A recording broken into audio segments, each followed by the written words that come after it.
I hit the wrong button. I'm sorry. Hello. It is I, Grandma. I don't know why did I say it so, like, forebodingly? I'm so sorry. I'm normal. I'm good at this. Great stream. Bye, everybody. Bye. Hi, everybody. How y'all doing? Still not at 100%, but it's a lot better. Yeah, it is I, Grandma, a threat. I'm glad you're doing good, though. Welcome in. Happy Flat Fuck Final Fantasy XIV Friday. We're coming to you live from Anishinaabe First Nations territory. Playing Heartopia. It looks cute. I prefer Animal Crossing personally, but it looks cute. Hi, Fafina. Okay, let me go back. Hi, Fafina. Hi, Coco. Hi, Crossel. Hi, Lamapple. Hi, Effington. Hi, Coco. Wait, did I say it already? Hi, Danelia. Hi, Dissatisfied. Who else is here? Hi, Vince. Hi, Thistle. Hi, Loothammer. Hi, Stella. I don't know what that is, but it sounds cute. It's 100% Animal Crossing ripoff. Like even the UI and everything. It's just ripped off from Animal Crossing. It's a gacha game. It's a gacha version of Animal Crossing. So I'm like, no shade to anyone having fun with it, but it's everything I hate right now. No, you lost everything. That's so sad. Understandable then. Understandable. Beep boop. Hi, Panda. Hello. So it's been a couple weeks. It's like better. If you believe it, chat, this is like half the size it was on Tuesday. It's so much better. But I'm still not like for a big moment, like we're in the last area of Endwalker, I think. Don't obviously say one way or the other. I'm just pretty sure. I want to be at my best. I want to have a full makeup look. I want to all in. Tuesday was annoying. At least it didn't hurt on Tuesday. At least like by Monday, it didn't hurt anymore. So my lid wasn't as swollen. It's just the actual thing has to drain. Yeah, waiting is always better. So today's the last day of the goop. So like I had 2 kinds of antibiotics. One was the goop that I have to like, you basically like pull your eyelid down and you put it in your lower push, your little pocket.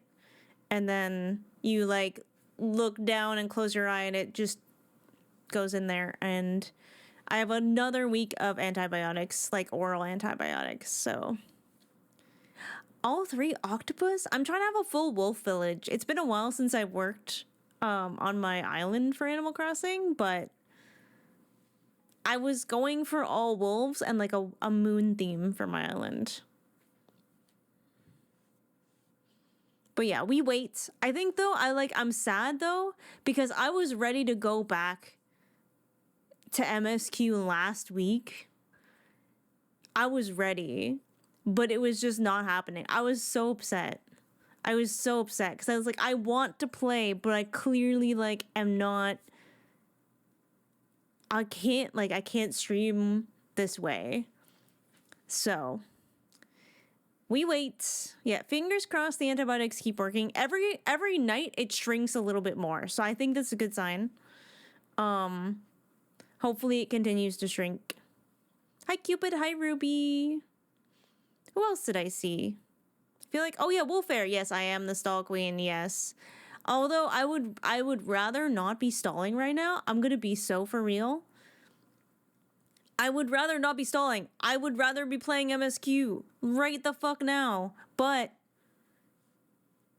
I think I just want to be 100% too. My hair looks really good today though. It's cute. She's cute.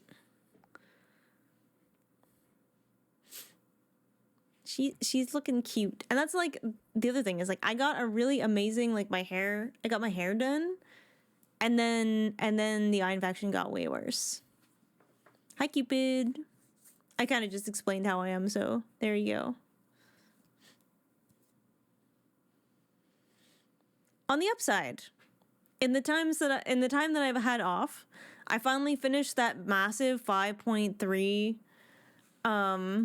story I've been writing since like this time last year, because that's when I did 5.3 of Mizo going on her little side quest with Garaha, and they kind of like he kind of pokes at her past a little bit, and she kind of goes ouch, and he's like, oh fuck, I didn't mean to mess you up. So they go on a little adventure. She shows him the Asm step. They meet Sadu. They fight Sadu. She has a blast. It's better than sex. And then he's like, so are you ready now? And she's like, no. So after that, like, there's a small break in the story where some of the early Endwalker events happen. I think it's like right after they fell the tower in Thabnir. And she decides to go back to the place where she remembers waking up, because she's never gone back there. And she's afraid if she goes back there, she'll get her memories back, and maybe she won't be the same person. And it'll change all her relationships with the Scions and Raha and Y'shtola. So she goes back alone. And then everyone shows up anyways, and they're like, you're not fucking doing this alone. And then she recovers one memory. And that's the memory of Codex, the friend she lost. I would read it, but it's long, okay? It's like 14,000 words. Is this fic something you're allowing the channel to read? Yeah, it's right on our website. There you go. If you want to read it yourself, go ahead. I could read... Okay, what if I read the first chapter? Would you all be down for that? Hi, Seraph. How's it going? Okay, enjoy your drops, Cupid. Oh yeah, the drops for Overwatch are really good this weekend. If you are not good with drives, like if you don't like playing the competitive modes in Overwatch, but you want a galactic weapon, you can actually get competitive point drops right now on Overwatch. Was that a you or a Coco idea? It was a me idea. I pitched it to Coco, and Coco was like, yeah, any of that is fine.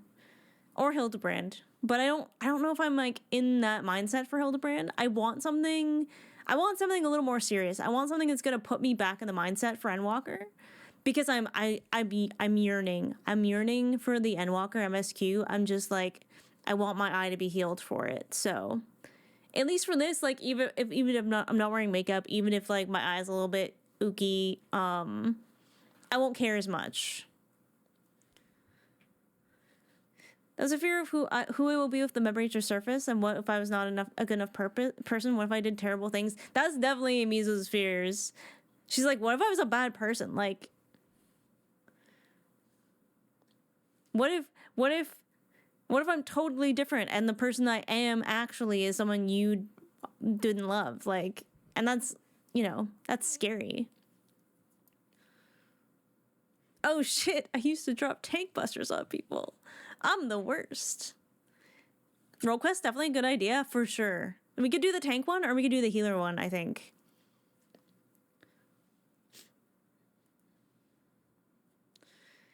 So yeah, I finished that. I'm still working on the Elpis fanfiction, which is, again, like 14,000 words. It's almost done. I'm finishing up the last scene or two. And it's sort of like, this one takes place after Emmett storms out when you tell them all the future, and he's just like, no, I would never abandon my duty. You suck. I hate your future. I'm leaving. And Mizo's like, well, I fucked that shit up. So she's brooding, and they run into each other. And then he grabs her, because she's like, fine, I'll leave. And he's like, because she's like, all right, well, if you don't want to be around me, you can go. And he's like, no, I'm not leaving. I live here. And she's just like, okay, fine, I'll go. And he's like, no, you can't go off by yourself unattended. So he like grabs her to keep her from leaving, and she gets slammed with the echo. She gets thrown back into Shadowbringers in a like moment that happened outside of time between her and Emmett in the final fight. Before, like when Arbor, gives you the axe and you're winding up and the light collides with the darkness, and it seems like the darkness is about to win for a second. That's the moment. That's where this happens. And basically, in that moment, because of all the aether going around, it like washes Emmett's brain clear of Kairos, and he remembers everything that happened between them in Elpis, and he's like, well, shit. So they have a little moment there. And he's like, listen, you can't beat me, and you're not going to survive this even if you do, because your soul is busted. So he heals her soul and is like, listen, I'm not going to stop. So I think it's just time I go back to the star. And obviously, like, Mizu doesn't want to do it at that point because she's like, okay, well, we've just kind of found each other. So, like, and now you want me to kill you? She's like, no. But the little pocket dimension they get to have this moment in starts to collapse. So there's only one thing to do at that point. Fuck you, answers. Come on. Right now.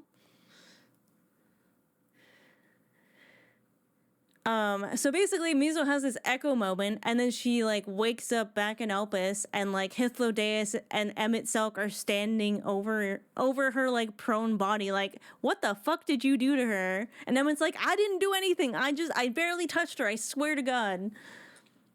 So Hythlo kind of saves her from Emmett in that moment, and they walk off and they have a cute little talk. And then Mizu goes to sleep because she didn't sleep that whole night, and wakes up a couple hours later to a knock on her door, and it's Hythlodaeus being like, hey, Emmett Selk has something to say to you, pushes him through the door, fucks off. So I'm writing this scene where they're having, like, he's supposed to be there to apologize, but it doesn't really go down that way. It's great. I love writing Emmett Selk. He's, the banter is fantastic. Answers be answers. I know. And I'm like, okay, so a big reason why I'm like fiending to get back to Endwalker especially is I've been watching Volpixie go through Endwalker, and I'm like, oh my god. She's doing Elpis right now, and I'm like losing my goddamn mind. I probably cried 3 times today before stream. And thankfully Shen had to go to bed. I say thankfully because it suits me because I don't have to miss anything. Shen had to go to bed, so they stopped for the day, and I'm like, oh, thank God, because I need to see, we're getting so close, and I need to see, anyways, you guys know. She's speeding through Endwalker. I know, she might actually, I don't think she's gonna surpass me, because I don't think her and Shen, they were talking about the next one that they were gonna be able to do. I don't think they're gonna be able to play more Endwalker till Wednesday. And Wednesday, they'll probably finish Elpis. And I don't know, like, as I was fucking devastated after that. I don't know if they're going to be able to continue after that. But then again, Volpixie is so resilient. Like, the body snatching scene happened in Garlemald. I mean, like, that destroyed her. She was fucking panicking. Like, she was like, I feel so sick. She reacted so similarly to how I did it. Like, and she needed a second. Like, wept, recovered, and then was like, let's fucking go. I want to do more. I was like, oh my God. They did that. I need to go watch that. What day was that? That was like, oh my God. It was like a week ago or so. It was so well worth it. It was a good watch. Hi, hello, how's it going? Hi, GoldenEye. I work too much. I know. I've been like, this is like, it's been excellent background for like me working on all of my Endwalker writing. It's been so fucking perfect for me. They take a long time though. They take a lot of breaks. Like, and like this is not shade. This is amazing. She would be like, I literally need to write something right now. The horror persist, but so does playing the game. I know. It's just a masochist. She's resilient. I'm like, I need to process this for an entire week before I can try again. So I don't know. Some people process their feelings a lot faster. I'm not one of those people. We're gonna work on our fanfic while you do your thing. Hell yeah. And I mean, some of the stuff too, and I'm like, I feel so fangirl over like Vol and Voxer, because the stuff, especially like Shen comes up with someone, and like obviously Shen is a knower, so Shen has the ability to have thought about things leading up to them playing through it together. So that's like part of it. Like Volpixie has obviously come a long way with her writing since starting, I think. But in Elpis, obviously Voxer doesn't go to Elpis with Volpixie. He can't go back to the first, so he's stuck in the source. But Voxer's ancient person is there, and the concept is so fucking good. It's so fucking good.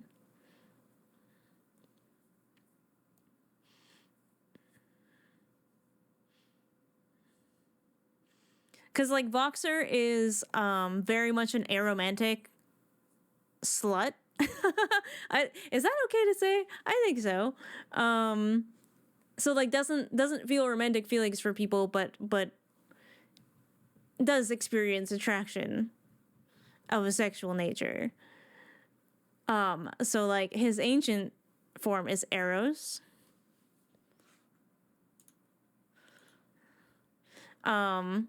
And Eros just loves love. Eros loves everyone. Eros falls in love at the drop of a hat. I think it's so fucking good. I like when their Lord Boxer was working in the beehive when he went missing. I know, that's hilarious. Yeah, I can't fix that one. I can't believe Automod would slut shame like this. That's how Shen describes him, so yeah, okay, perfect. I don't get to hang out in Shen streams very often because I'm afraid of spoilers. But I have grown very fond of Shen by experiencing Shen through Volpixie. Generally think I don't immerse myself deeply enough to get absolutely wrecked by the events of the game. I definitely care, and I certainly cry a bunch. I think it hits harder more when your role is a stand-in for you, the player. Oh, for sure. And like, not everyone works that way, you know? Like, I think Girl DM probably had more of a silly playthrough, but like, she's a villainess, so she's gonna experience the story like so differently than someone who's like, my Warrior Blade is trying to be good and pure. Like when Thancred went evil in A Realm Reborn, she's like, oh yeah, evil Thancred, yes. I want to run away and become an Ascian. And that's valid too.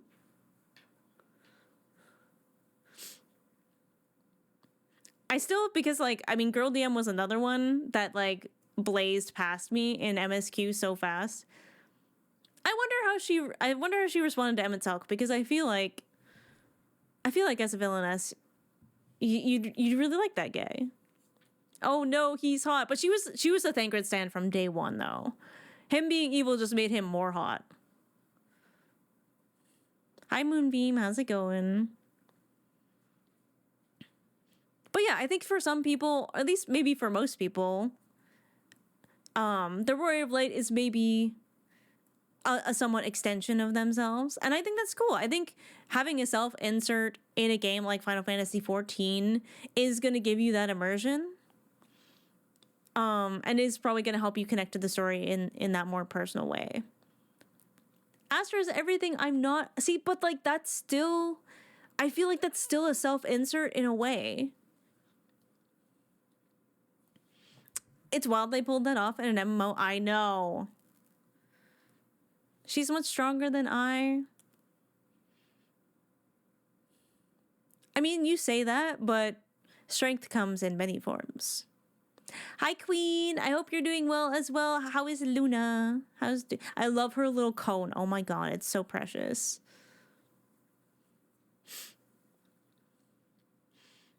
Mizo is interesting because I feel like a Realm Reborn Mizo was like child Danny, like undiagnosed autism, ADHD.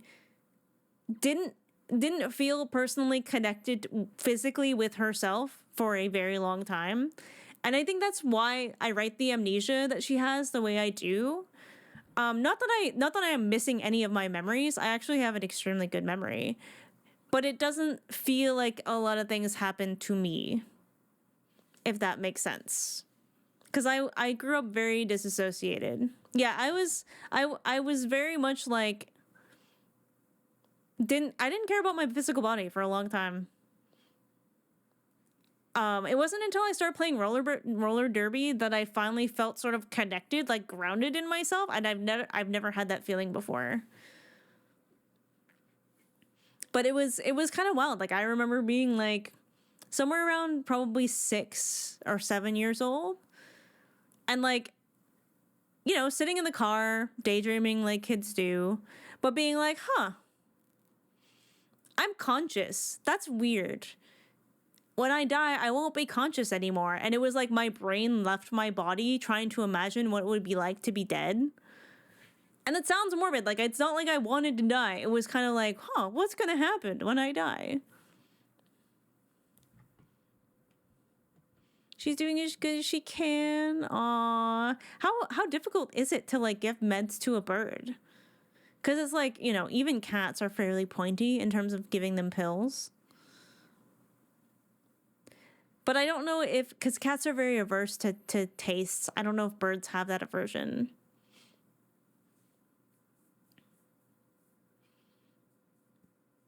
So I think I write a lot of Mizo's amnesia from the perspective of like being very disassociated as a child and sort of like not feeling like I belonged anywhere. We have that for sort of different reasons. Cats being fairly pointed. Oh my god, y'all. Esper went full Bagagwa yesterday. Like full, she was a demon. Look at this. I don't know if you can see. She goes through modes sometimes, and I don't know what causes them. I don't know if she's trying to play with me and doesn't realize that as a cat, I don't have fur, so it hurts. But she just like, we're fighting. I'm like, well, I don't want to fight you. And she's like, well, that's too fucking bad. Yeah, she was in play hunting mode. So I like literally like I didn't fight back. She like grabbed onto my arm. I was like, ow, ow, ow. And she's hanging on, just like onto my arm. I'm like, okay, ow. And then I got her off of me gently. And I was trying to go into the shower and she went for my leg too. And I was like, no. I gotta go. I would like to go. Okay, this is like, I don't know if this is weird or if this is part of it or if it like freaks her out or whatever. 90% of the time when she does this, I'm naked because I'm like going from my bedroom to the shower. And I don't know if she just perceives that as a threat. I was like, I'm not trying to threaten you. I'm just trying to get in the shower. A weird part of dissociative amnesia is recovering an incomplete memory but realizing it happened to someone else who just happened to be in the same body as you. That's really interesting. I wonder if it feels like that for most people, where it feels like it didn't happen to you, or if it's like a dissociative identity disorder thing specifically.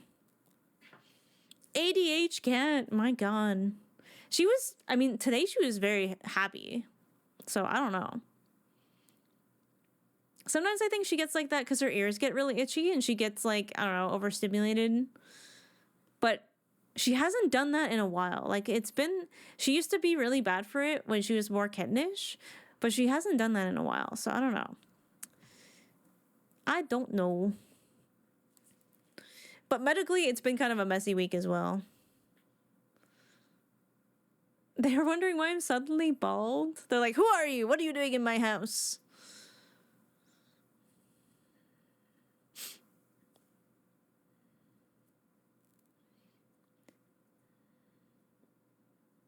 You know there are people, but you only see voids. See, I get that. I understand that. And I've actually written a few scenes with Mizo like that, where she's like partially remembering something. Because there's a prelude in Mizo of the Moon to the scene that I write later in Elpis between her and Emetsalk. She's like almost remembering, but she's not quite getting there.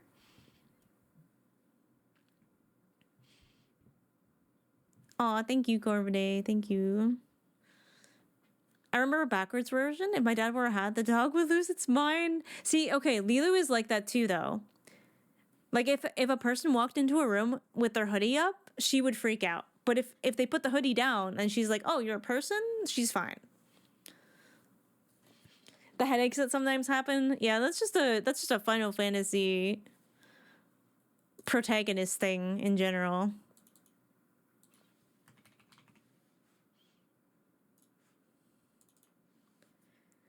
Aw, yay! We got King Ween on a 3-stream streak and Queen on a 5-stream streak. 51 minutes after the hour, bam. Not that I'm super worried about ads today, since we're not doing MSQ. Oh, the Opus Day theme. But yeah, I actually am so happy that I finally finished Mizo of the False Moon. Because that's like the closest I've written to like her origin story. And she finally has like a memory of her friend. So I think that's been great.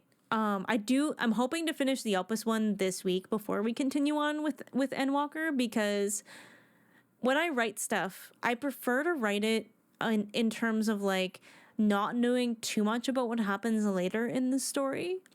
Because I have fucking, the way I have read this game sometimes, I impress myself. I will say that. Wait, Twitch didn't show your 8-month streak? You did jump scare me with your sub, though. Yes, thank you for the 8 months. Welcome back to Grandpa's Couch. You're still on the grandkids. Sorry, that was before stream happened, so... Yes. Warms our hearts to know others don't have to struggle with it. I'll feel that. Yeah, I was getting ready. I was setting things up, and then that happened. I was like, holy fuck.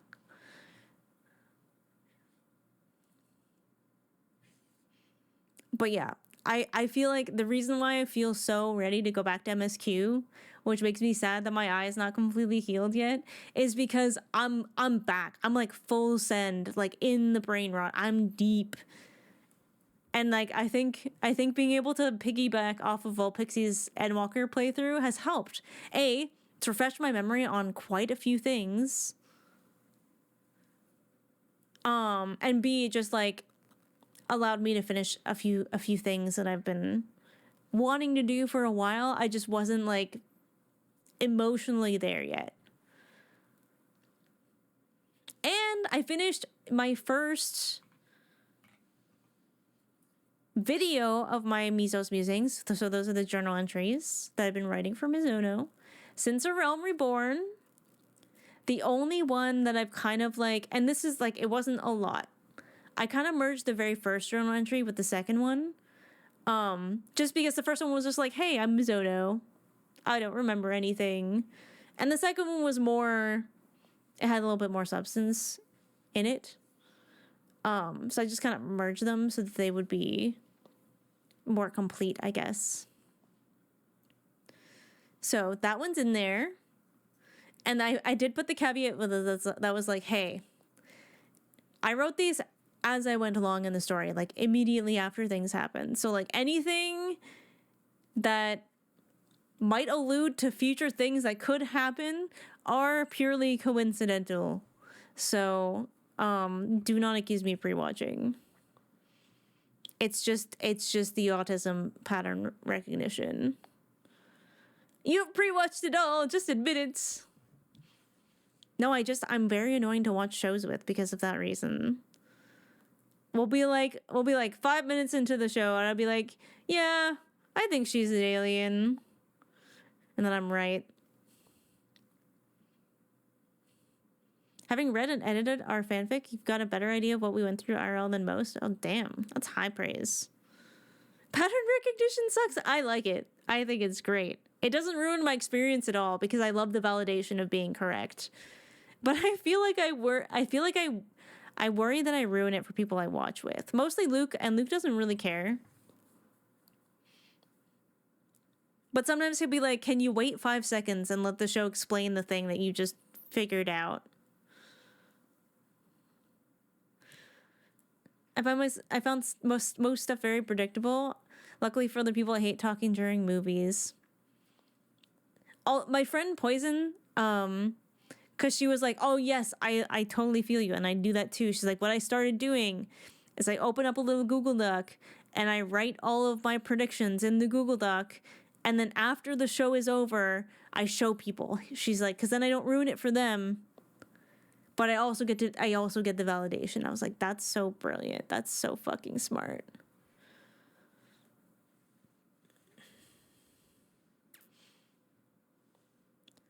What dot did you just connect? I can do it with math. Like, you remember in math, I don't know if anyone was the same, but in our class, when we had to do more complex math, they were like, blah, blah, blah, show your work. And I would always show my work in like much fewer steps than the answer in the book. And they'd be like, "You have to show your work." And I was like, "I did." And they're like, "Well, you don't show enough steps." I was like, "I didn't need those steps to get the actual answer." So they kept thinking that I was just going in the back of the book and cheating, which I would never do because that's stupid.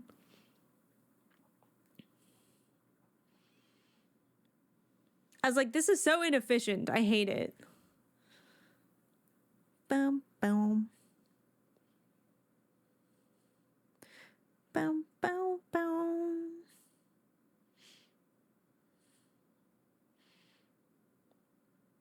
Yes, Will Fair. My stalling is at least born fruit. I love steps. I constantly run out of space. You're like, I want to show more steps than I need to. Lord of Mysteries because it managed to surprise us. Ooh, noted. That ended up being my frustration with Sherlock, like the BBC Sherlock. And I didn't actually realize that this was the reason why it was frustrating for me. Because I love Sherlock. I love mysteries. I love when shows present things in a way that give you the opportunity to try and figure it out. And most Sherlock shows, or Sherlock-esque shows, like Dr. Gregory House and all of those things, give you the opportunity to sort of figure things out. Sherlock was kind of... It presented how Sherlock's thought process worked in an interesting way with the like floaties or whatever. It got a little obnoxious later on, but like I didn't mind that because I'm like, okay, graphically this is cool. But Sherlock just kind of like gave you the answers. Or like Sherlock figured it out off stream, like off screen. And I'm like, man, this sucks. And I didn't realize that was what was happening, or I'm just like, man, am I just too stupid for this show? But no, they just never give you the information. So I'm like, oh, okay. There are like other problems with why Sherlock wasn't great, but that's the main one. Bam, bam, bam, bam, bam.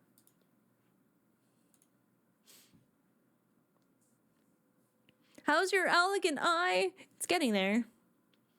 It's so much smaller today. Like, you can kind of see it. Even compared to Tuesday, it's like half the size. Yeah, it has no rewatch value. Like, I agree, Pendragon.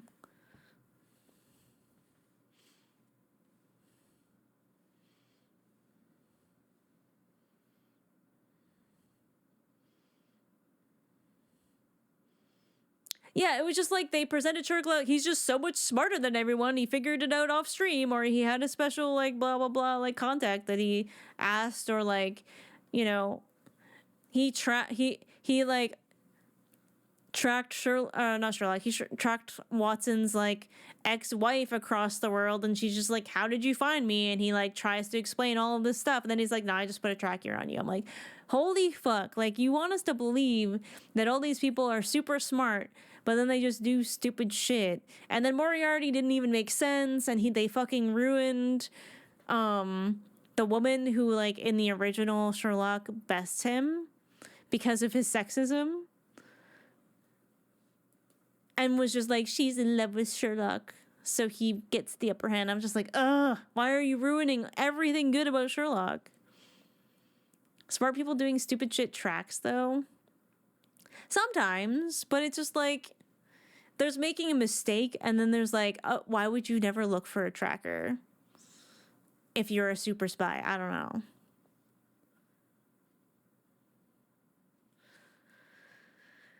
Not that kind of stupid. Not like that. If I want smart people doing stupid shit, it just work even more. I just interact with more people. Yeah, like looking for trackers is Spy 101. I love the direction they were going with the woman who bests him, and then they messed it up. I agree. Like, I think her showing up naked, wasn't meant to be sexual. It was meant to give him nothing to go on. And I was like, okay, I get it. I understand. I didn't mind the BDSM vibe either from her. Didn't mind that. But other than that, I feel like they fucking they messed it up so bad. Used to sell hidden cameras and trackers? Oh damn. That's interesting.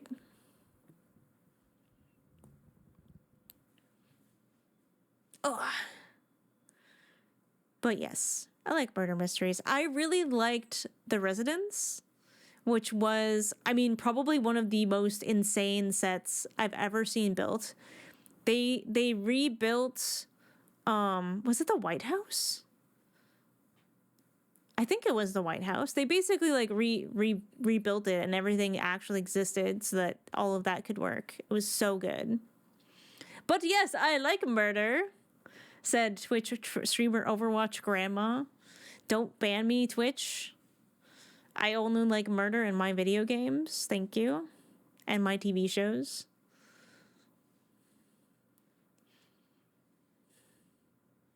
How you doing, Cord? We have a lot of green and red in the chat today. But yeah, do you guys want me to read the first chapter of Miso of the False Moon? I don't think it's that long. It's just like cute Grahatia fluff. Read, please. Not read. Read.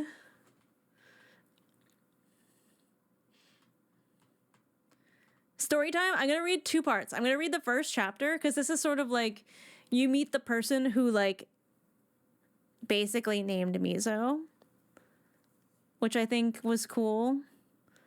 And then I want to read you one snippet from the Asm step. Ooh, time to be the third golden. Let's go.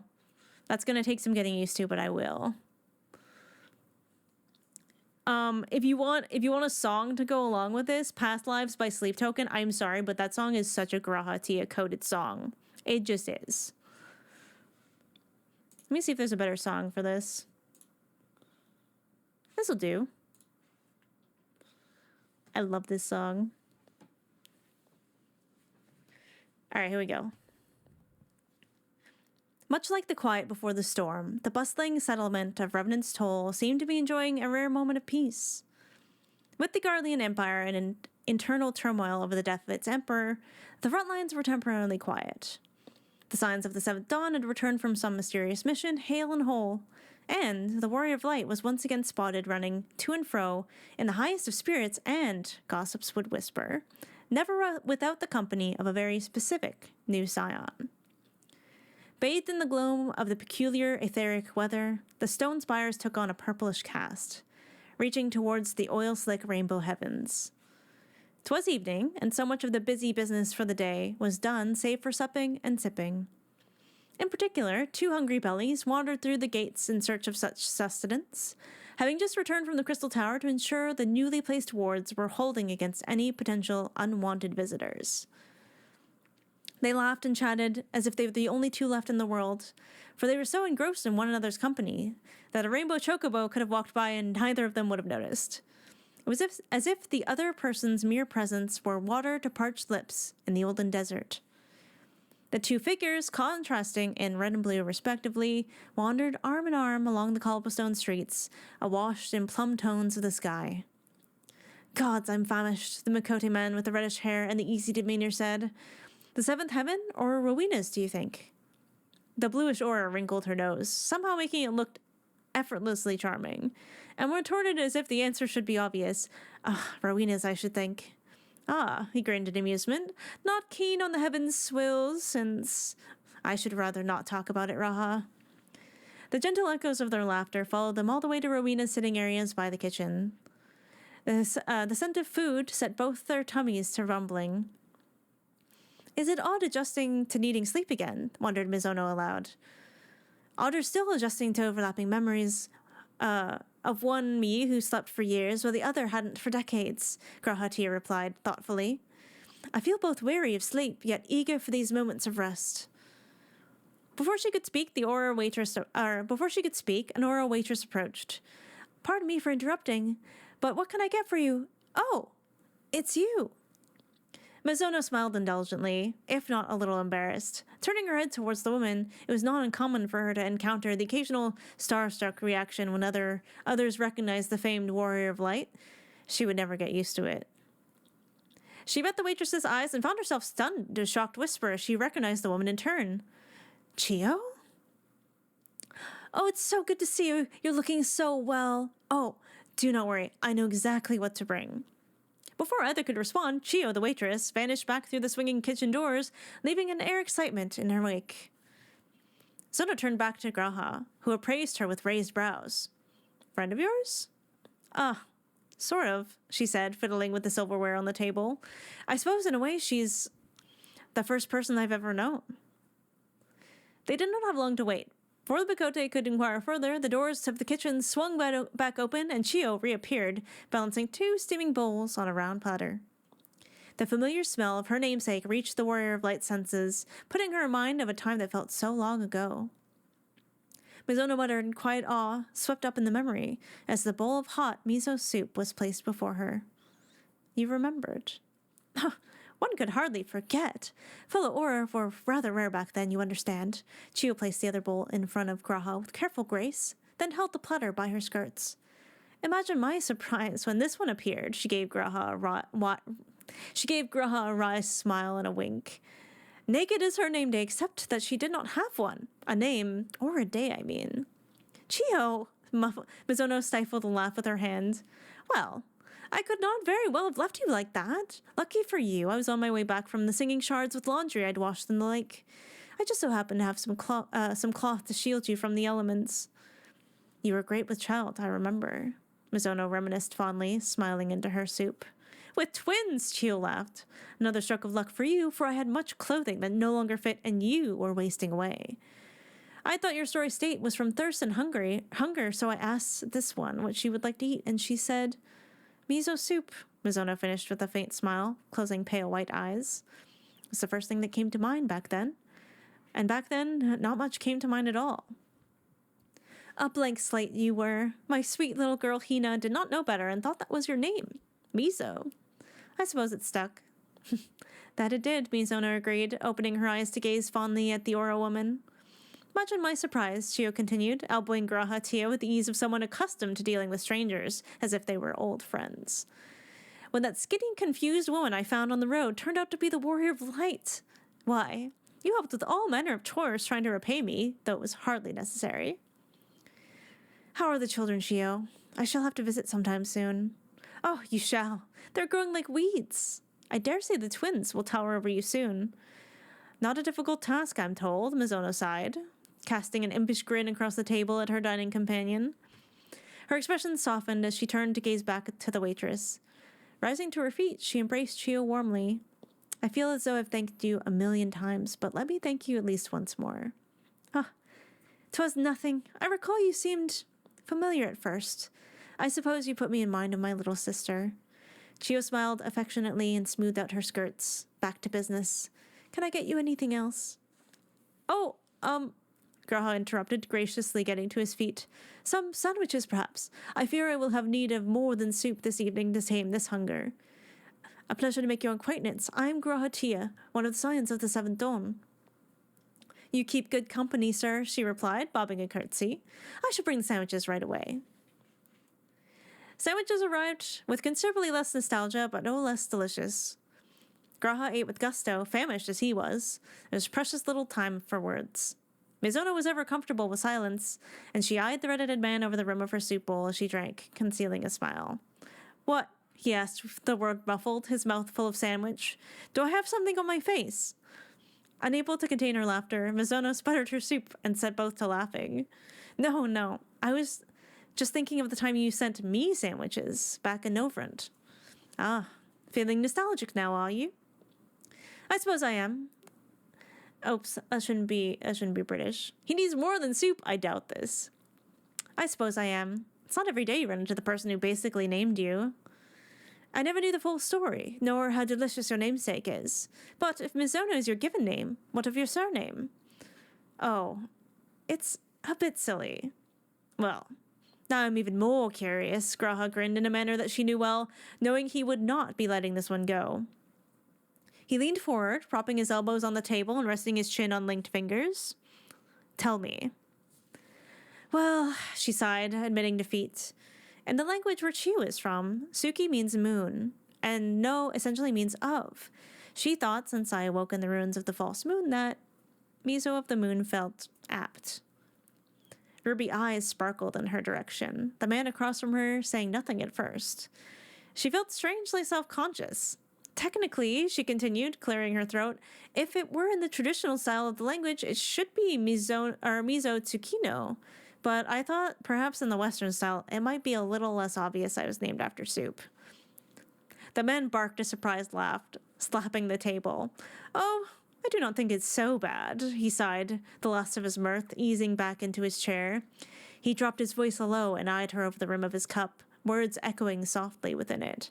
You could be named something silly, like Zodiac. Their laughter continued as they finished the rest of their meal. When they were done, they both sat back with sated sighs. Chiu came to clear their plates, but before departing, her and Mizo shared another quick embrace.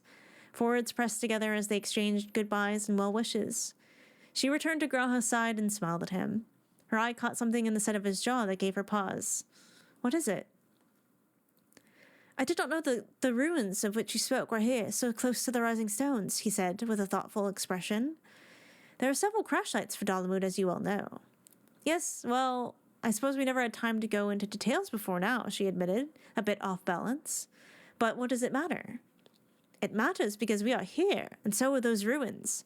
Have you ever thought about going back there? Mizo shook her head.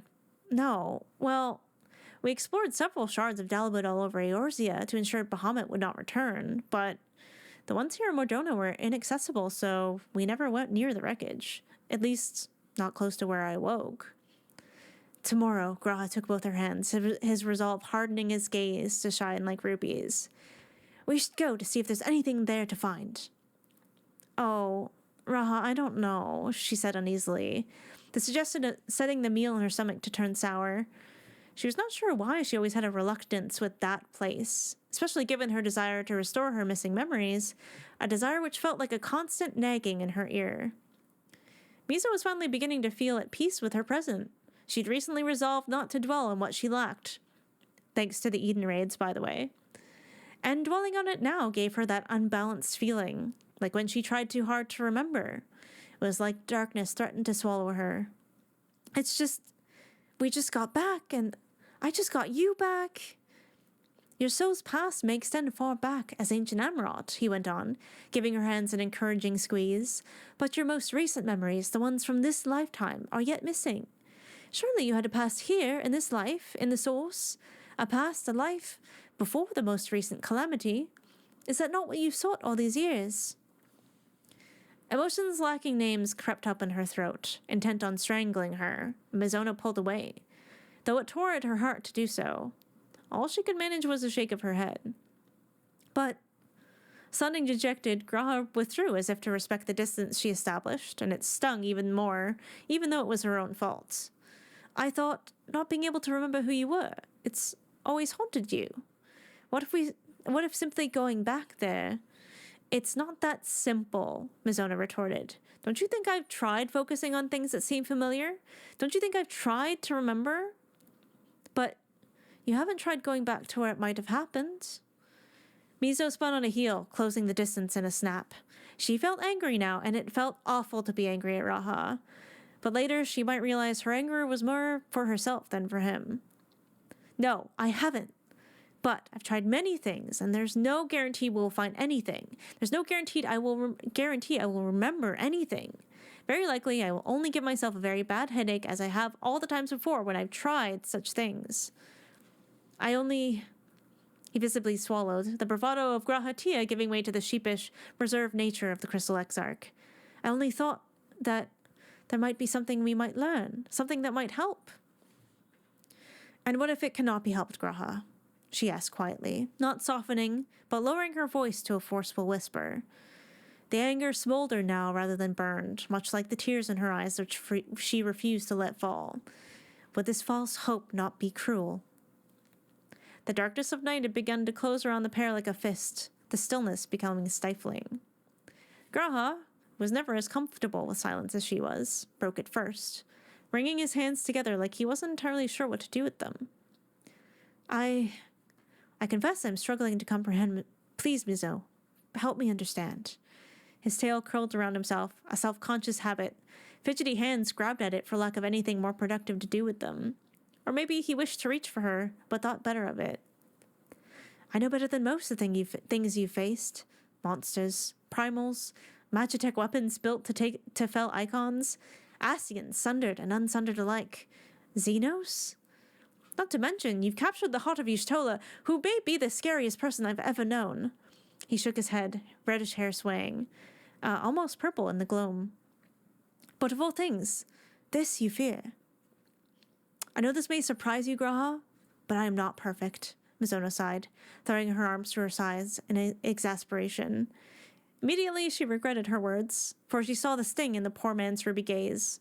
It felt like she'd kicked a puppy. In fact, kicking a puppy might have felt slightly less terrible. Suddenly overwhelmed by a maelstrom of conflicting feelings, the Warrior of Light felt wholly unworthy to be in such good company. I had just begun to... She began, but the words died on her tongue. Instead of literally anything productive, she briskly turned tail and fled. Mizo, wait! Stung though he was, Grahati's first impulse was, as ever, to follow her. But a gentle tink-tink by his feet, like glass on stones, pricked his keen ears and drew his gaze downward. There on the ground lay a crystal the color of sunshine, not unlike a soul stone. Etched on its surface, a sun-like sigil, unlike any soul sigil he'd seen before. Reaching down to pick it up, he found it warm and familiar. Mizona must have dropped it in her haste, he thought. I ought to return it, but later. Pocketing the stone, the Scion sighed aloud to no one, ears flattening in dismay. A fine mess I've made of a fine evening. Hands in pockets, feet kicking the occasional rock as he went, Grahatia turned in the opposite direction, in search of a soft bed, despite that being the last thing on his mind. The same, unfortunately, could be said of the Warrior of Light. I hate it when they fight, but it had to happen. I know poor Graha, he didn't deserve that. He didn't deserve that at all. So, after that, he's like, hanging out outside the ruins of the Dalamud Shard. He doesn't go in because he respects Mizo too much to, do that. But they go to the Aslam Step. They have a little bit of fun. They go to sleep. They wake up. They hear a scream. And there's, a poor woman who's, wrapped in a shawl getting attacked by, what's his name? It's, actually a fate in the Steppe. I, looked it up. We're doing an impromptu raid night. Ooh, enjoy. What was it called? It Is it Vachu? Yes, it's Vachu. So they're like, okay, well, we gotta save this woman. I'm gonna read this part real fast because I liked it. I liked how this turned out.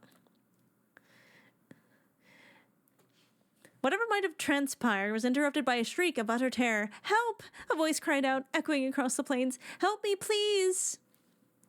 The pair locked eyes, all troublesome thoughts evaporating in favor of an apparent crisis. They sprang to their feet, hands racing for clothes and boots and jobstones. It was instinctive for many to run from danger. A rare few ran towards it. Having set up camp below the cliffs of the towering still where they arrived, Bizono and Graha found the trouble not far off. A woman, cowering against the rocks, her cloak thrown over herself protectively. Was she clutching a babe? They did not have time to check, for the monstrosity that loomed over her was inching perilously close. "Gods forfend, what is that?" gasped Graha, brandishing his paladin's sword and shield. A giant maw yawned like a cave opening. Jaws snapped like the crack of a whip, and noxious fumes permeated their nostrils.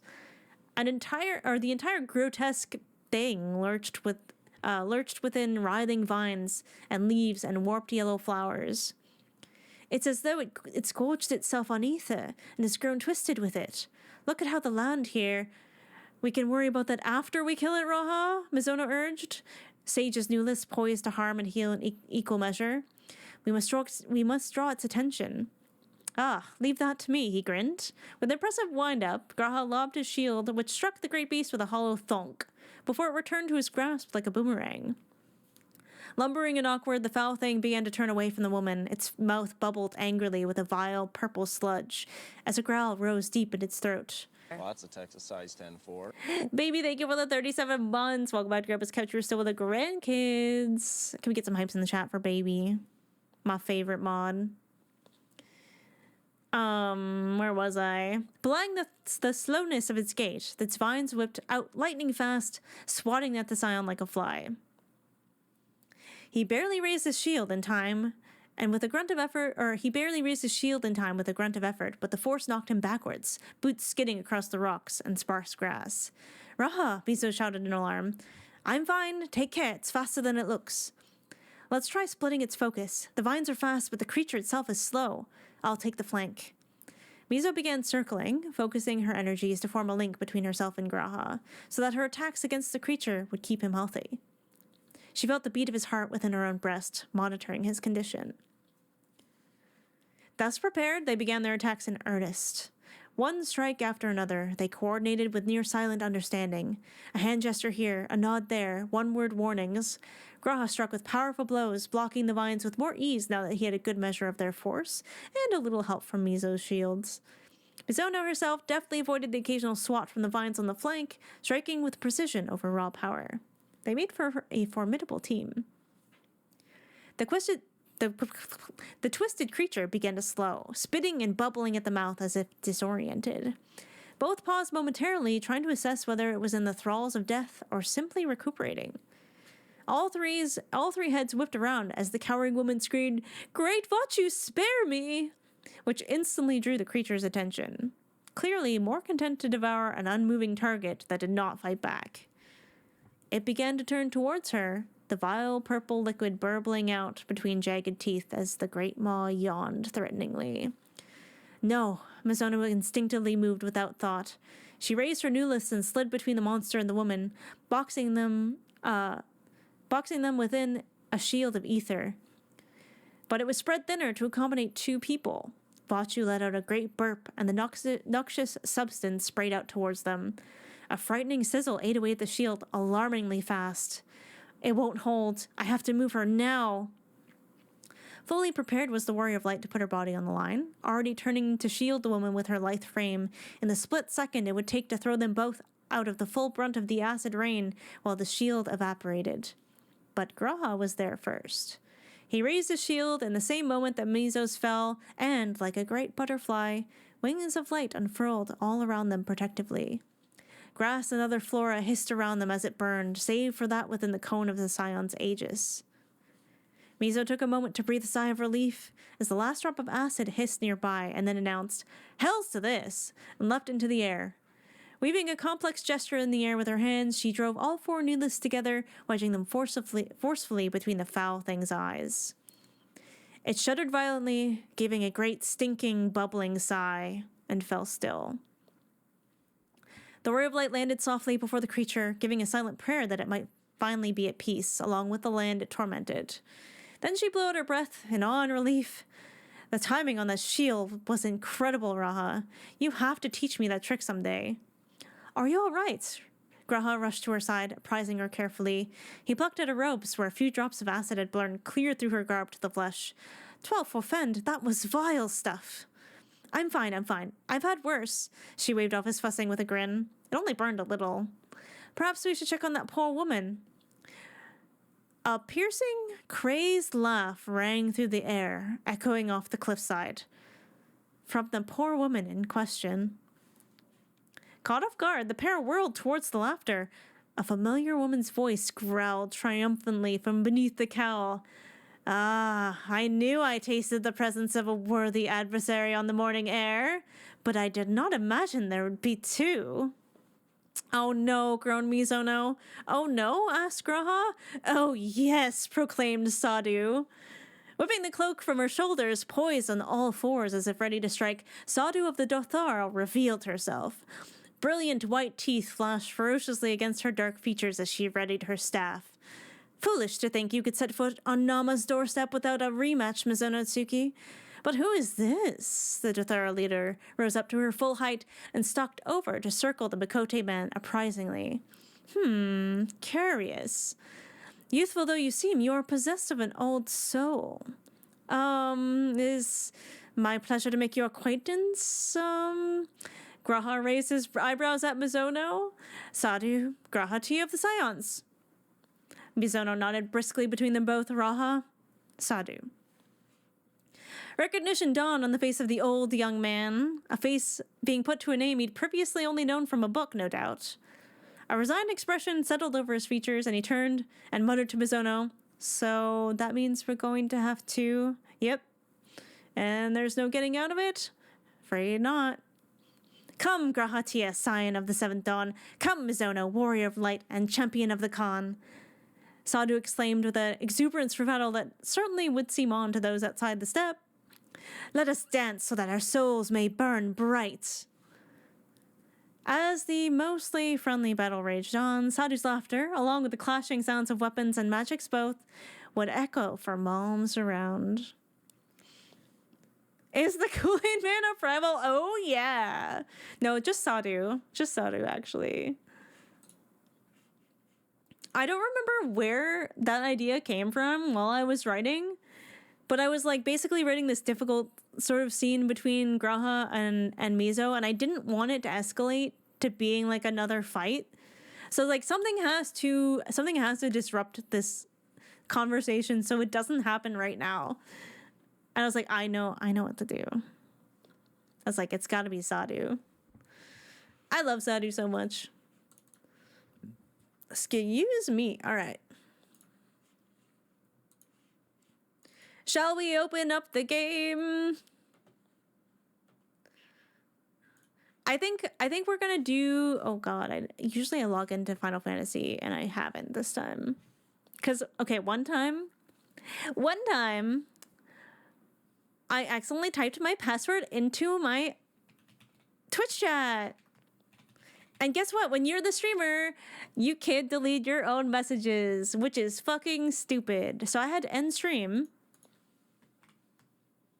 I'd end the stream and delete the VOD and change all my passwords. And by all my passwords, I mean like 2, because I don't use the same password for everything.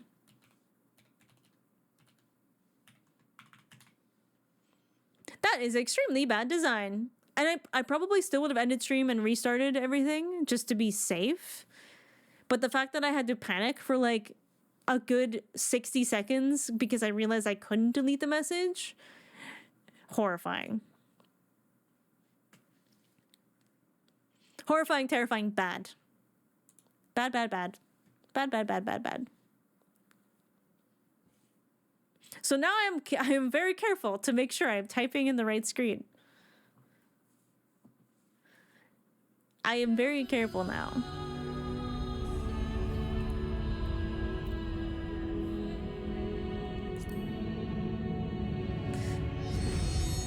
I've been enjoying writing so much though. I feel like I've gotten so much better at it than when I started. Oh my god, it's her. It's our Mizo. Who was it? Was it Seraph, I think?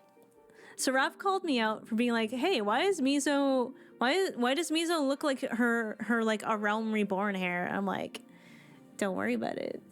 Don't worry about it. I guess I could show you guys the video later.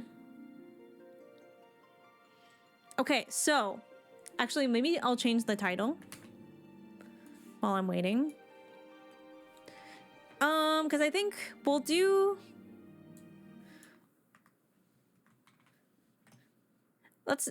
Okay, should I do the tank role quest for Endwalker or the healer role quest for Endwalker?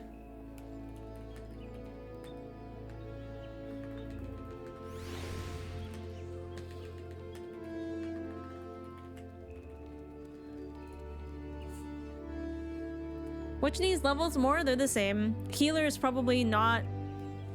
Like, Sage is not as, high?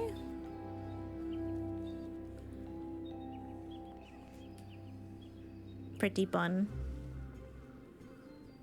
So... Technically, I guess healer? Watch the video in 0.75 speed. I do speak a lot faster on stream, I'll be so for real.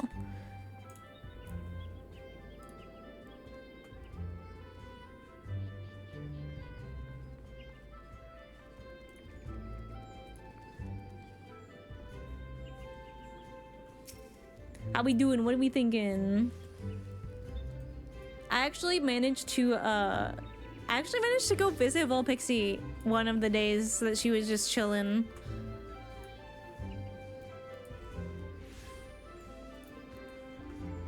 It's Karma! Hello! We are on Crystal Goblin, so if you want to come say hello, feel free. Unless you have preference, coin toss? I'm gonna go healer, I think. Oh my god, it's Yukiko!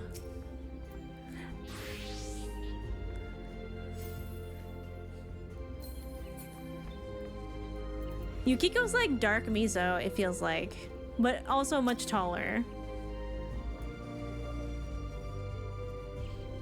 I think I'm literally in Gridania. Well, come say hello. Come say hi. But yeah, I went to actually visit Volpixie because she's on Brunhilde.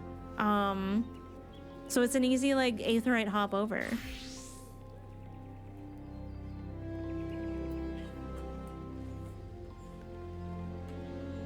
Oh, there we go. Now we're matchy. I like the ears. Let me see.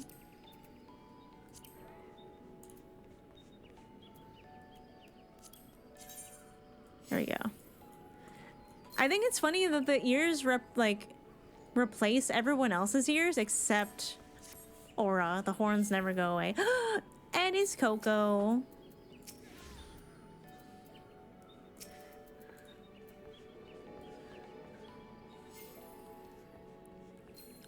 Aura gang.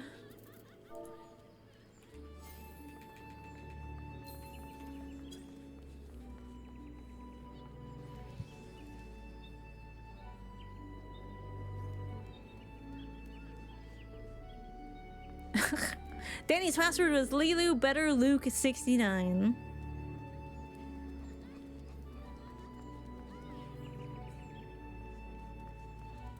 While I was there though, after I was like, okay, it's like 11 p.m. I should probably go to bed. But I wanted to make sure I went back to Goblin before I went to bed because there was the one time I forgot to go back to my home server and I couldn't find my Warrior of Light when I logged back in. It was very scary and I didn't want to do that again. So I was like, hey guys, how do I get back? And someone was very kind to help me. But I did get a very good compliment from Volpixie on my white mage glam, and she was like, ooh, that is kind of Volpixie coded. She liked this. I can't say I blame her. It is kind of full pixie coated, actually. If it was a little more purple instead of the pink, it would look so good on her. Panic, then breathe, and then you can change DCs in the menu. All right. Oh, I got white mage, actually. Oh, I got white mage to, I didn't realize I got white mage to 92. I'm so good. Maybe we'll do this wham glam. Thank you, ma'am. You made it to semifinals in Pints fashion contest? Ooh, awesome. What do you win? Hello, Yosef.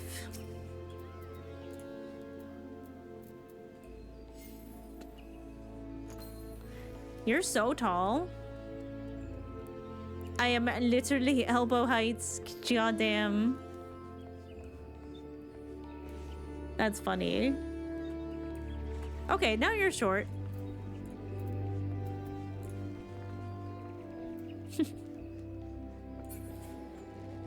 Zelda Princess.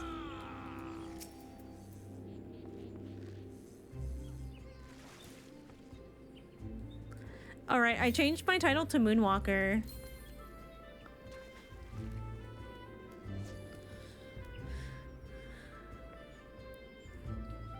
Oh, you're actually baby.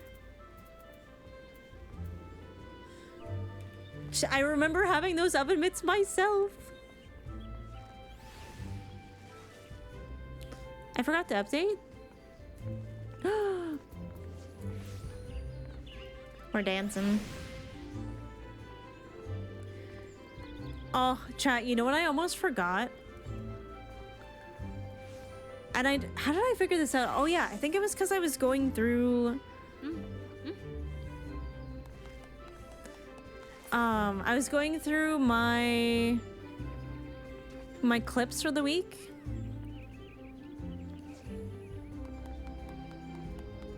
Just might take a minute. Alrighty. We're not in a rush today. I was going through my clips and I forgot... When you go to sleep, I can't remember where obviously it's after you get back from Elpis, but you go to sleep and you have like a dream where Hythlodaeus' voice is like speaking to you, and I'm just like, I forgot that happened. What the fuck was that? Obviously don't say anything because I don't know what the fuck that is. I should probably do my spiel before we start. Wahoo! Hey everybody, I like to speculate about Final Fantasy XIV, which means I ask a lot of questions out loud. And guess what? Those questions, they're not for you, they're for me. So do not answer them, do not hint, do not spoil, do not theorycraft. Avoid foreshadowing, which is like, you'll find out. Hints, do this to find out, or implying whether I'm right or wrong when I'm speculating. Don't set expectations, and please just give space and don't crowd. Obviously, we're not doing MSQ today, so if you want to, like, hang around, that's fine. I would just ask that you don't, like, crowd NPCs and stuff, so just give, like, a nice little bubble. If you want to show up and be an NPC somewhere, I love that shit. Please do that. Can I still be an MSQT? Absolutely. You are the MSQ test.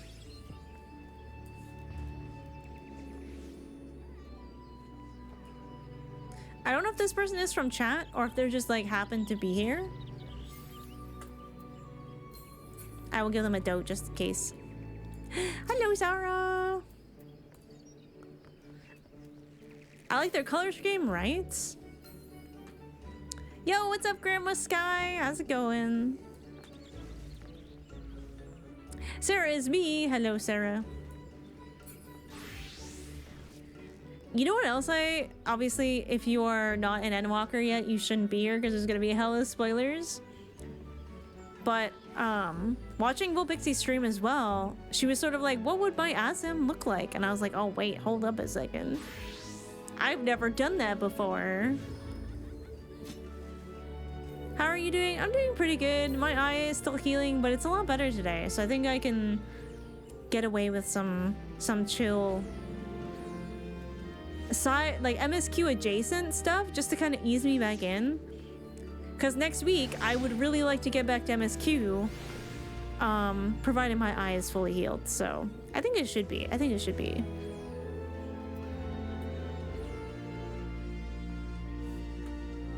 Hello, Sanja. You're so tall. Oh my god, you what a fancy. You're so fancy. That weapon is insane.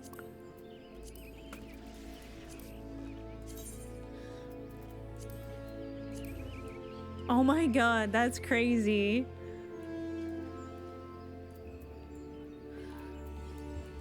Bards are so cool. They're so unserious, but they're so cool.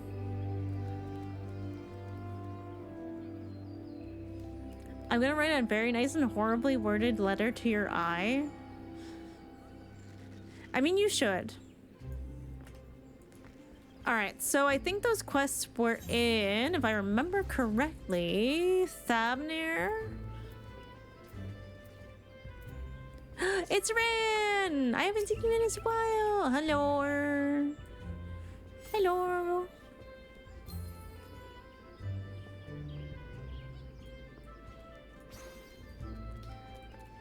I enjoy playing with bright colors? Oh, hell yeah. Okay. I would never, like, I love this minion, obviously. I just feel like I would never, in good conscience, be able to use that minion where I think there might be people, because I just feel like it's such an obvious spoiler. I don't know. And, like, that's just me. That's not, like, not shading anyone who decides to use that minion. I would just feel bad, personally. But I did also turn off minion names so that I wouldn't notice minions as much. Alright, where's Thavnir? There we go. So it would be Radzahan, I think.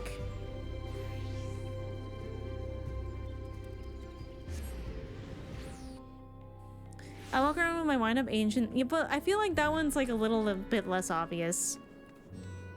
I don't know. I feel like I would see the Crystal Exarch minion and be like, that's Graha. And like his robes are so unique. Username isn't the in-game name for him. I know, but like the robes though. The Emmett one, I feel like could just be any ancient.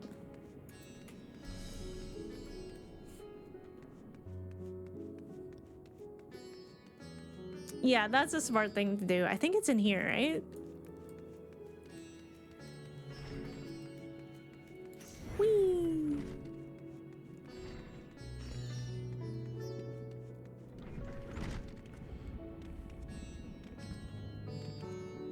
My sad wall twerking. Oh yeah, I was gonna do... You know what still makes me so sad, chat? The day that I realized what all of these said, like they're like, on wings of hope, rise up through the night, higher, oh higher, carrying our song, fast with your arm. I'm like, I'm gonna die. I'm gonna die. I'm gonna simply perish, I think. Is fanboying over Graha after the Crystal Tower the first time? I want to promise by everything. Oh, see, I never Google anything in this game. I'm too scared. If I need screenshots and stuff, I just go into cutscenes.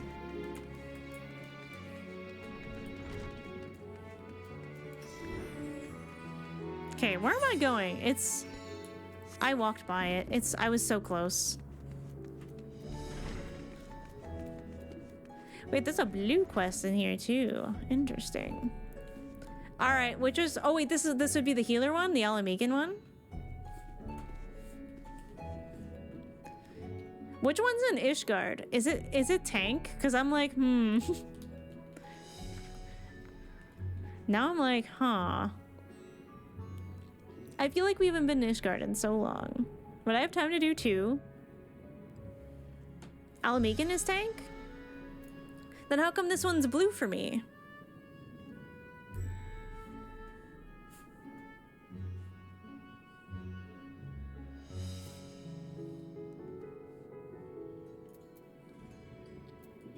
Because wouldn't this be... Because I'm on healer right now.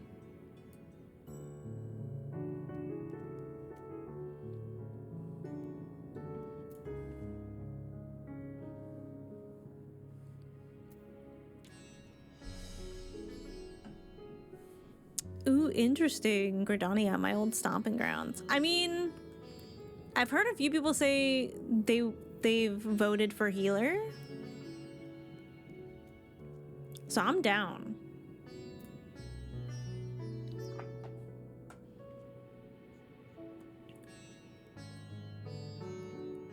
What do y'all think? I think I picked healer and I should just go with it.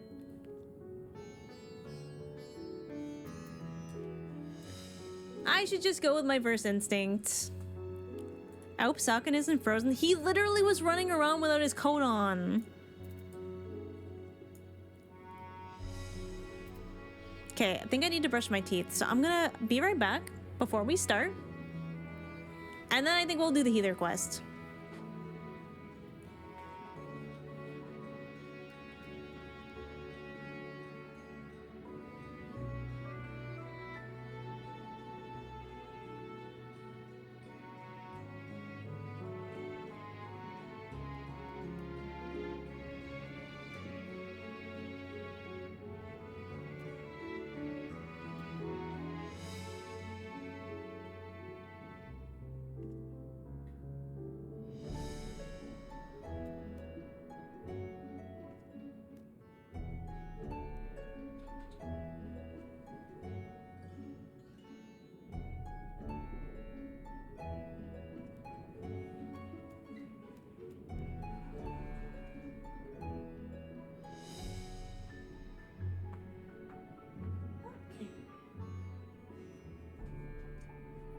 Grab my blankie. How are you now?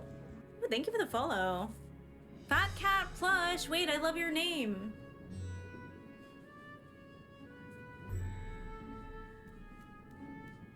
Like the Final Fantasy 14 Fat Cat, the best. I also wore this sweater today because I feel like it's very Elpis flower coated.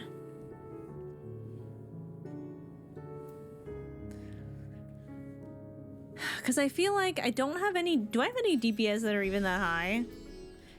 I don't think I do. Picto, maybe? Nah, even Picto's pretty low. I have no DPS that are, like, high enough. Anyway.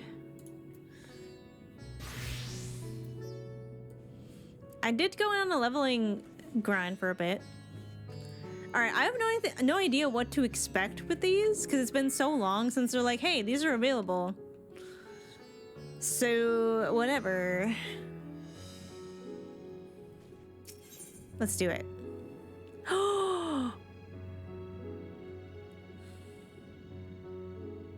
Okay, 3 of my favorite people. We have Raboun, we have Fordola, and we have, oh my god, what's his name? It starts with an A, right? My brain keeps wanting to say Aaronvale, and I know that's not it. Aaronvold, thank you. I was like, it sounds like Aaronvale, but it's not Aaronvale. I love Aaronvold. I hope he's doing okay. I know that he was kind of fucked up. So close, so close. Okay. The Alamegan delegate at Rods at Han has grim news to convey. Uh-oh. Wait, who are we bonking? If you are ready to lend us your aid, I'll apprise you of the situation. We've received reports of a creature believed to be a blasphemy stalking the streets of Alamigo. Troops have been assigned to track and slay the beast, but there are likely to be casualties. With most of our healers posted elsewhere, we had thought to petition you for aid. I should be glad to help. Sounds like you need better soldiers, not more healers. This is such a Coco answer, actually. I would be glad to help. Once again, we are in your debt. We shall inform Commander Aldine forthwith. My comrades, the Immortal Flames, will be glad to have you watching over them. You see, as there have been no sightings of any blasphemies in our lands, we've joined our Alamigan allies in the hunt on the field. Or hunt for the fiend, my god. Trouble is, the majority of our own healers are working day and night to treat the tempered Imperials captured at Paklathan. For that reason, we would be too glad of your help. Your presence alone will be of great comfort to the troops, I'm sure. Time is of the essence. I ask that you make your way to the Alamigan Quarter and report for duty. Commander Aldine is overseeing the hunt. He will explain all upon your arrival. May Ralgor grant you strength. Okay.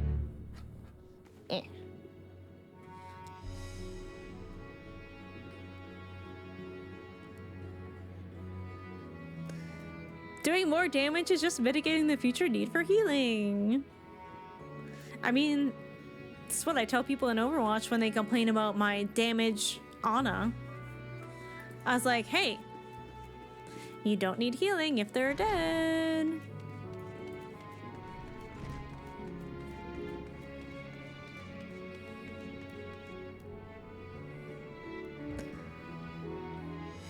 Interesting background noise to what I'm doing right now?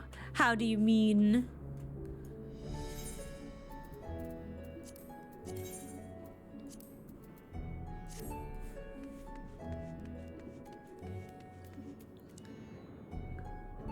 Just Fina? I'll try to remember. Far from free. I'm so interested because, like, okay, Fordola was like such an interesting character for me, because she obviously did bad things, but it was sort of like her backstory was so sad, and she was the only person who ever did an echo read on us as the Warrior of Light, and that shit fucked me right up. I got so hecked. I had a baller roulette 100 the other day. Don't think it was above 40% health as tank the entire time, but I never died. So hot.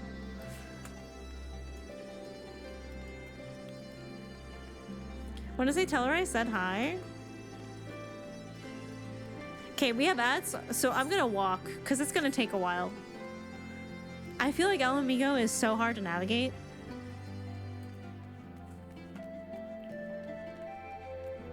Now, not that we need to worry specifically about cutscene dialogue or anything, I don't think.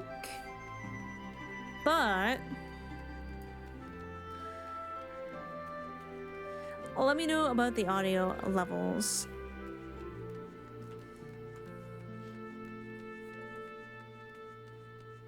I'm gonna get lost. I'm gonna get lost. And then I'm gonna find an alley dead end and be like, well, I guess I'll fly. Shepherd to the stars. I know exactly what quest you got that from. Wait, this cowboy is very, very pretty. Cowboy has bun boy vibes. How does that work? It looks so much cuter on him than it looks on me. Oh, look, a blasphemy hunter. Hi, Gooseray. How you doing? All right, I won't click yet because we are still in ads. But I will tell you, chat, that I have been doing some work on Crystal Rain because she is just kind of starting Heaven's Ward.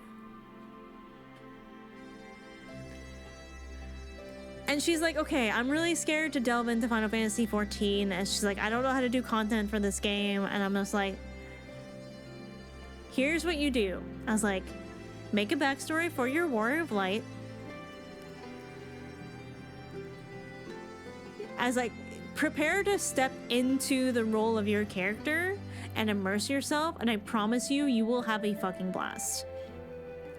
And she's really hesitant to just post VODs to YouTube. I was like, you don't even have to edit them. You can literally just post your VODs. And she's like, but that's not really exciting. Shouldn't I just edit them for like certain interesting things? I was like, you could. I haven't. Aside from like really big moment stuff, I haven't done that at all.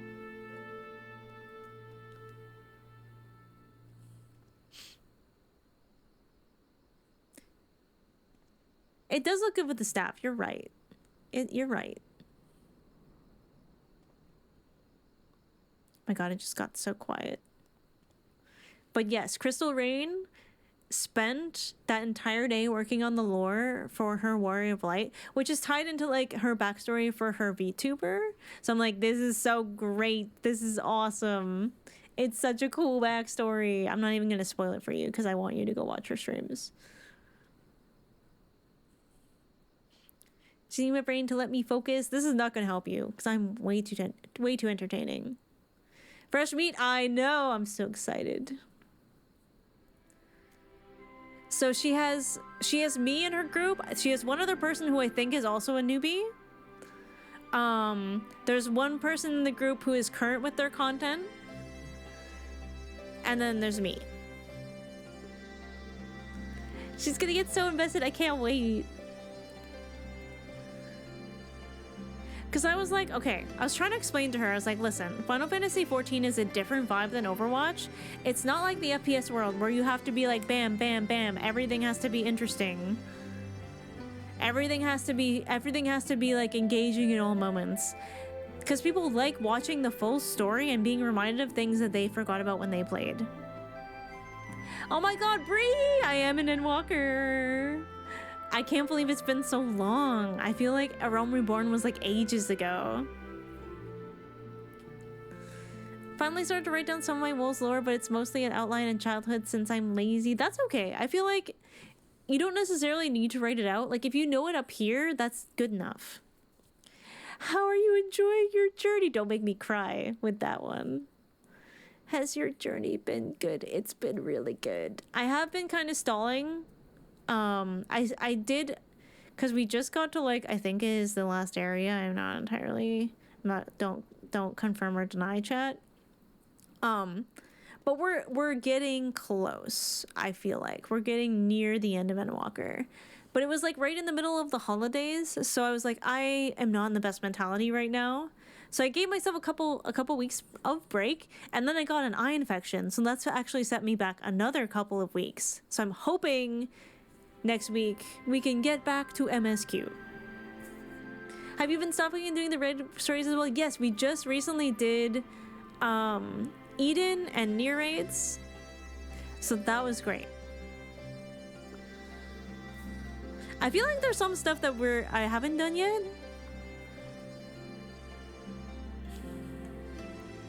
Oh my god, minimum eye level Near was so good. It was so fun.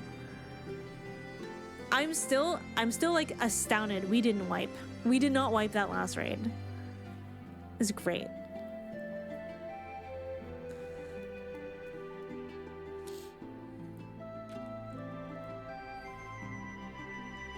Hi Emma, hello, hello. As you can see, because I know you're asking earlier, the eye is better. Actually, this is probably a better camera. It's still a little ooky. Endwalker raids? Wait. Oh, right, because there would be normal raids too. We did the Alliance raids. Oh, right, Eden raids wasn't Endwalker. That was Shadowbringers. Whoopsie. I'm glad it's better. Yeah, every night, I feel like it shrinks the most when I sleep. And today was the last day of doing it's like a goop that you put in your eyeball. But yes.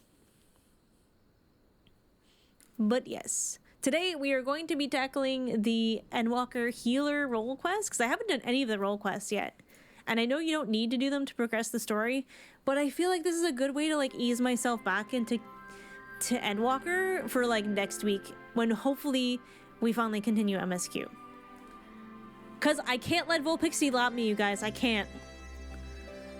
It's gonna happen. If I like put it off any longer, Vulpixie's gonna beat Endwalker before I do.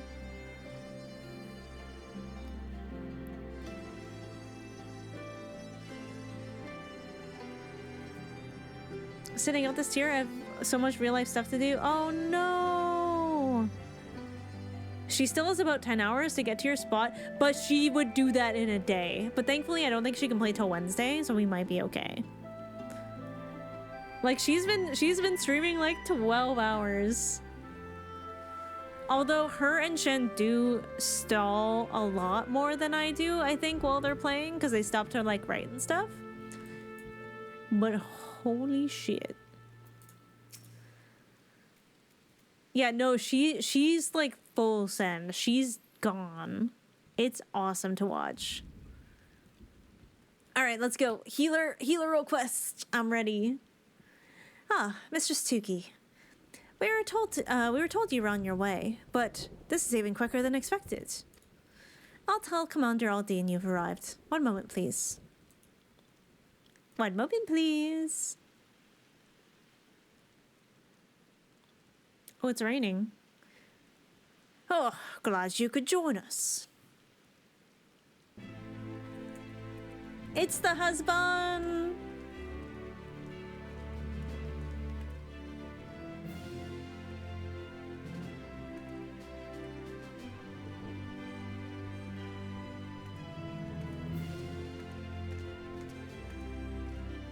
I appreciate that we've a far greater crisis to worry about, but we can't afford to ignore the situation here either.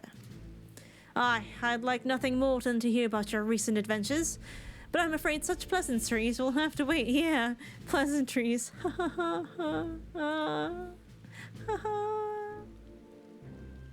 Oh, what the? As our man in Thabnir will have told you, there's a blasphemy loose in El Amigo. When it first appeared, the city guard were able to get most of the bystanders to safety, and, for a mercy, those caught in the chaos only suffered minor injuries. But then the fiend managed to escape and has not been seen since. We must find it, and soon, for as long as it remains at large, every man, woman, and child is at risk. Sheesh. That one's scary. As was the case in Thabnir, blasphemy's very existence seems to spur the creation of lesser beasts. The longer it is allowed to roam free, the more tragedy our people will suffer. Are you certain it's a blasphemy? Did anyone see the change take place? I think this is more... It is more pertinent. Aye, there were several eyewitnesses who gave the same account. A man walking through the Alamegan Quarter fell to his knees all of a sudden, and moments later transformed into the monstrosity we now pursue.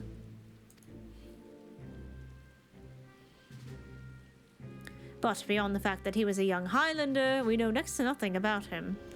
Even the descriptions about his appearance are too vague to help identify the lad, and we've no clues to his name or background. For all we know, he might not have even been born in Alamigo. Might have been the son of refugees come to visit. There are other possibilities we're investigating, though. That said, I doubt his circumstances are unique. Blasphemies and beasts are born when men are overcome by despair. And whatever drove him to turn likely could have done the same to another. How are you now? Therefore, if we are to prevent future tragedies, it is imperative that we identify and address the underlying cause. Until we do, we'll have no choice but to deal with the afflicted the only way we know how, by granting them a quick death. For now, I would have you join the hunt and keep my men from falling prey to these creatures. Are you up to it? You have my thanks. And as chance would have it, we've just received word that a number of beasts were spotted in the outskirts of Algana. The troops stationed there have already begun to put them down, but were wounded in the process. First and foremost, they need medical attention. That's where you come in. I'll meet you there. Oh, I miss Raban. You know what else I remember? Now that I'm thinking about it, when we first, before we got to meet all of these people and learned about these job quests, we had that, meanwhile, one of them was the dude who transformed in El Amigo. The other one was a dude who transformed in Ishgard. And not only did a guy transform in Ishgard, but Erenvel was also in Ishgard. And I'm like, wait a second. What's Erenvel doing there? Oh, you are so pretty.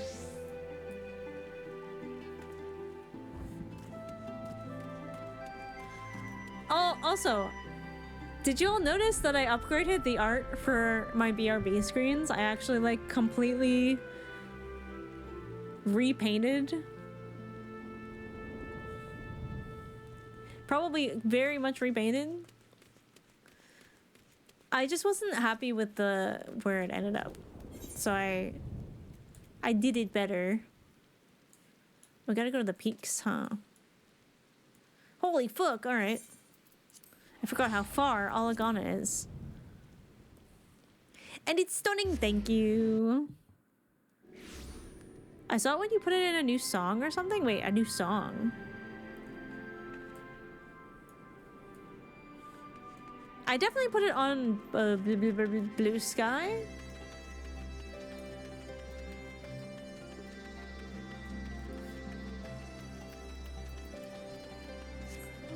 Almost forgot. Very important. Oh, who's a good Torgo? Oh, he's such a good boy. All right. Now we're ready to deal with despair.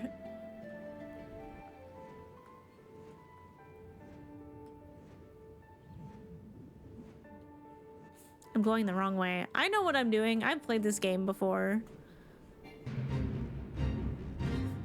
Oh, it's right here in the Fate.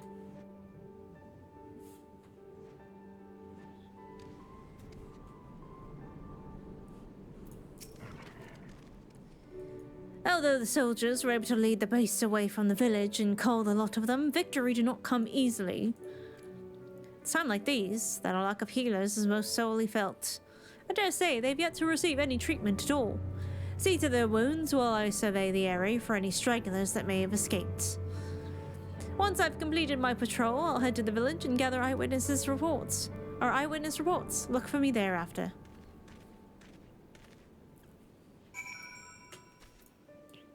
Also, I absolutely don't mind gushing about Vulpixie and her journey because I've been enjoying it immensely.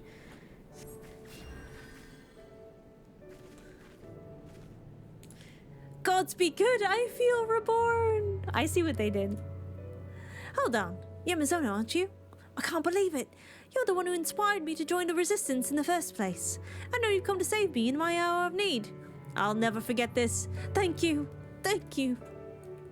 Aww.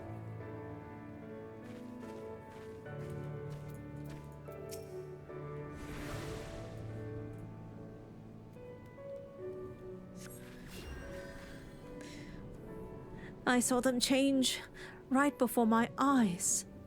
Those weren't monsters I killed, but innocent men. But it had to be done. There are others we had to protect, and thanks to you, I can continue to do just that. Once I've made my way back, I'll give a full account. The families, they'll understand.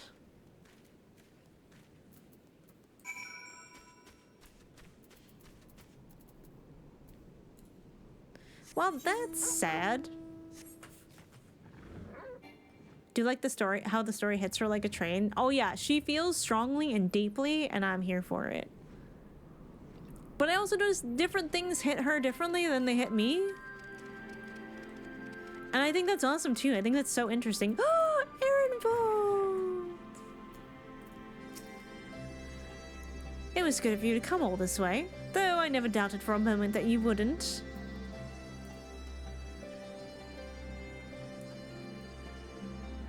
And Ragged Friend.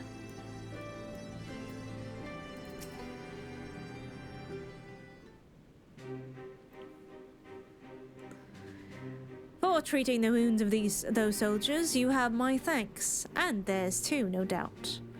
It seems they were indeed successful in slaying all the beasts, if my search is any indication, but we must remain vigilant. I've also spoken with several people who witnessed the moment of the transformation, though the ordeal has understandably left them rather shaken. I hear you've been through a few ordeals yourself, Miss Odo. I don't want to talk about it. I don't want to talk about it.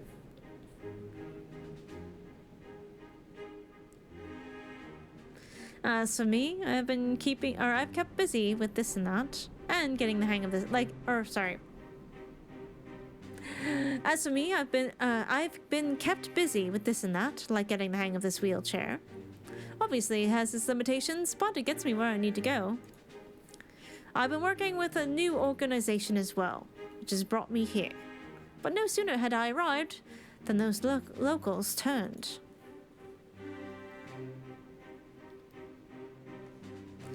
Ragnfrid, I heard you were there when it happened. What can you tell us? The ones who underwent the change are the very people we were trying to help.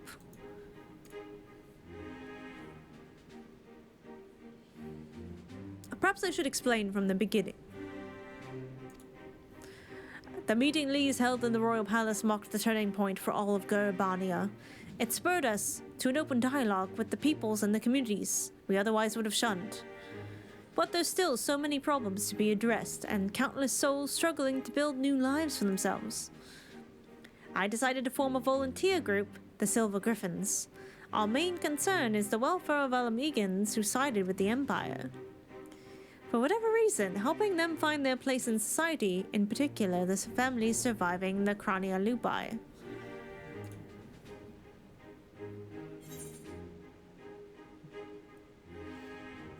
I thought you despised the skulls.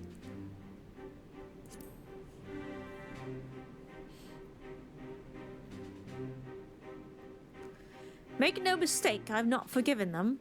I don't have that in me, and I doubt I ever will.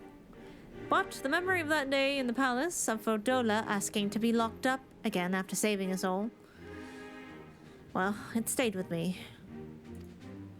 Got me to thinking why she and the other youths would commit such atrocities, why they'd swear to serve the Empire, and the answer was simple. Because they'd seen what we'd seen and suffered much the same. In a hell where we were all condemned, they chose to betray one brother to save another. That's how the Gallians win. Not by breaking you, but by making you break yourself. By making that choice the right one for the man at the end of his tether. Healing only begins with liberation.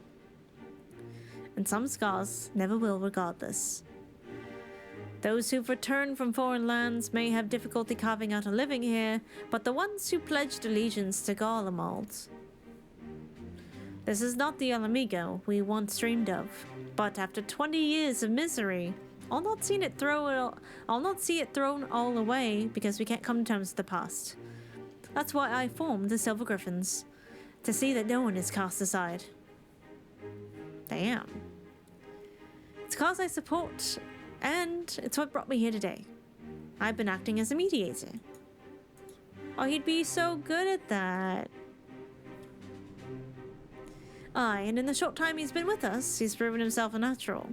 But despite our early successes, the families of the Skulls continue to refuse our help. I think I see where this is leading. They're the ones who turned, yes? Oh, shit. It comes as no surprise. Their kin tormented and murdered fellow Alamegans. Anyone with a conscience would feel shame and guilt. And for some, it might be too much to bear. I think I might know why they're turning us away. It's a sensitive matter, though, so let's go somewhere we won't be overheard.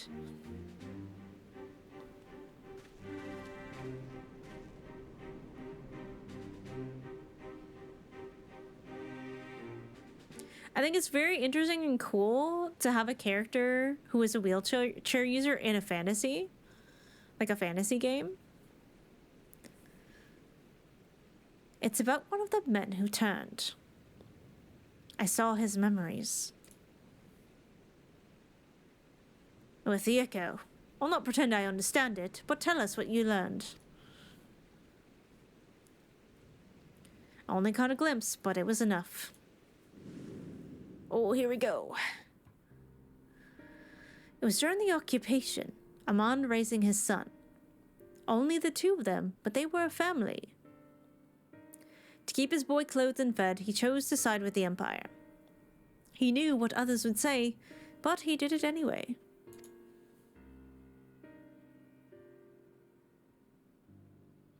And so he was branded a traitor. Every day his son listened to the jeering, the insults. But there was nothing he could do.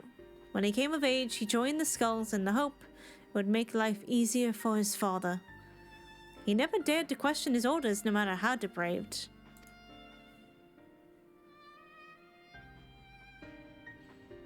He died in the revolution, but not before killing his own countrymen. His father wept not for the betrayer and murderer, but for the man he could have been. He blamed it all on himself, right up until the change took him. Oh boy. I can only pray he and his boy have finally found the peace they were denied in life. Alas, theirs is an all too familiar tale. They cannot forgive themselves, nor can they see how anyone else could.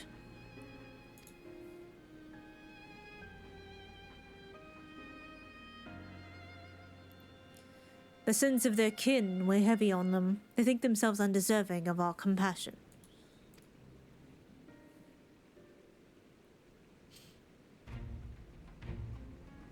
If they carry on like that, they'll turn into beasts.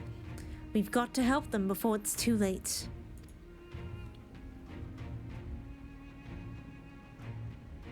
Growing up half Gallian and all amigo, I know how it feels to be shunned and hated. To hate myself. But so long as we give ourselves and others a chance, we can change for the better. And while I might not be as clever or as eloquent as someone like Alphano, I know I can make a difference. Aye, and I might not quite be the swordsman I used to be, but I'm still a fighter at heart, and I owe it to Abba and Oli to make the most of this life so long as I've got it.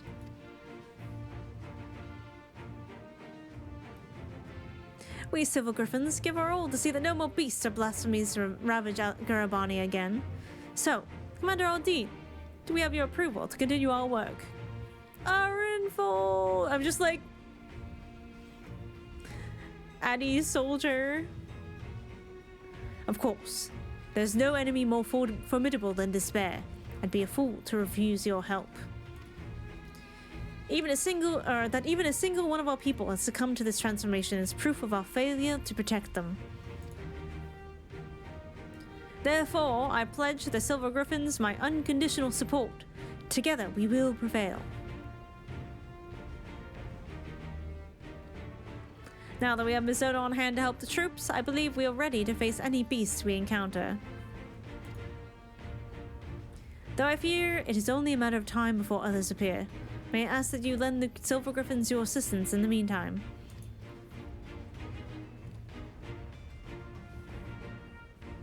Very good. For now, let's return to the city.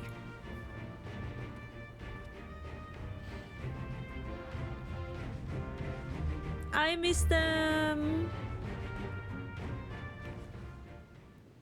I missed all of them.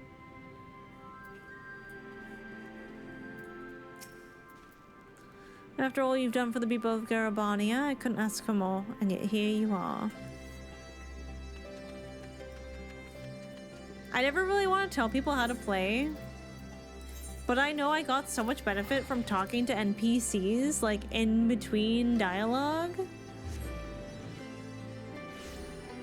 No, Cassowary, I'm not technically... Okay, I wish I could be playing MSQ tonight, but my eye is still healing. So I'm easing myself back in with the Endwalker role quests. I'm feeding the demon in my own way. All good, we'll wait. I'm so lucky. Everyone's been so nice and patient, even though I feel bad and that I feel upset with myself for needing a break, and then upset with myself for getting an eye infection even though that wasn't my fault. Your hair looks great, by the way, hasn't it? It's like grown so long. And it's so curly today. I'm rather fond of it, actually. Well, like, I learned so much about Emmett Selk by talking to Emmett in Shadowbringers, like, between quests. Like, the part where he told us, like, hey, these aren't our names. These are actually just titles. And you're like, oh, interesting. It's got a little bit extra. The Emmett brain rot is so permanent. Every time I've been in this story where I'm just like, well, I guess that's the end of Emmett. I guess that's the end of Emmett Selk. I guess that's the end of the Asians. We're never gonna hear about the Asians again. And this game then throws me in fucking Elpis. And then Elpis ended, I'm like, well, I guess that's the end of Hitlerdeus and Emmett and the Asians. And then there's like dream sequences where they're still talking, and I'm just like, what the hell? Will I never be at peace? Will I never be at peace again? And the answer is no. I will never be normal again. I will never be at peace. This game will not allow it. I'm not allowed.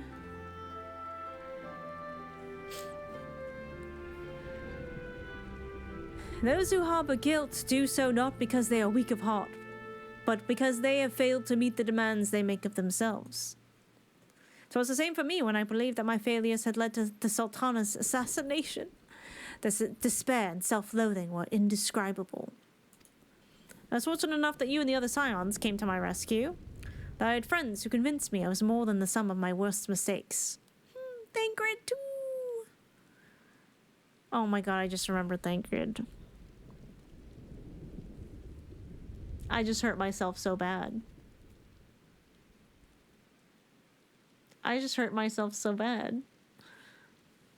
I remember early on just stumbling on Emmett art. I was like, who's that? Seems lame. Hate that guy.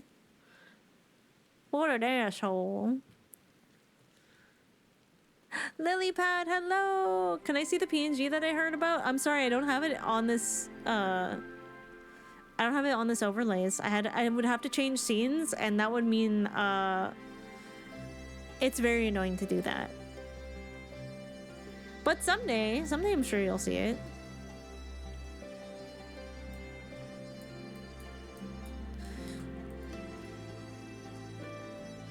Now we must do the same for the people of Alamigo. We must help them to heal and find strength to, if not forgive, then come to terms with who we were, so that we can look to who we can be, who we should aspire to be. That is precisely why the work of the Silver Griffins is so vital. Though our problems are not new, the emergence of this deadly phenomenon means we cannot afford to delay addressing them any longer, and we will be better for it ultimately. Once we've decided a course of action, you'll be the first to know. Until then, may Ralgar watch and keep over you.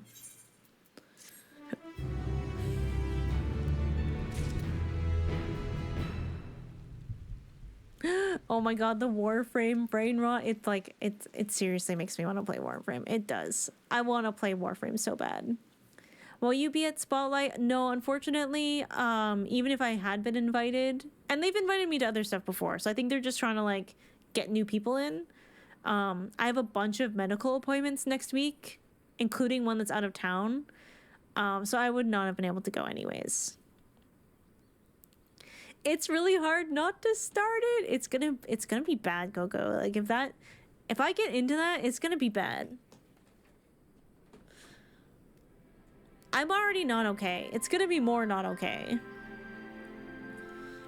Based on what I've seen from Taco posting, oh my god. Hi, Esper. Hello, bug.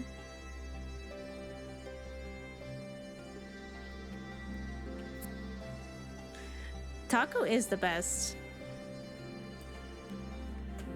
Hi, Illumin. How you doing? Esper just walked by. She's in her egg now. Alright, I guess we continue? The struggle to prevent the emergence of beasts grows increasingly desperate. Alright, cool. I'm tired and it's only 7:30. Aw, you're so old. We were hoping you'd stop by. I'll show you to Commander Aldine at once.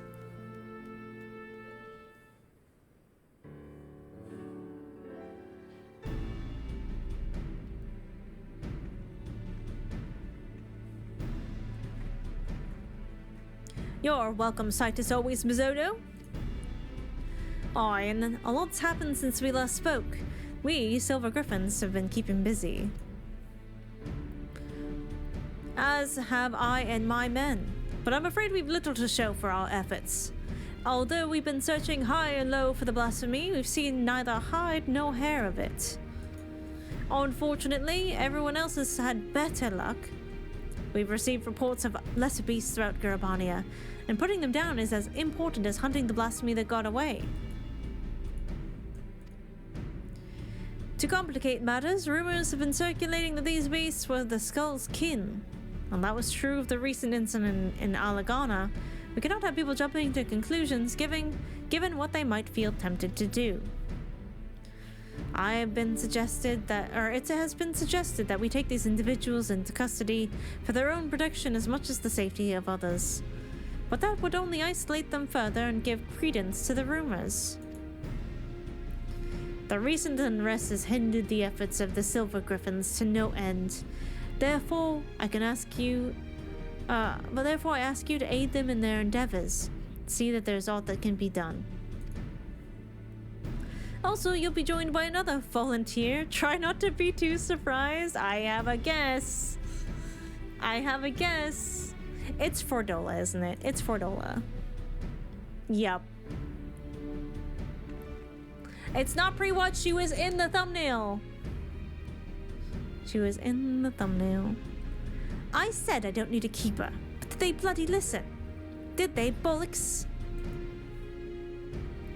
Oh, come on, don't be like that. This is what you agreed to. Besides, you never know when you might have need of a healer, and there's none better than Mizono. It's true. I am that good. He's right. You've earned a measure of trust, but this shouldn't be taken, this should be taken to mean otherwise. Thick as thieves, are we now? Then there's no need for this sodding collar, we all know it's not coming off anytime soon, but if this is how it is to be, then fine. So long as she keeps out of my way. I want the two of you to visit the Silver Griffin's headquarters in Alagana. Several relatives of the Chronia Lupi have agreed to meet with them, and we could do with a measure of precaution.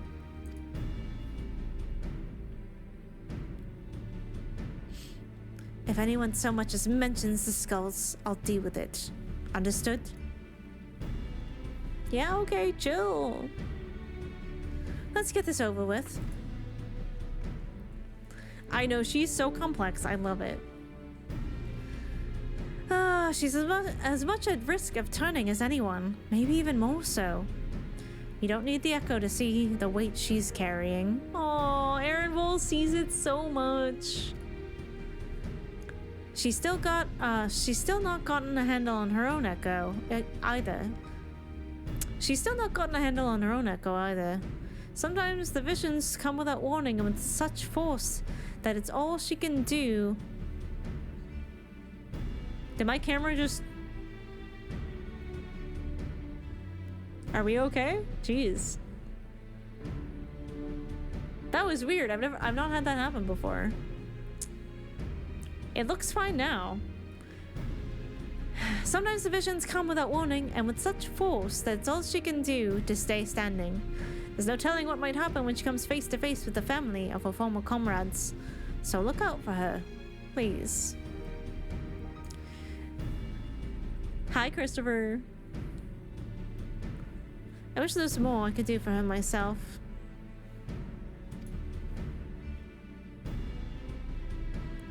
This man cares so much. But we've all got our duties, and I'll see them through to the end. So must we all. Follow Fordola's lead.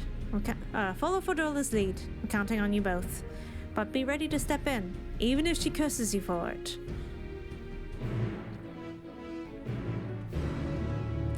Poor Fordola. Because, I mean, not only is she not used to, like, having the echo, or, you know, ether stuff, I don't know if it, like, works differently because it was, like, scientifically given to her.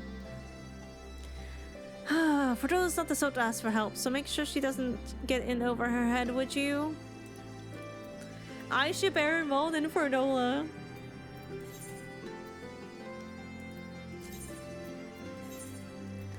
He cares about her so much.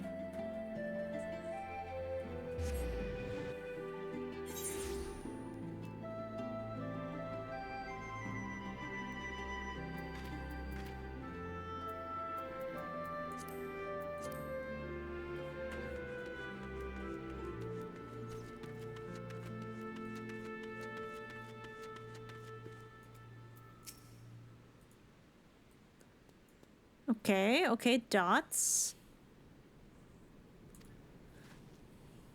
I had a feeling Raban would send you Mizono.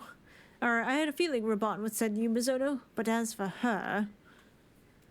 If you've got any complaints, take it up with the commander. No, it's fine. Truth be told, since that day at the Roller Palace, I've been thinking. Stop. You don't want to say it, and I don't want to hear it. To the matter at hand, then. We Silver Griffins have been working to support the relatives of the Crania Lupi, but one family has gone missing. A mother and her parents, who lived together under the same roof. One of us paid them a visit, but they were nowhere to be seen, and when they went inside to check, they found the house had been torn to shreds. Thick gouges on the floor and the walls, made by beast's claws, by the look of them. You think they've turned? Aye, that's the most likely explanation. Please, do what you must before anyone is hurt. There's no time to waste. I'll head west, you head east.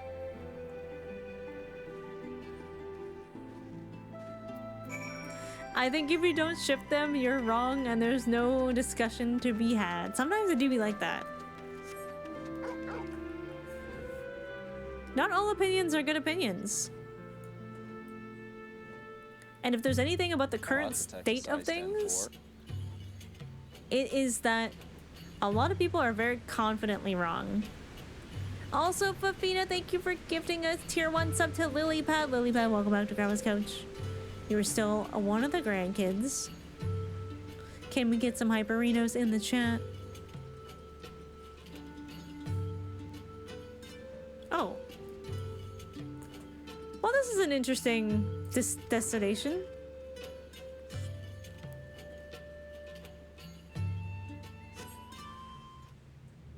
Oh good, a hostile presence. Oh shit! Oh shit, that's a fell beast right there. Okay, I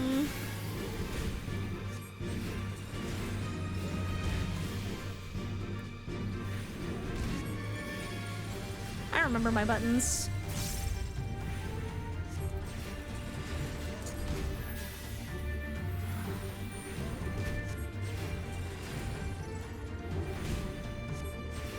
Okay, I think if you ship Fordola or Ehrenfeld with yourself or your Warrior of Light, I get it.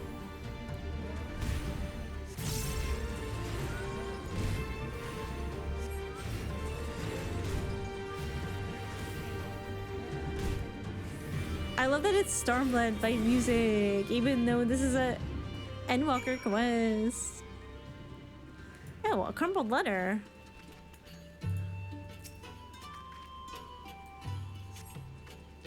In the dirt, you spy an envelope containing a crumpled, tear-stained letter. Read the letter, duh. Dear Mother, I hope that this letter finds you well. Time is short, so I must keep this brief. Although I've never done anything to make you proud, I promise you things will be different when the war is over.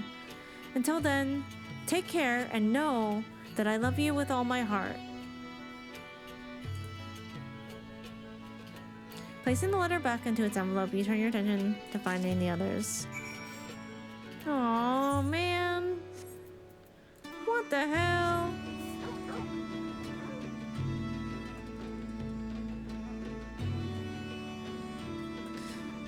Me writing to my mom. Yeah, this is the first one I've done of the role quests.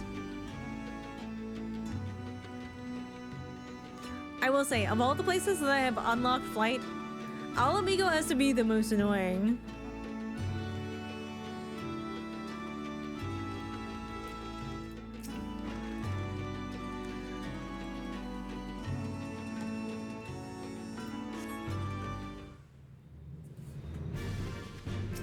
Shit.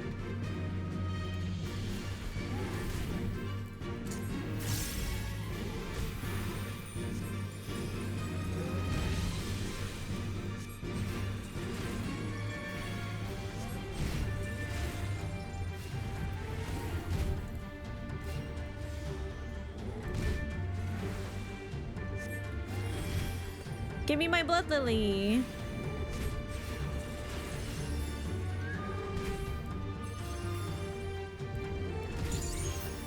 Blood for the blood lily.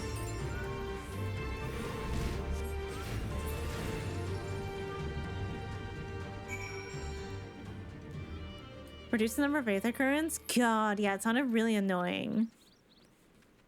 Time-worn wedding ring? Oh boy. You discover what appears to be a wedding ring with the name and date engraved on the inside. Seemingly no more clues to be found, you decide to report to Ragnfrid. Back in my day. Well, I think A Realm Reborn was the one I've heard from everybody the most about how much they like tune that. Like they really pruned A Realm Reborn to be a lot more streamlined, like a lot.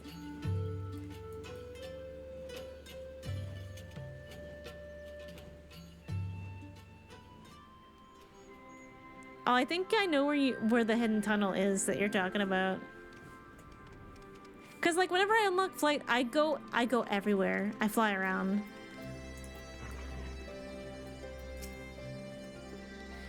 Were you able to find anything? Yeah. It's real sad. Then it is as we feared. I found and killed the third. It was carrying this.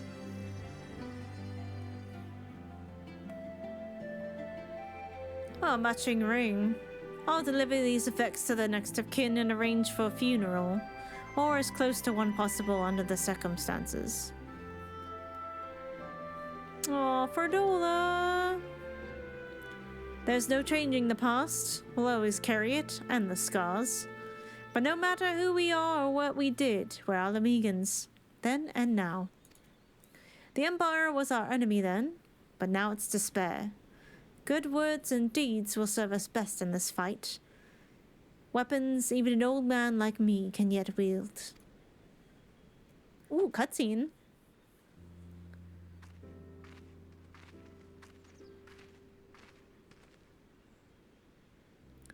Thanks to the two of you, the missing villagers may be finally laid to rest. And I and the other Silver Griffins will redouble our efforts to prevent further tragedies. I finished checking the wares, sir. Everything is in order. Good word. Or good work. Take a rest, lad. You've more than earned it. Keep this to yourselves, but Everett's younger brother was a member of the Crania Lupi. He's exactly the sort of person we're trying to help. Like many of the others, he was reluctant to talk to us at first, but after we'd gained his trust, we were able to help him find work. He's taken to it well.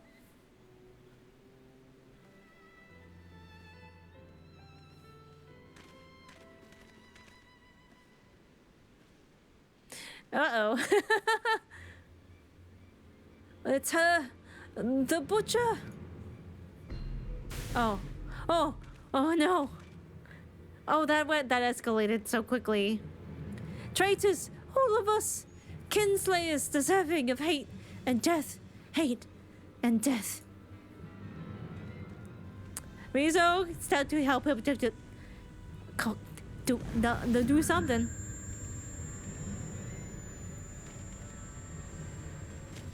Oh, is she experiencing? Is she feeling what he's feeling? Get back! Get back!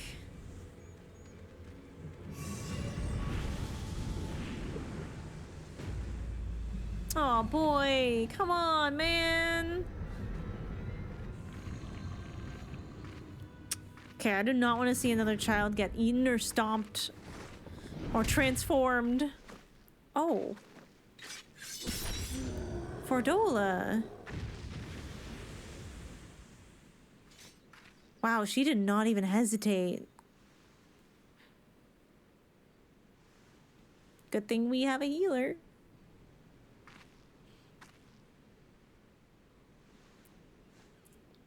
Stay away from her.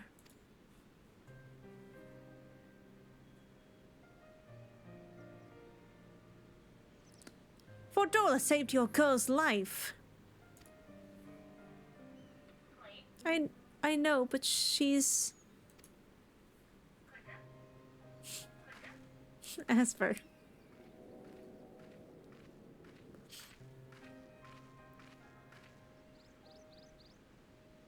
It happened in an instant. That poor lad. But it had to be done, and without hesitation. Would have been much worse otherwise.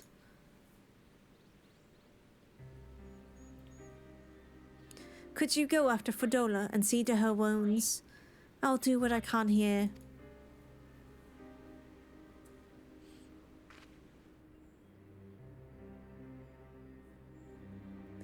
I don't know which wound is gonna be worse, the wound outside or the wound inside. I'm gonna bet it's the wound inside. Hi, Esper. I have a feeling she wants to play. What do you want? You want to play?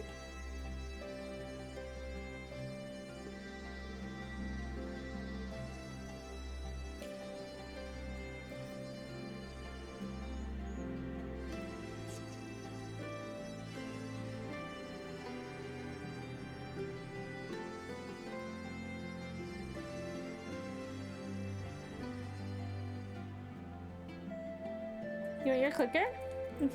Since someone has redeemed a treat. She wants to be behind the monitor, but you know. Esper. Clicker.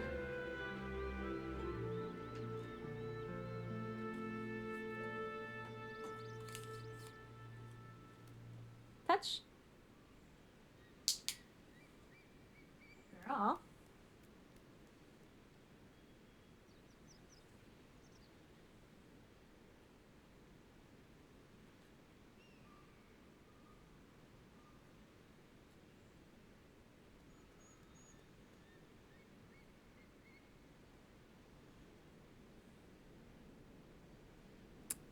She munch. Sit pretty.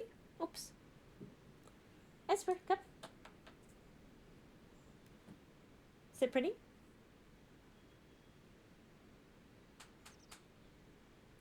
See if she can come into the camera. Come. Sit. Sit pretty. Girl.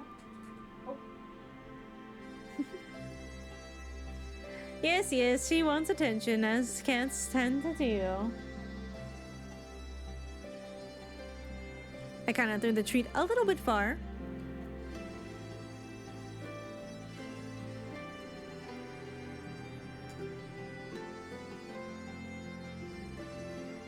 Did you get it?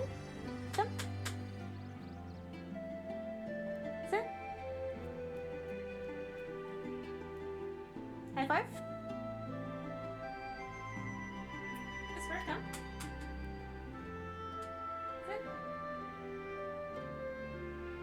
High five. Yeah. High five. Good girl.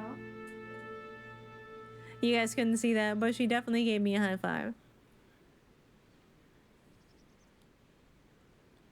Come. Place. Place.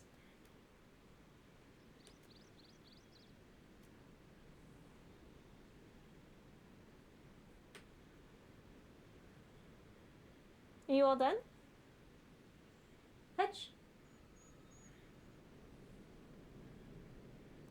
Touch. One more. touch? See if she'll do it. Oh, good girl. Okay, all done. All done. I still want a cat again. I highly recommend it.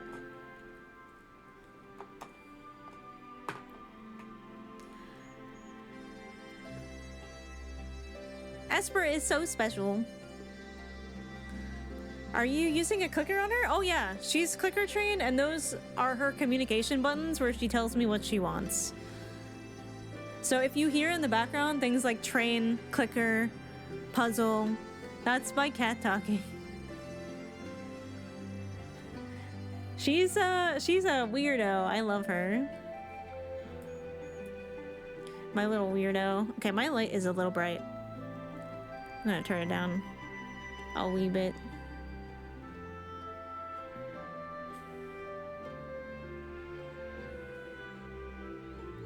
I think she's good now. Where I live at the moment doesn't mix with having a cat. Oh no! Is it just like your living situation doesn't allow for it, or just not a very cat-friendly thing? Do you have any recommendations for reading on proper cat training? I'm thinking of getting a second cat to keep Jaina happy. Oh, Jaina! That's a great name. I love that. I would say with introducing two cats, it's easier probably for an older cat to get used to a kitten. I don't know where I'm going. Oh, I gotta find her.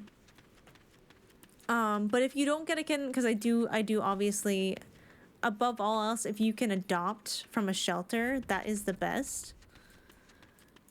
It is cats adjust, like they're resistant to change, but they are very adaptable.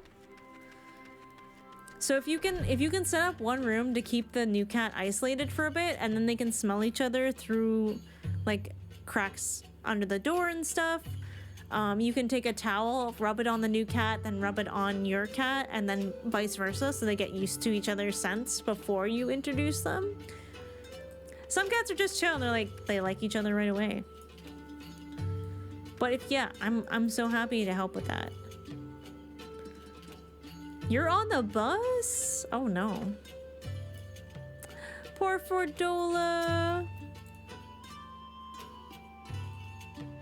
She would like smack Mizo's hand away, 100%. I'm fine. Let me be. You're stupid. Let me heal you. I said I don't need your help. It's not your injuries I'm worried about. Or not only your injuries I'm worried about.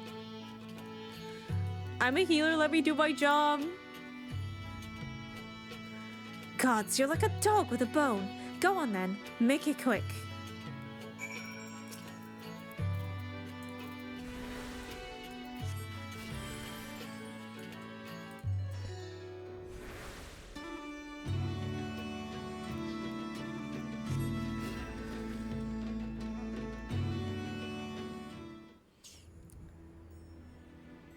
She's so tsundere. Curl can't change its spots. And there's no washing the blood off my hands. Nor would I, even if I could.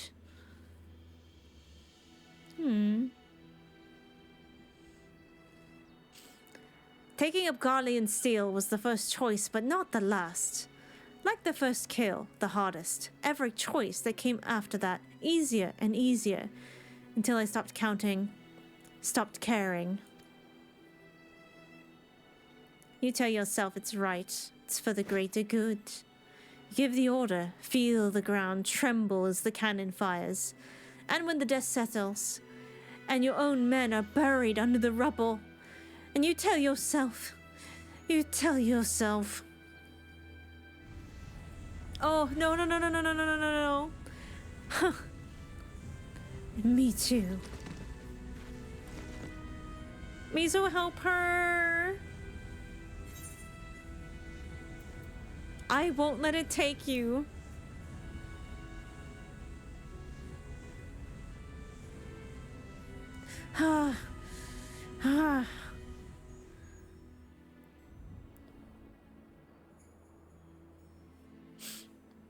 The man in the village. I saw his past. I'm the one who killed his brother.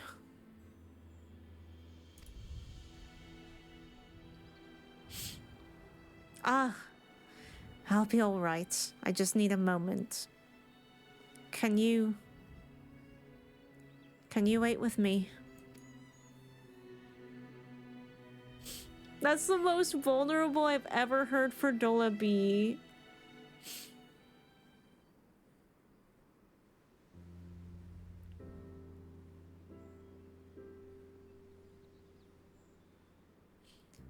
Everything the skulls fought for, the sacrifices we made, the things we did.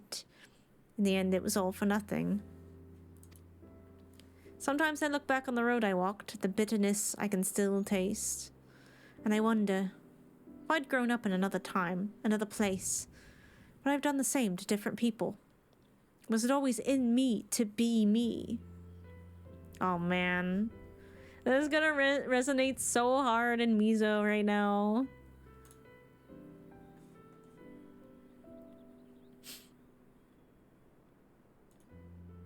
Oops, what did that do? Okay. All I know is everyone would have been better off if I'd never been born. But I was, and I dragged others into a hell of my own making. I remember those two brothers in particular, childhood friends of mine. The older one enlisted with me, but the younger... He would have never made it, he would never have made it as a soldier. He was too kind, too good. Ansfred died at the Specula Imperatoris, but his brother's still out there somewhere. Not that I've got the courage to face him after what I did. I hope he's found the life he deserves. Not all of the Carnia Lupi at the towers died that day, though. I know from one of my visions that at least one survived. Rudolph. I'm glad he made it out, but too many others didn't. Too many still need our help. I helped make this blasphemy, and by Ralger, I'll kill the bastard if it's the last thing I do. Anyway, that's enough out of me. I'll be heading back to the city to make my report. I suggest you do likewise. The fact that the sun was setting in that whole scene just made it hit so much more harder. Like, that shit's crazy. Wait.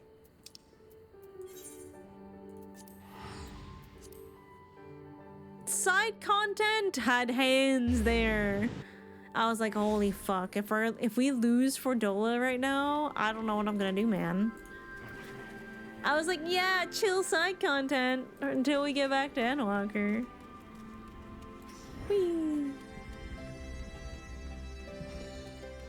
I am walking because we have ants.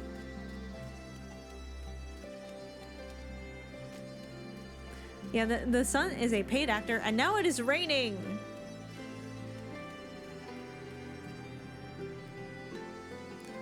Like, what is this pathetic fallacy happening right now? Also, I need y'all to know every single day, this fucking MSQ title kills me. Chill Sidegun in Final Fantasy XIV. Did you forget you are playing Final Fantasy XIV?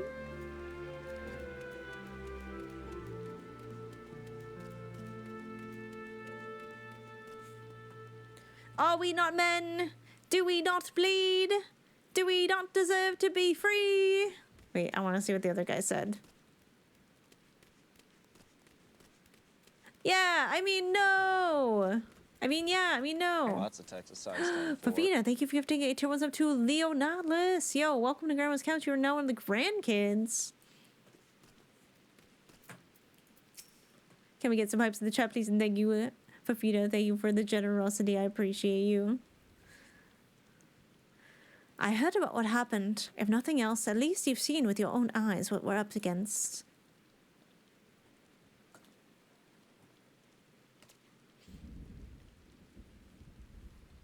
Can't have anyone in chat without tea. What'd you say about the MSQ marker? Oh, just that it taunts me. I'm haunted by it, and it's weird, weirdly ominous, janky text. Welcome back. Wait, sorry, ad is still up, and I just jumped the gun. I'm sorry. I will wait.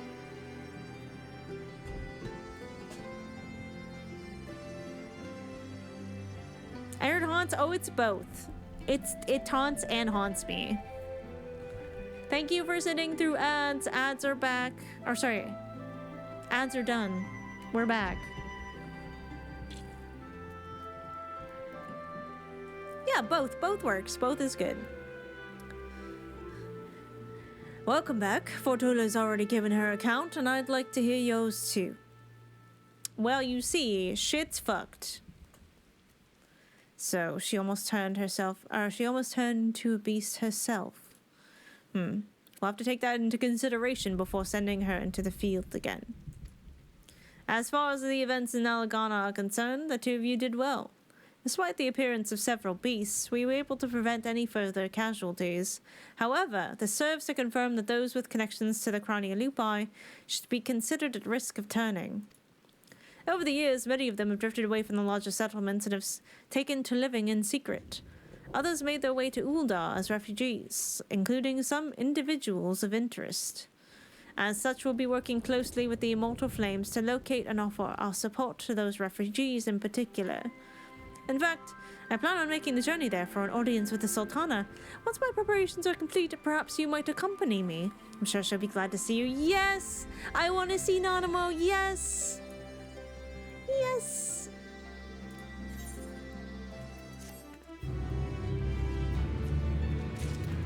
Hello, babies.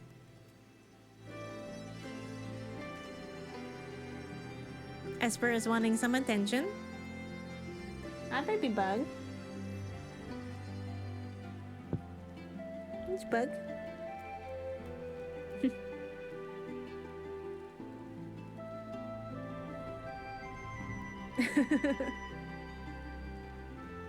That's a bug. Yeah. Yeah. Those are some big purrs you got there, ma'am. Do you want some pets? Ow. I have summoned the Great Bagagua.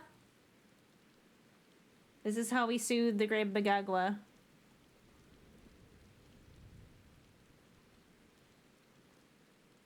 Soothe the Great Bagagua. Be gone. Be gone. Don't summon Bagagua. Do not summon Bagagua. There we go. I think she soothed. I think she soothed. Look at her. You like rub her ears and her arms just go up. Yeah. Yeah, she likes that. Are you happy, baby? Yeah. Are you happy, baby? Yeah. Oh.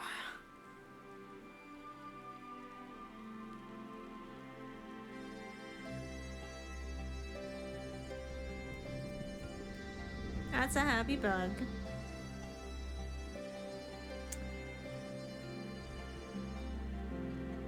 Good? Yeah. She has been calmed. We have soothed the Great Bagagua.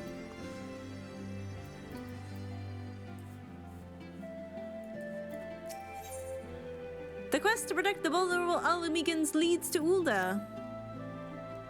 Here to see Commander Aldine, I take it. This way, please. She very rarely likes to, like, lay in my lap at my desk. She does when I like to watch TV, but... There's a bug. Our request for an audience with the Sultana has been accepted. Before we depart, I'll share what we've learned since we last spoke. The blasphemy continues to elude us, all the while driving others to succumb to despair and turn. Even with the Alamegan and Uldan forces searching for signs of the beast and more potential victims, we've yet to discern a pattern of the chaos. Nevertheless, if our blasphemy is like the others, its behavior is likely dictated by the passions and regrets of the man it once was. Therefore, any information concerning him and the life he led may help track us down, or track it down before it strikes again.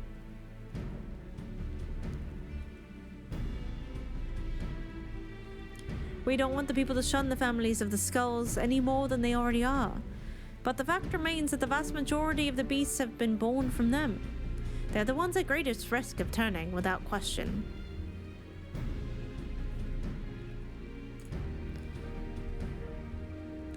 Fordola concerns me too. She came so close to transforming once before, so I think it might be best if we kept her out of this after all. Oh, seems like a waste of a capable soldier. I think it's more this.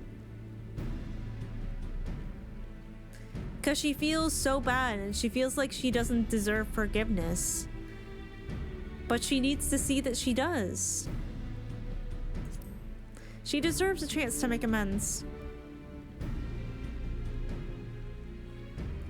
I'm inclined to agree with Mizono.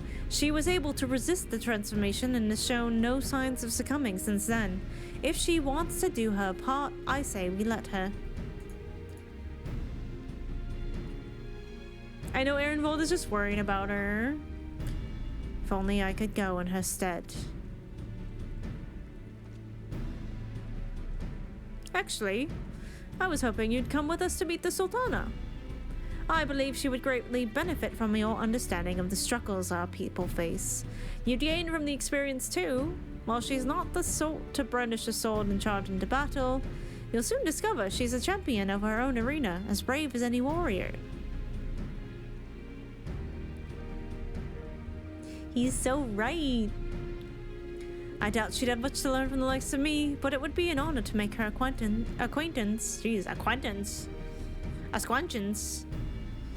Ehrenwald and I will go on ahead and wait for you at the hustings strip. We'll see you anon.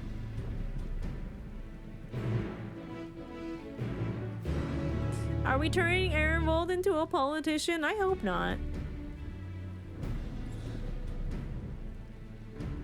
The Sultana could always use more friends, though.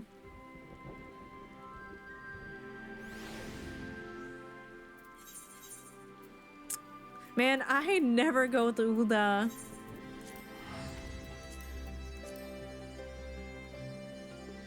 Oh, she's such a cozy bear right now.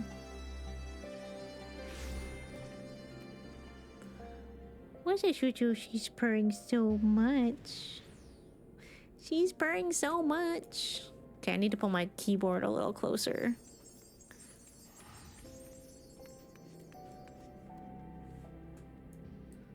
Aw, cute.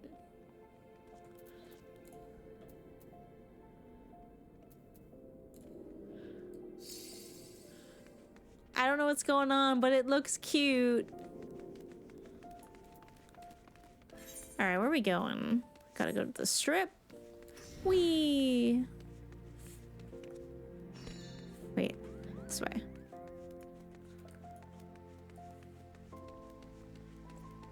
Wait, how do I get I hate Ulda so much, bro.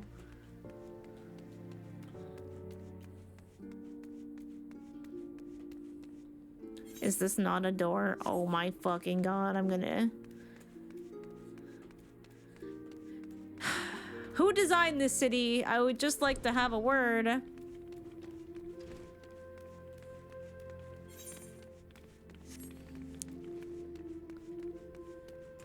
This is a door, right? Oh my god, I hate it here. I went the wrong way still. Okay, I just need to find an aetherite crystal, I think. There's so many dead ends for no reason. Do I have to go to the lift? Is that... This is... I'm so glad I didn't start here. If I had started in Ulda, I genuinely think I would have quit the game in A Realm Reborn. I never... I really genuinely think I would have quit.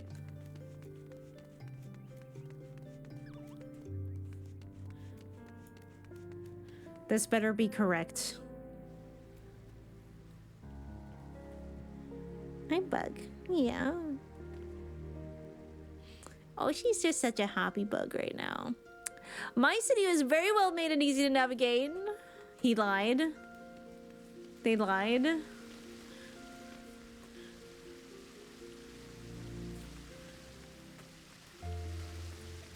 Can tell this was made by Lalafels. This is still not correct. Okay. I have to go up. I have to go up.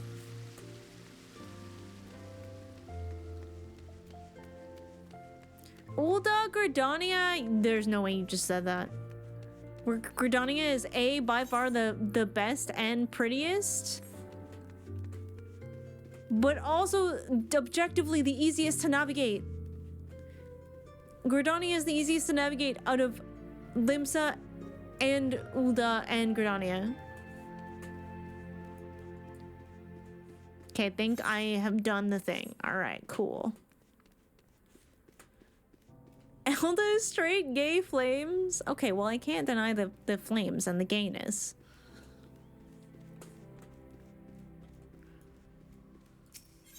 I don't even know if I've attuned all the aetherites here. Oh, I remember this spot. What is it we were searching for again? That's what I'm asking. Is this not the place where we lost all of our friends? Papa Sean!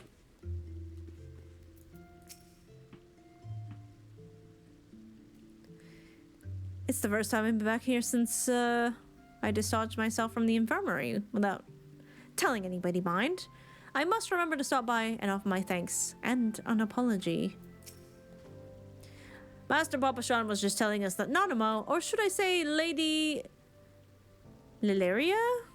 Wait, Lilira? Has gone on another one of her jaunts about the city. Oh, right, she has her, like, undercover persona.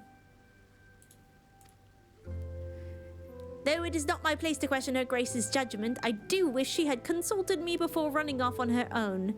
Perhaps I'm overthinking it, but it's unlike her to keep guests waiting.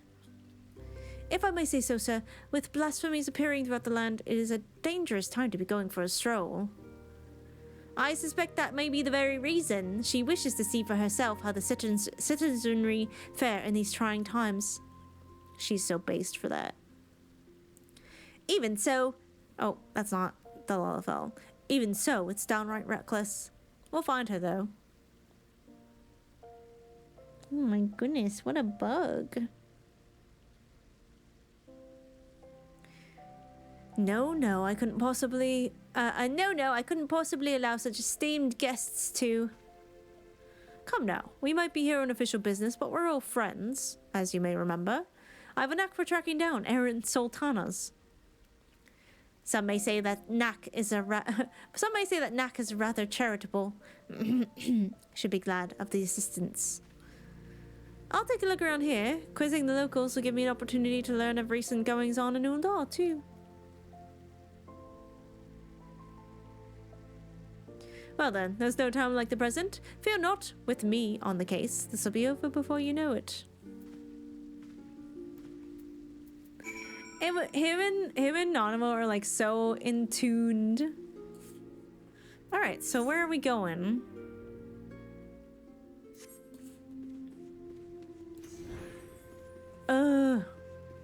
This way? Can I jump? Nope. Can I jump? Nope.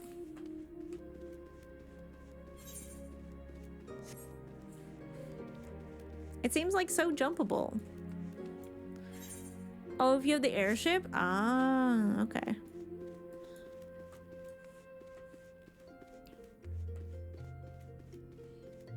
I was running around Gridania a lot this week getting footage for my video. There are so many pretty little nooks and crannies in Gridania. Aha.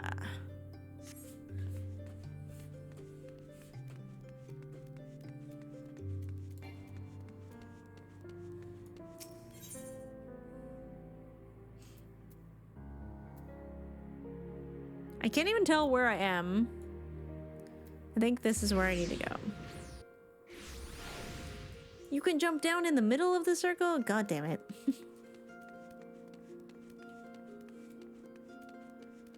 This place sucks. I would like to talk to Nanamo about how not pedestrian friendly the streets are. Thank you. It's been some time since the last I combed these streets looking for young Lilyria. As a matter of fact, Papa Sean and I would compete to see which of us can find her first. As I recall, most of the contests ended in my favor.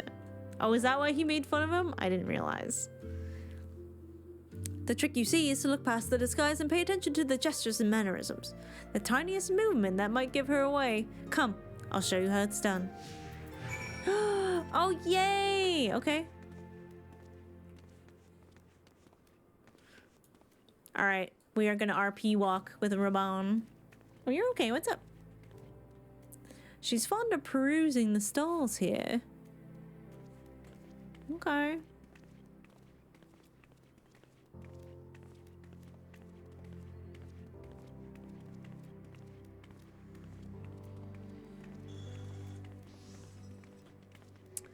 So many Lullavel.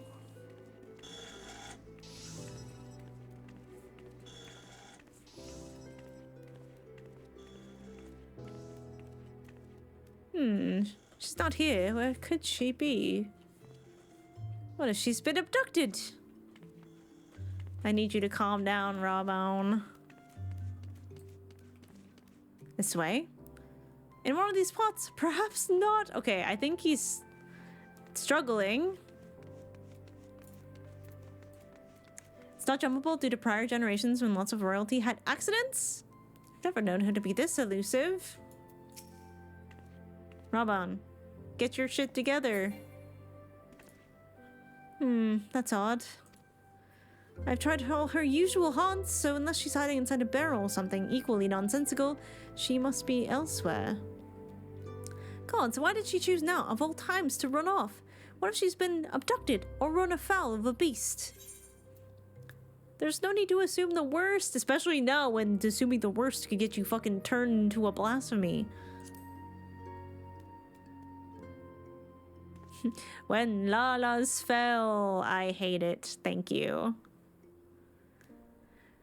You're right, I know. But it's hard not to worry. Where could she be? Come to think of it, something Papa Sean said caught my ear. He thought Nanamo went on this excursion because of the emergence of the blasphemy and the beasts. To better understand how her people are coping with the situation. So, she'd be driven to seek out the most desperate and destitute. Ah, Perlane then. Why'd I ask you to lead the way? I'll admit my ability to track missing persons may have dulled somewhat. You want me to navigate? Oh, fuck. Okay. This way. Oh. Perlane has ever been plagued by pickpockets and the like. I'll watch your back. So go ahead and give the search for Lilyria your full attention. Oh god, Nanamo's never gonna be found now if I have to navigate Ulda to try to find her. Are you her? Are you her? The rabble's in high spirits. Maybe she is in a pot. Let's check. Nope. A wine bottle! That's suspicious. Don't like that when I'm trying to find Nanamo. Excuse me, sir. Did you poison the Sultana? I don't think he did it.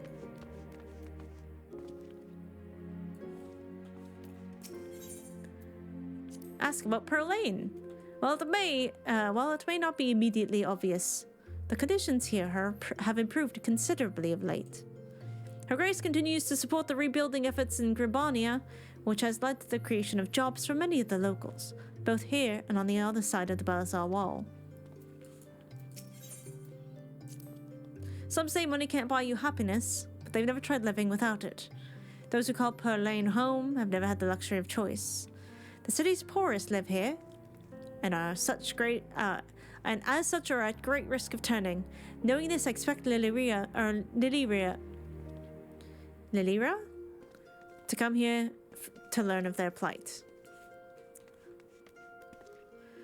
Hey, Help wanted, high wages, meals provided. Things are starting to look up right then. Let's be about it. Oh, damn. This guy's got a sick shape shaved into his head. This guy's picking some stuff up.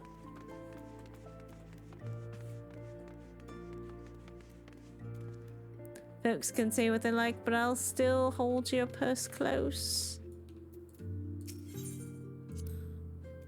In every society, there are haves and have-nots, and seldom is this divide more sorely felt than here in Ulda. Many of the young and able-bodied work for Lolorito as gods, though he earns more in an afternoon than most will in a lifetime. I knew I hated Lolorito for a reason. Bro's basically a gillionaire. Some say money can't buy you happiness. Okay, cool. We've already said that part.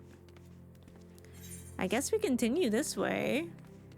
What a lurking leech. Oh, hello. No, I don't think so. Excuse me, sir. All these pretty people in their fancy clothes. Fanciest thing I've ever worn is this suit of mail, which is beginning to smell. Yeah, I can smell you. Are you Lilira?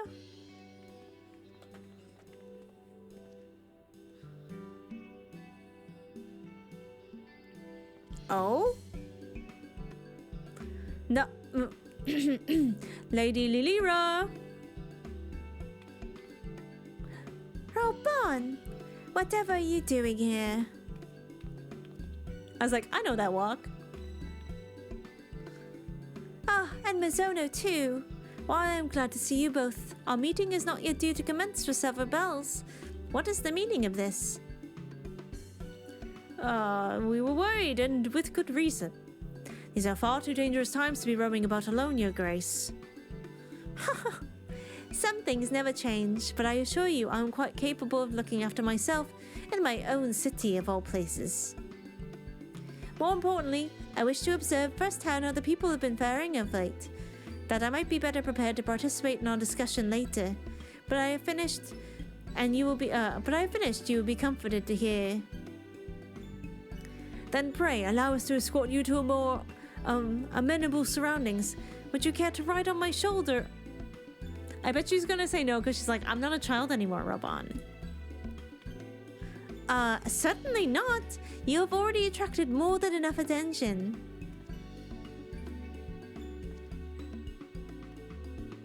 I love them. She's like, bitch, I think not. Bruh, I gotta find my own way back. I am near an aetherite. I'm gonna use it. In disguise. Yeah, I'm undercover. Bruh.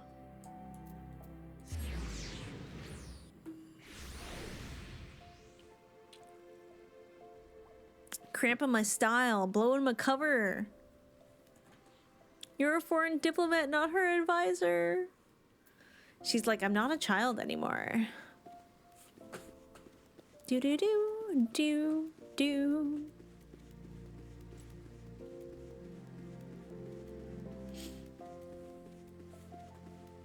I hope he's not sad.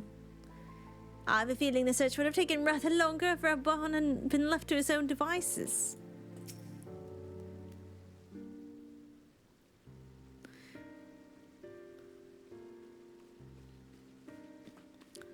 She's 21, but she was like sheltered quite a bit. And didn't she take over when she was much younger?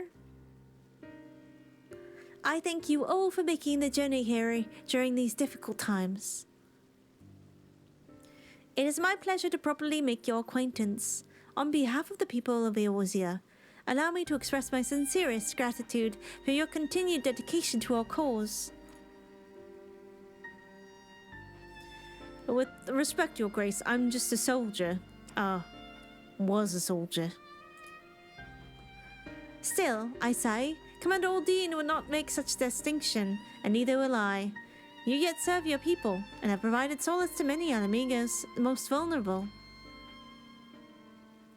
If we are to deal with this threat, we must forearm ourselves with the knowledge. I understand you come bearing information regarding the blasphemy and its victims.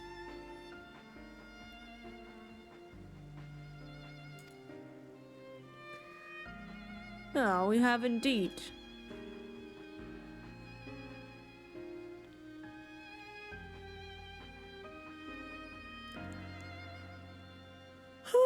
My goodness. It's only 9:30. Hence the need to locate the family. Wait, this is Anonymous? Yeah. Hence the need to locate the families of Chronia Lupi members who have fled to Thornaland. There is no end to the struggles faced by Alamigan refugees, and to those who once pledged allegiance to the Empire is no exception. But rest assured that irrespective of their pasts, all will be treated with an even hand. All will be afforded such aid as I am able to provide. Ah, magnanimous as always, Your Grace. If I might be so bold, I have a question. What do you have in mind for those at risk of undergoing the change? I believe there is but one recourse. Earnest and open dialogue. While some are born into unimaginable wealth, others suffer great hardship and oppression. The circumstances of our birth are beyond our control. Our fate subject to the whims of the gods, some would argue. I once thought myself a prisoner of my fate, a figurehead, hapless to watch on as my people starved, a powerless puppet. I wanted nothing more than to cast it all aside, to free us all, but failed for my naivete, and then was afforded a second chance for my privilege. The world is unfair, terribly so, but we have the power to push back against inequalities and injustices, if not overcome them on blessed occasions, to love our neighbor and share in life's bounties, to open our hearts and come together as one. Truer words were never spoken. But without the support of the people, such words are not but vain platitudes. Thankfully, my recent attempts to make inroads with the monetarists have met with some success. Despite differing views on many subjects, we yet strive to find common ground. Common ground. We've been pouring all our efforts into aiding families of the Chronia Lupi. While it seemed to help to a good degree, some have still succumbed and turned. Of course, they're not the only ones in danger. There are Alamigans everywhere. Whether they sided with the Empire, fought for the Resistance, or were caught in the middle, they all suffered. They all wake up in the night at times, haunted by memories of death and despair. We know what can happen if those feelings are left to fester. The legacy of the Imperial occupation will not soon be forgotten, but rather than seek to forget, maybe it is necessary to remember, to acknowledge and accept the truth of it, that they may properly mourn those they have lost. Aye, a remembrance. I propose we hold a memorial ceremony for those who died during the war. Everyone, no matter who they were or what they did. Let them be loved. Let them be hated. But above all, let them be remembered. And in the remembering of the dead, in their honor and their sin, we, the living of Alamigo, may yet find a sliver of common ground.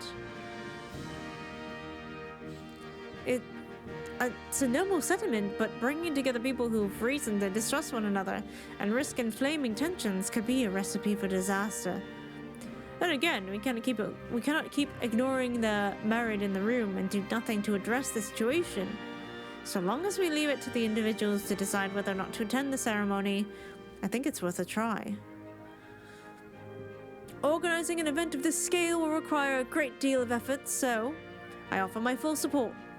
Once you know what is needed, come to me and we'll put the plan into action. Obviously, some will balk at the idea, which is perfectly understandable, so I'll be listening to their opinions as well. After all, we all want the ceremony to be what brings Alamegans together.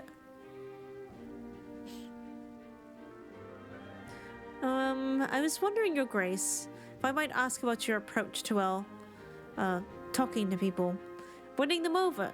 As you can tell, I'm no politician, so I'd be grateful for any advice you can share with me.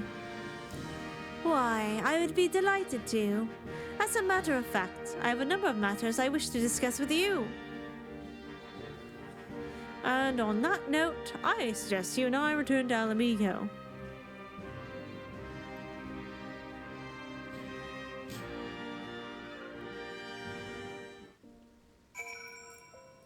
Aww. I feel like Ehrenwald is like slowly going to be finding his place. Huh. Wonder what Abba and Ohli would say if I could tell them that I had a chat with the Sultana. I can hardly believe it myself. And back we go. I'll never forgive Square for making Kanius in a race that lives for several hundred years and then making her in her 20s. Is she actually in her 20s, or is it like she looks like she's in her 20s?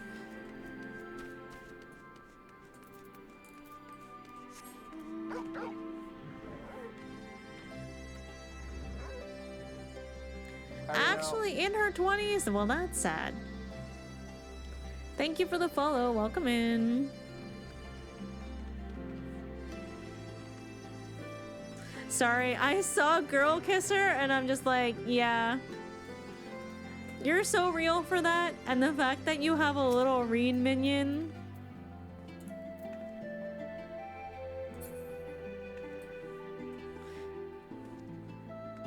Heck yeah, Girl Kisser.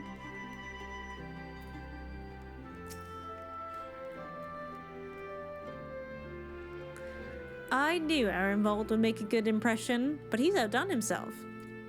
Not only has he found a new avenue in life to explore, but he's taken to it with considerable aplomb. And while his proposed memorial ceremony is bound to have its detractors, I have faith that many will come around. Not all, but enough, I pray. For our part, we must stand at the ready for whatever may occur. So I shall send word. I shall send word if there are any developments.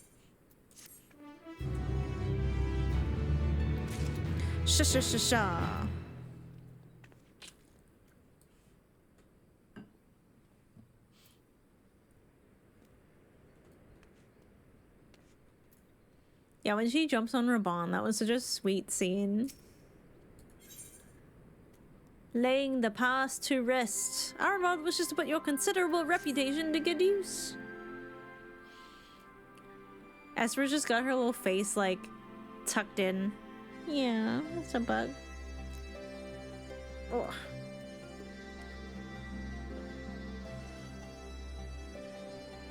Sorry, bug. I didn't mean to wake you.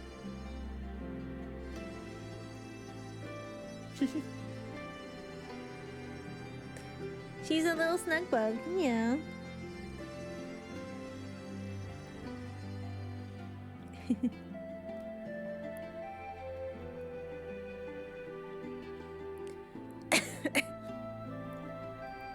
My throat is so dry. There you are, Mizono. Commander Aldine has asked me to convey to you the following information. At present, we are looking into reports of missing relatives from the Carnea Lupi with the cooperation of the Silver Griffins. We are currently searching for any clues as to their whereabouts. Thanks to the concerted efforts of Ragnfrid and the others, the general public has been willing to cooperate with our investigation, though many still harbor feelings of distrust for the collaborators and their kin. They've grown more receptive to our cause on the whole. Arnwald's been making steady progress in preparation for the memorial ceremony, and he plans to host a meeting between the various community leaders to go over the finer details. In fact, he was wondering whether you can assist in delivering the invitations. If you can spare the time, you should be able to find him in the Mercantile District. Anyway, that's all for now. A few other matters to attend to, so if you excuse me, duty calls.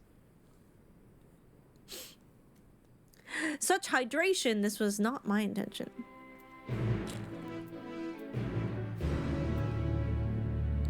I shall send. Sure. Yeah, we are getting to that point in the stream. I did also do a bunch of reading at the beginning of stream, so there is that.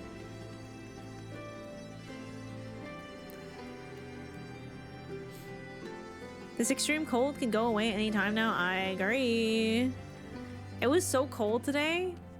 Even just pumping gas. The tops of my hands are very red. I may have gotten slight frostbite today from that. Fetch the icon, Slayer. I need some letters delivered. I know, they're like, we respect how important and awesome you are. More fetch quests. Yeah, it was minus 25 today. Aww, see this little foot? Little foot by her face. Thanks for coming.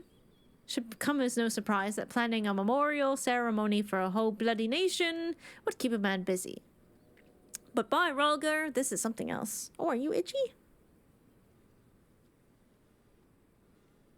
Yeah, itchy bear. Let me help you with that. Yeah. Right there, eh? Yeah.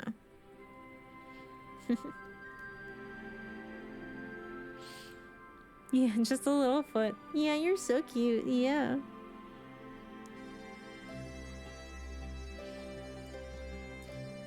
The hardest part's been gathering information on those who died in the war, especially when it comes to the skulls and other conscripts. They're the ones who we need to treat most carefully. If we don't acknowledge the crimes of our kin in all their painful truth, then we do a disservice to their victims, living and dead. But if we let people paint them as monsters who did monstrous things we believe we would never do, then we perpetuate a different but no less dangerous lie. As for preparing the event itself, I'll be holding a meeting with members from each of the settlements around Garubania. I've sent invitations to most of them already. Was hoping you'd help me with the last two. Are you still itchy? Oh, poor bug. There's Mraz Noon in the Pairing Stones and Sarisha in Vera Nelia. I'll give you one for each. Tickles me to think my wall is interested in mail delivery. Kupo. To be honest, I wouldn't be surprised if they refused, considering how their people suffered at the hands of the skulls.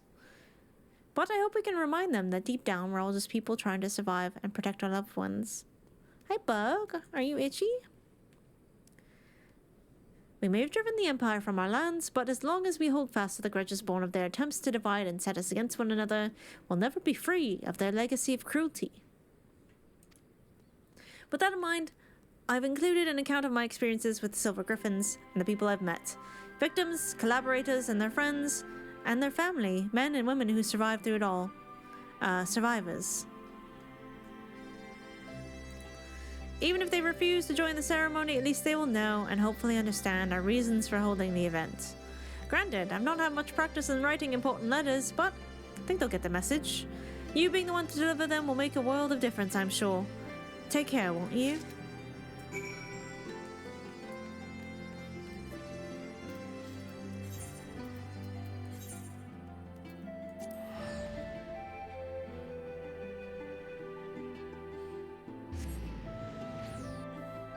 It's 27.5 inside? That might be too hot. I think we keep our house between 20 and 22 most of the time.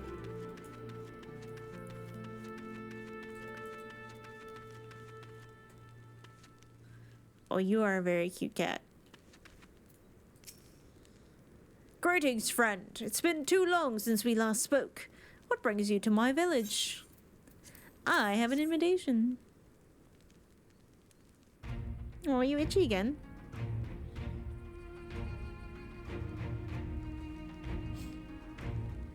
So, the rumors are true. I need not read this letter to know, in full to know its contents. I understand that Rockenfried's volunteers are working to support the families of those lost in the war, which few will deny is a worthy cause, but to include the relatives of the Crania Lupi. The Skulls watched the Empire slay us in our thousands, and they still turned around their cloaks and fought for our oppressors. And you would ask us to mourn these deaths, the deaths of these curs alongside their victims. I only ask that you read the letter. You have every right to be angry and to refuse. Ehrenwald wishes only that you read his account before coming to a decision. I think Visa would say this. She's like, yeah, I get it. You're pissed, and it makes sense. However, at least try to understand where we're coming from. To dismiss it out of hand would be discourteous. Very well. They might not show up, and that's valid. It's a poor bug. Family.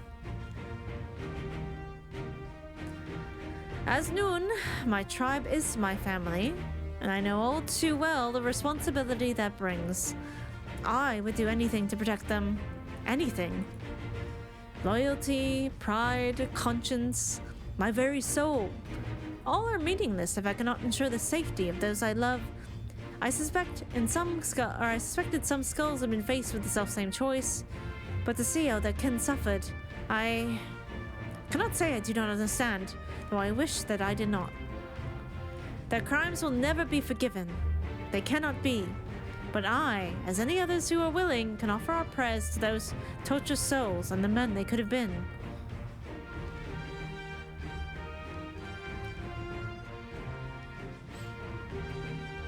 I accept the invitation, not only on behalf of the M tribe, but as Mraz Noon. I will put the question to my people, and then they may decide for themselves.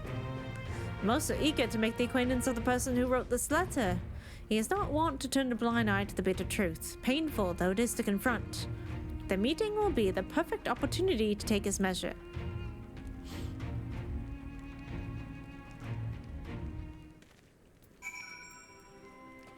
Well, that went pretty well. Now I'm kind of wondering if the other one will just maybe not go as well.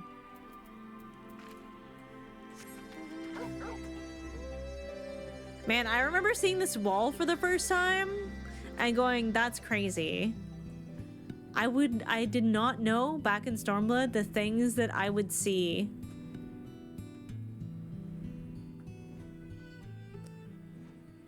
Okay, I figured this is where, you know, where we're going next.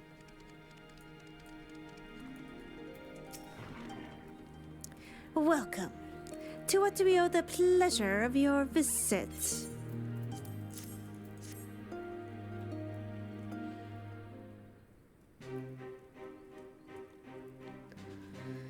Then it is as I suspected.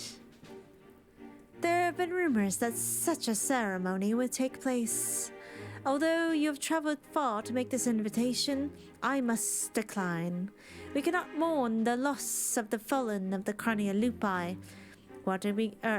We cannot mourn the loss of the fallen if the Crania Lupi are to be counted among them.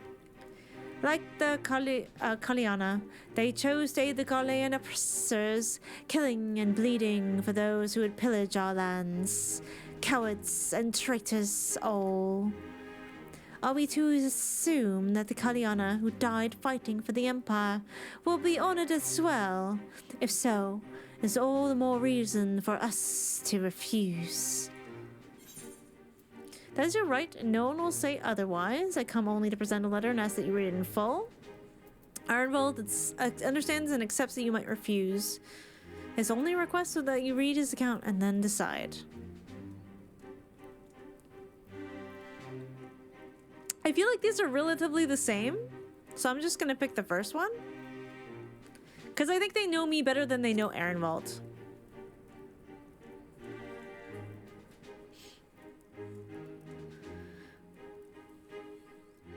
If you insist.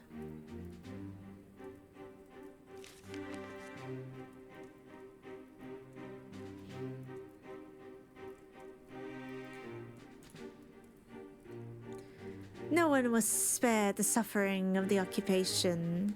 Not the resistance, not the collaborators, not the families of both. No one. That so many would die in shame and ignominy, having sold their souls only to lose everything, is a tragedy and a lesson.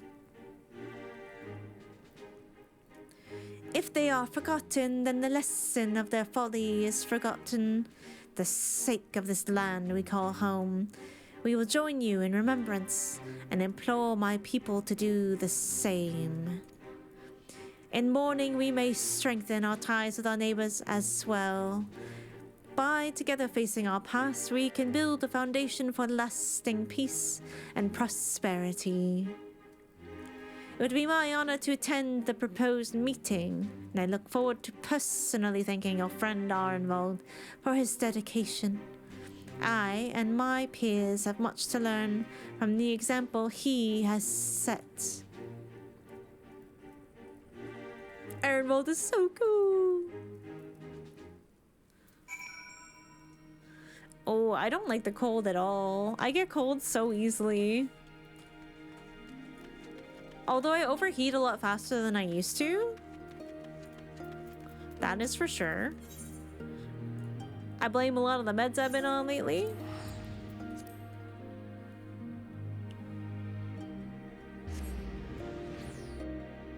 Oh, you're in yeah, Norwegian. I can see why you might be a little used to that. So, how did you find the fringes? They said that about me? Oh, it's rare for me to get such glowing praise, especially from renowned leaders like Sarisha and Raznoon. More importantly, though, they agreed to attend the meeting, and I've got you to thank for that. After all, I imagine it's hard to turn down an invitation when it's hand-delivered by the Warrior of Light herself. Before I get ahead of myself, though, I must remember that this is only the beginning. Bringing everyone together is one thing, coming to agreement over an overly divisive issue is another kettle of fish entirely, as Her Grace was quick to point out.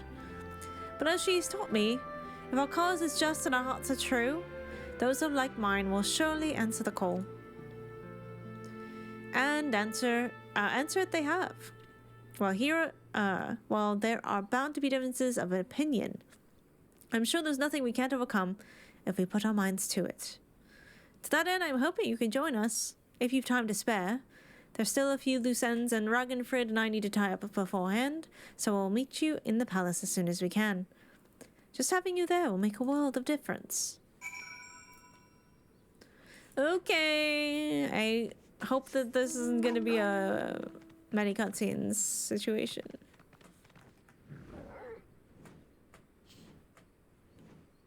People are willing to come together? I disagree. I think we underestimate how willing people are to come together.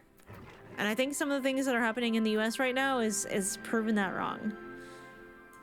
And it sucks that it had to come to that, but I'm like good to see.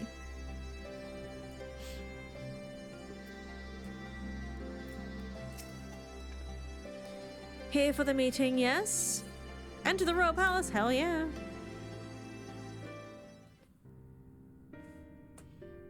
I do love the palace. It's very cool inside.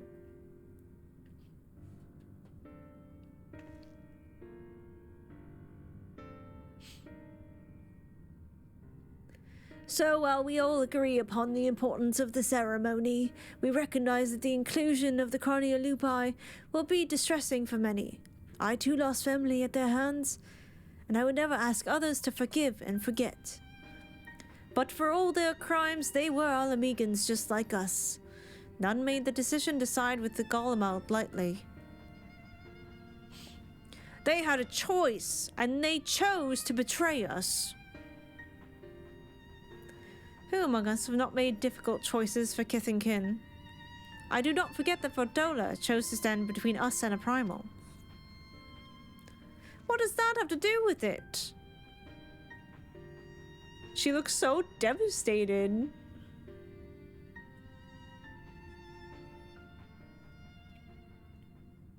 Brothers and sisters, arguing will avail us not. The fate of our amigo rests on my shoulders and yours, on those of every man, woman, and child that calls these lands home. To uphold our honor, to strive for prosperity, to protect our loved ones. We all know the weight of these responsibilities. 'Twas that selfsame weight which drove many of our people to serve our oppressors, misguided as it was. And though they chose a different, unconscionable path, in the end we all wanted the same thing: to deliver our families from prosecution, that they might live to see one more day, because another day in shame and self-hatred was better than none at all. Damn. The regretful dead are survived by their despair. Despair which threatens to drag us all into an abyss from where there is no escape. Know that it surely will, if we welcome it into our hearts out of disdain for those we cannot forgive. But we Alamegans will not be so easily defeated. We will stand united and conquer this menace.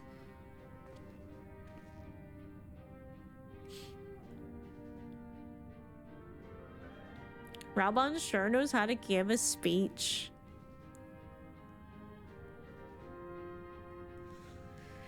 Every Alamegan who fought and died did so in hopes that one day we would be free.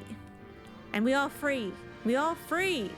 By the blood of our fallen brothers and sisters, we are free. Free to lock away the pain and pretend it has no power over us until it festers and takes us in our beds. And free to lay it bare and let it breathe. To acknowledge and to mourn our people at their best and their worst. The past is ours to bear. All of it. For ourselves, for our future generations, so that they needn't suffer like we did. Let's make Alamigo a nation where no man is left behind, where he can make all the wrong choices and still be afforded the chance to make a right one.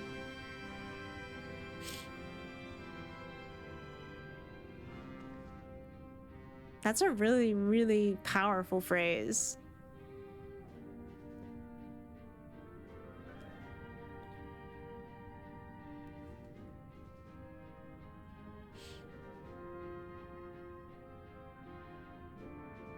Because I've been thinking of that a lot lately, right? We are in kind of a terrible place right now where people are rewarded for thinking and saying really awful shit. And sometimes it's out of ignorance. Sometimes it's out of a sense of entitlement. Sometimes it's out of a sense of I'm just a silly guy on the internet and this isn't something I actually mean. I'm just saying it to be popular. Whatever it happens to be. The problem is people are being rewarded and praised for doing bad stuff. And on the side of trying to do the right thing, sometimes there's sort of a purist mentality that if you weren't good the whole time, then you don't deserve any kind of redemption. You don't deserve to be given the benefit of the doubt. And unfortunately, if people try to do good, or like they try to change their mind and they're kind of just slapped down, what's the incentive to really do good? And I know a lot of people would be like, well, you should do good for the sake of doing good. Sure, but we're also social beings. And like, unfortunately, the right has been really good at taking people who are kind of on the fence of things, and going, yes, those horrible things you believe, those are totally like not only just fine, but awesome. And everyone else is wrong for telling you that it's wrong. Because people are gonna go towards whatever makes them feel welcome or makes them feel like they belong more. And if you're faced with the sense of like, no matter how much good you do, it's never good enough, a lot of people give up, unfortunately.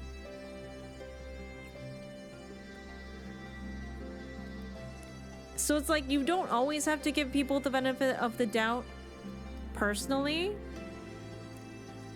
but at least move out of the way and give them the space without like slapping them down. If that makes any sense. Because some people, like, if they find someone who's done something that they find to be appalling, and that person is genuinely trying to do better or apologize, even if the apology isn't like fucking perfect, a lot of people will just harass that person for the rest of their days and never let them forget that mistake. Or like they'll bring up like a fucking mistake for when they were 17 years old, and like we don't give enough space to let people improve. You know, like obviously change doesn't happen overnight at all. And I'm not saying it does. And I'm not saying you have to trust someone who claims to have changed overnight. But at least be like, okay, they might be lying, they might be blowing smoke up my ass, but at the same time, I'm gonna wait and see. Because if they actually mean it, it's gonna show in their actions. Maybe not today, maybe not tomorrow, but over time. It's a pretty rough topic, especially for now. And family is some of the worst about that. And like, at a certain point, you either have to be like, I'm sorry, family, I can't do this, or, you know, you stay and you try and change their mind. Some people bring something up from a decade ago? God.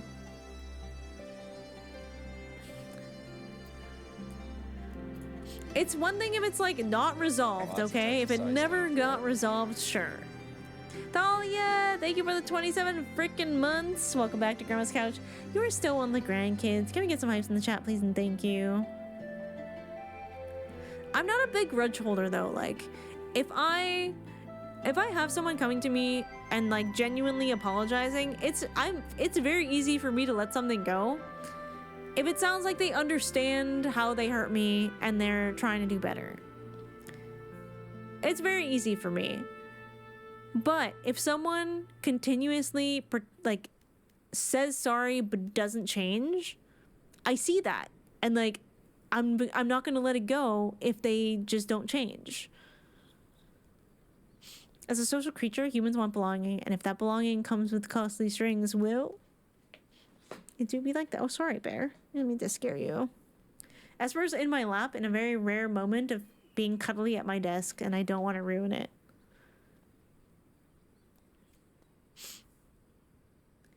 I'm more likely to trust someone that understands it's going to take time way more than someone who's just like, you have to trust me right now that I apologize. Yes.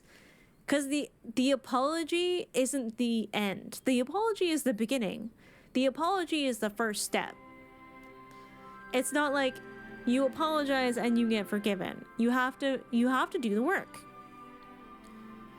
Like, obviously, the onus is on them to do the work, but we do have to leave a certain amount of space for people to do the work.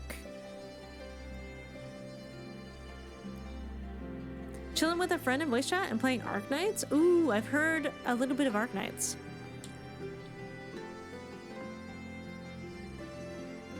We have an ad up, so I'm just yapping for a little bit. Hello, bug. Yeah. Oh, that's my bear. Oh, I give you a squish.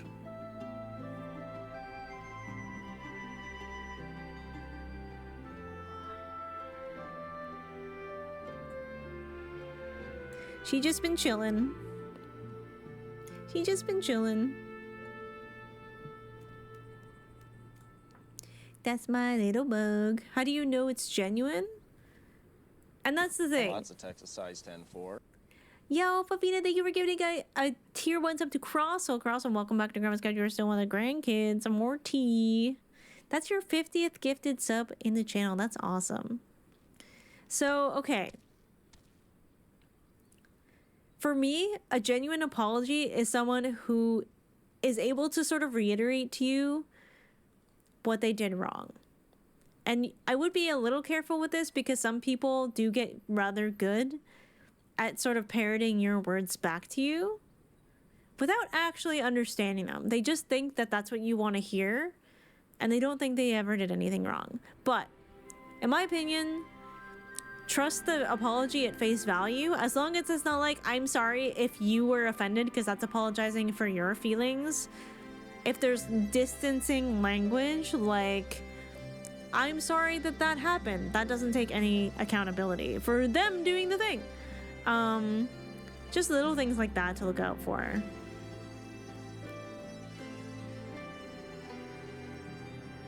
Hype train incoming.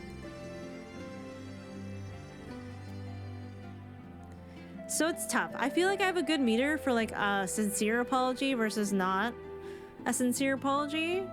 But I've also met some people who, like, over time, like, their first apology was garbage, but over time they got better at sounding sincere, but they really weren't. But for me, I just try to take it at its face value if it sounds sincere, even if I don't trust it necessarily. And just be like, okay, prove it. You're sorry? Prove it. I accept your apology. Now prove it. Show me with your words.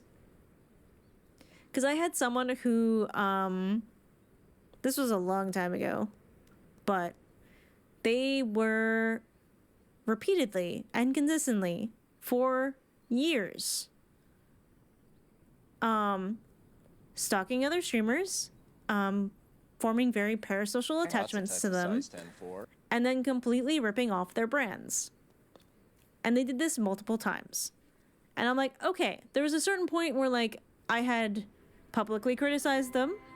I had privately warned people of this person. And in the end, they kept doing it. So I was like, okay, well, maybe they've never had someone just honestly come to them and be like, hey, here's why what you're doing is weird and wrong. And, like, do you want help coming up with your own brand? Do you want help sort of like getting confidence in yourself so you don't feel like you have to, you know, copy other streamers to become popular? So I actually, like, talked to them one-on-one, and they're like, oh yeah, like, I was just really insecure and I used to be bullied and, like, I never really believed in myself. And they, like, showed me old clips of, like, you know, times they thought they were being genuine. I was like, yeah, what's wrong with that person? And I helped them come up with, like, colors and branding. You know, and I was like, oh, okay, this sounds like genuine change. A week later, they had absolutely fucking ripped off another content creator's, like, artwork. Like, got artwork that was almost exactly the same. And so I messaged them. I was like, hey, so were you serious when you said, like, you're done with copying? And they're like, yeah. I was like, okay, what's this then? And they're like, well, that person is my friend. So they would be okay with me copying. So I messaged that person and they're like, I don't know who that is. I remember them from my community and they have copied me before. I genuinely thought they had changed. And I was like, okay. It's like, okay, I messaged them. They're not friends with you. So, like, you deciding that it was okay for you to do this because you thought you were friends with them, like, that's not okay. And they're like, well, you know, I thought we were friends. I was like, no. I was like, this is not, you're just gonna keep rationalizing why it's okay for you to do this. So, like, I don't think I can help you, like. But I genuinely thought, like, I handheld them through the entire process. I genuinely thought, you know, they had changed and that, you know, they finally understood it. But no. I don't know if they're better now. I hope so. They got banned for a long time, so that probably did something, but that was a time where I'm like, okay, I'm gonna just trust this at face value and see what happens. And it was not long before it was obvious that they didn't actually care and didn't think it was a big deal.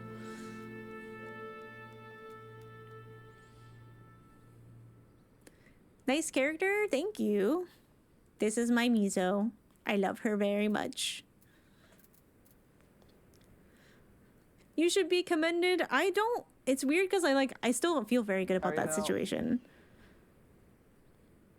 Thank you for the follow, Rygard. I was like, maybe I just need to talk to them and be like, hey, I'm a person, you're a person, let's hash this out. And I still think I could have done better. I don't know.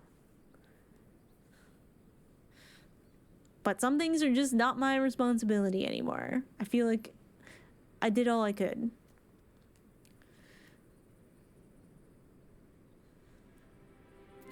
Esper's just like stretch it out. Anyway. Sorry for the rant, chat. Give people a chance unless they give you a reason to not give them a chance. You went above and beyond. I know. I just wanted them to stop being weird to my friends, you know? Because like they weren't doing themselves any favors at that point.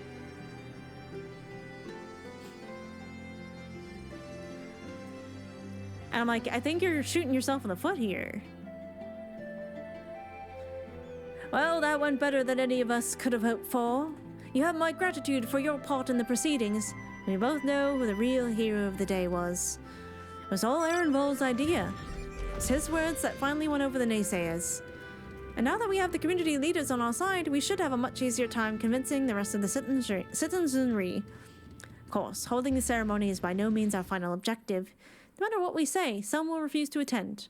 It's my hope, however, that it will still serve to provide a measure of closure for us all, to ease the plight of the vulnerable and the ostracized. Speaking of which, do you recall the incident with Fordola and Alagana? The young girl she saved and her mother wished to thank her personally. Considering what happened last time, though, I have my reservations. It would be a valuable opportunity to present a former skull in a more positive light. On the other hand, I don't need to tell you how predictable she can be, or unpredictable she can be. That's before taking her echo into consideration. But that's a conversation for another day. Go get some rest, you've earned it. I knew this game too. Any advice? Oh, you should not be here. This is gonna be spoilers for you.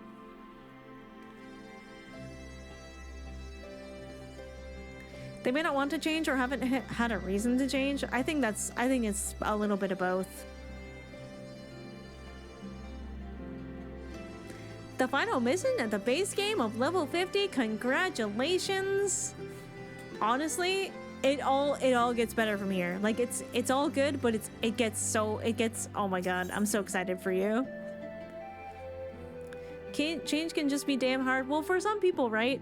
And especially with what I noticed from just that one conversation, if someone is so keen on rationalizing why what they do is okay, there's never an incentive to change. And they're only going to keep people around them that agree with them. Because they were so nice to me when I was like helping them and trying to, you know, give them advice to change and everything. As soon as there was the slightest pushback, they got so mean. They got so mean. It was a weird situation. Something terrible has happened. Oh no, that was fast. It's Fordola. She's escaped. Wait, why would she do that? She was accompanying a squadron on a training exercise. One moment she was there, the next she was gone. I didn't think much of it at the time, but she's been acting strangely ever since she went to meet that mother and child. You know, the ones who wanted to thank her for saving the girl's life. When I told Commander Aldine about it, he went off charging Alagana to ask them if they have any idea where Fordola might be. I thought about going after him, but when I heard you were headed this way, I reckoned it would be better to send you in my stead. Godspeed, Mizono. Do we think she's gone to find the brother? Never be afraid to tell people you're new to the game. It's true. This game loves sprouts. This game loves helping new players.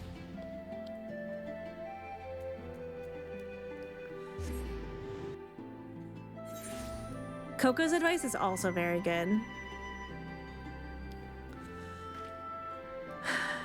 Yeah, like, when I had first approached them, I was like, hey, I will help you to develop your own brand. In exchange, I'll keep you honest. So if I notice you kind of like going off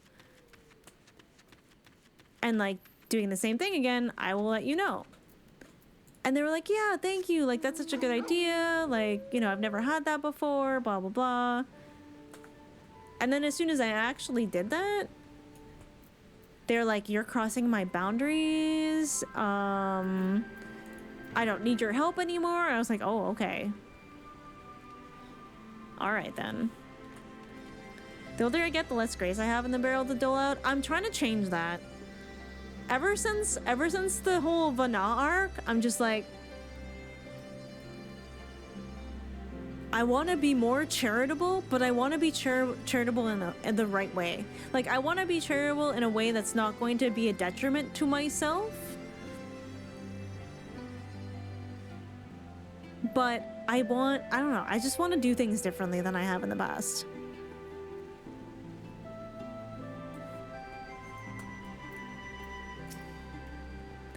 I know you. You're friends with the brave lady, aren't you?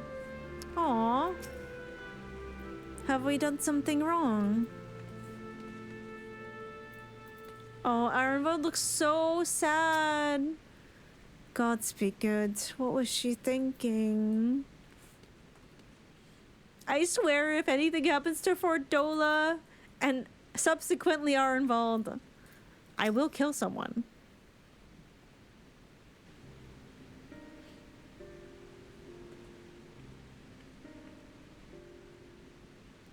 Huh, Marzono, I wasn't expecting to see you here. You've heard what's happened then.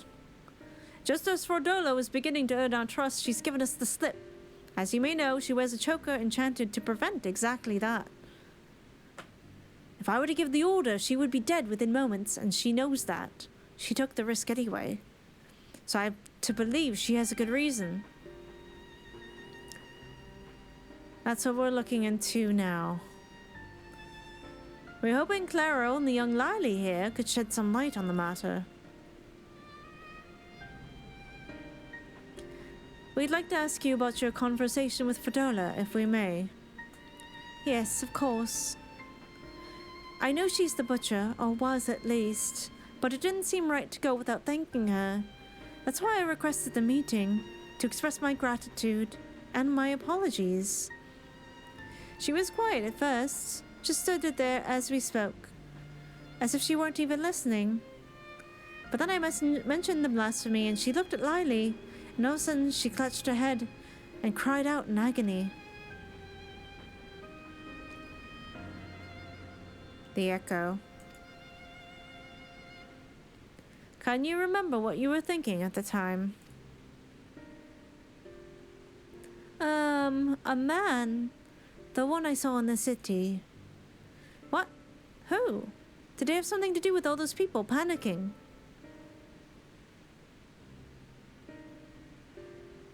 What man? Oh, shit! Wait, was that the first guy who turned?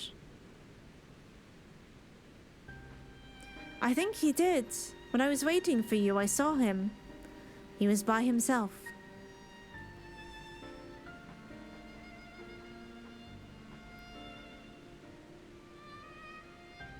He looked so poorly. So I asked him if he was all right, and he said yes. He had a nice smile.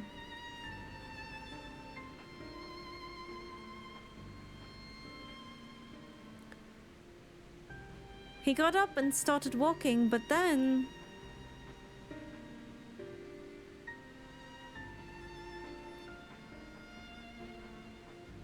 he was shouting and screaming. I was so frightened, I didn't even want to talk about it. Not even to Mum. Oh, I wish you'd said something sooner. I'm sorry, Puppet. This is my fault for leaving you on your own.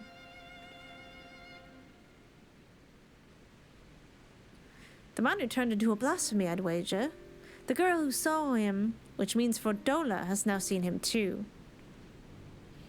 There was one other thing. When Fordola was having her, funny turn, she said something? Charlie? No.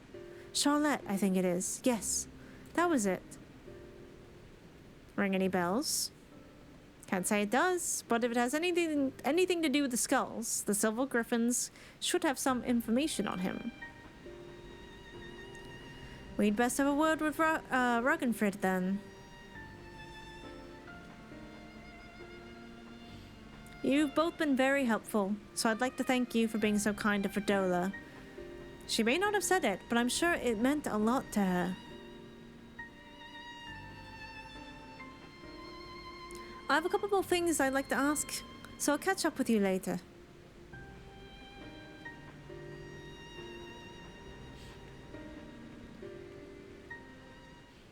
I'm so concerned. Oh my god, Coco, you had me so scared. I was like, nah, not the emote only mode.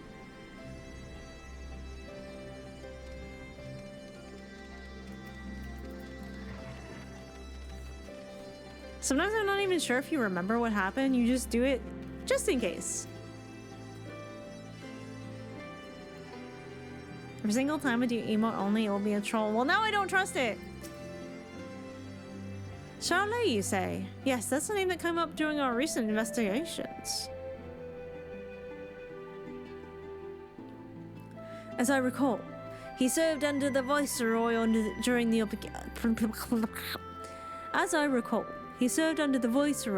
occupation, and his whereabouts are currently unknown. Had an older brother named Onsfrid, one of the Chronia. What would give him a connection to Fordola? Is there anyone who can tell us more about him? Yes, an uncle who we recently helped find employment here in Alagana. He's actually the one who asked us to look for Charlet. You'll most likely find him working in the Sleeping Stones. As it happens, I was planning to bring him something to eat. I'll join you there shortly.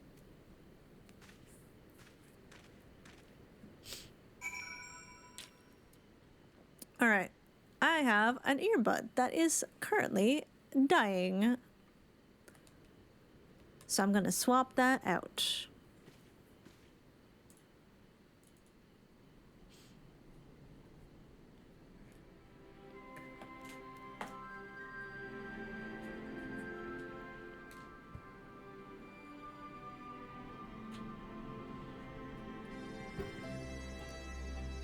Ooh.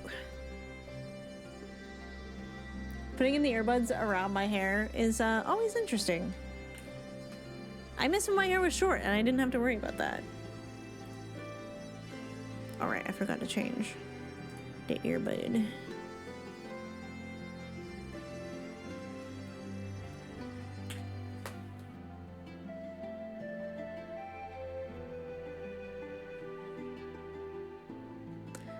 Okay, I think we're good.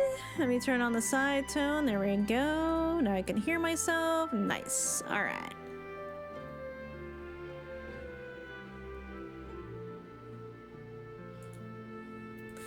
And we're back. Okay, so are we going far? Wait, where are we going? Sleeping Stones. Where is that? Okay, it's over there. Jeez. Okay. I know how to read my map.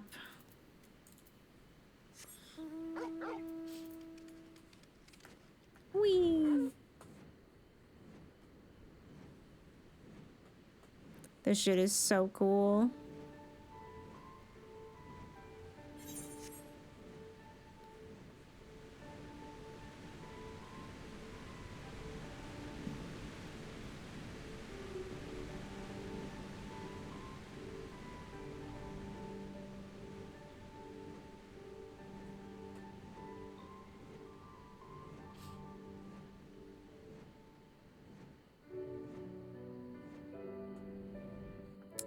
I am loving that we're getting some Fordola backstory though. Cause she was very like in Stormblood, she was very unrepentant for a long time. And like not really sorry. Like it clearly bothered her what she did, but she was also like, I would still do it. Like I would do it again. Ugh, perhaps we should have asked what he looked like. Maybe that would have been good.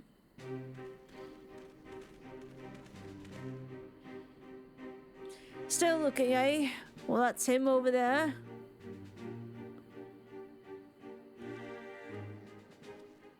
You want me to rub your belly? Okay.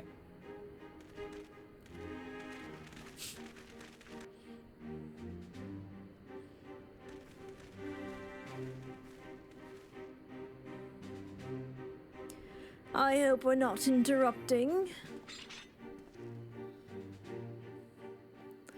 Oh no, of course not. It's good to see you, Ragnfrid.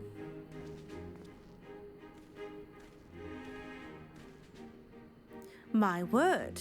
The Bull of Alamigo and the champion of the Alliance. What brings such esteemed guests to our humble, quarry?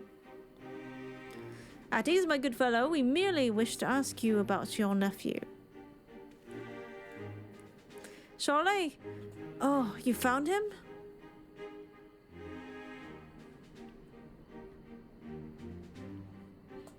No luck then, yet.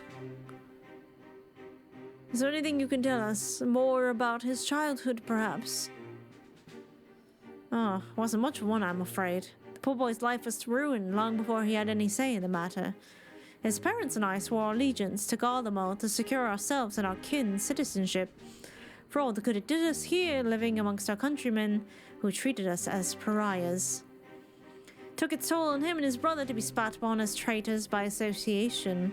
One thing led to another, and Ansfrid, together with most of his friends, joined the Imperial Army. That's how it started, you know.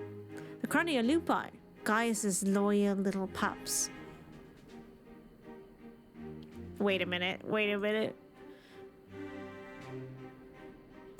Do you remember the names of these friends? Yes, they had quite the reputation growing up. There's Emmeline, Rudolph, and the angry little girl who grew up to become the butcher herself, Fordola. Gaius had a lot of little lost puppies, didn't he? Charlet was part of their group, yes, but from what I've heard, he chose not to become a soldier. Wouldn't have lasted a day in training. He knew that better than anyone, of course. Not that it helped him to feel any less guilty for turning his back on the others. He blamed himself for the deaths, for not stopping them when he had the chance, for not being strong enough to fight by their side, maybe save them, maybe not. But he wasn't there, and he wished he had been. And one day, he was gone. Wherever he is, I hope he's safe and well. I have a feeling that, no, he's not.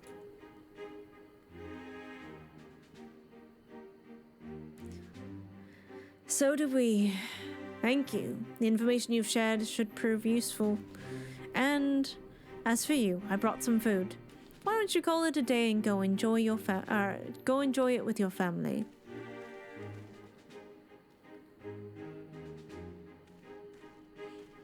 Well, it's tough. Like, I don't think a lot of people understand being a kid in a, like, wartime situation. You know what I'm saying? Like, that's unheard of for us here in the West. Oh, something. Let him have his piece. Alagana.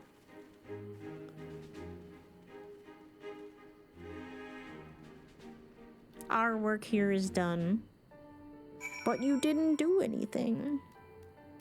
Just gonna shift the cat so I can scooch in a little bit more. Sorry, Bug. Oh. I'm scooching.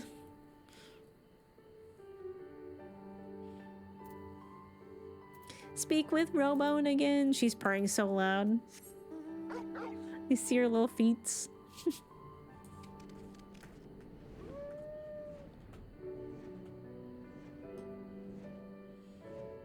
Traumatic is just beginning to describe it. Well, yeah, like I was bullied quite heavily as a kid. And like I feel like it didn't affect me a lot, but at the same time, you know, we can't really know the things that it did on us, or did to us, because like we have no frame of reference really without it. Like, we don't know who we would be without it.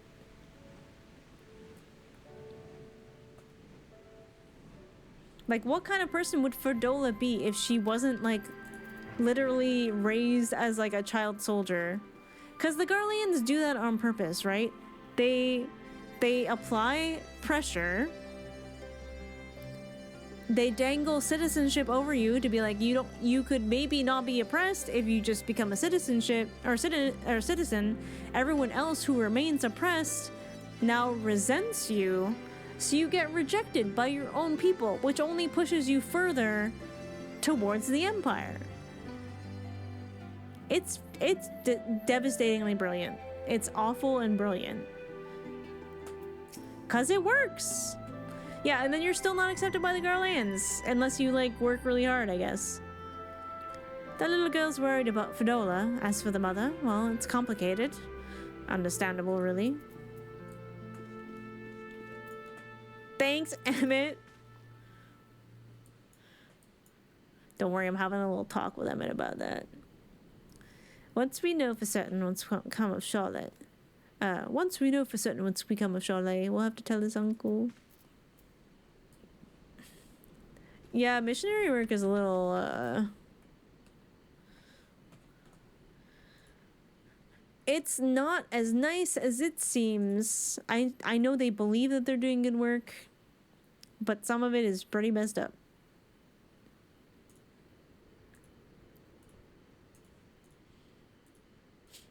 Esper, did you just fart? I think my cat is stinky. She got really stinky.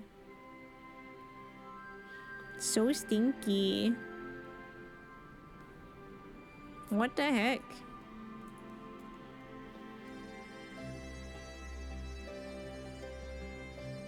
At least she's relaxed, very relaxed.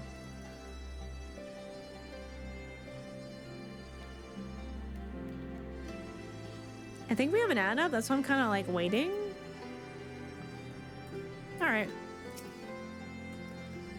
So, not only was his brother a member of the Skulls, but Charlet himself was a childhood friend of Fordola's.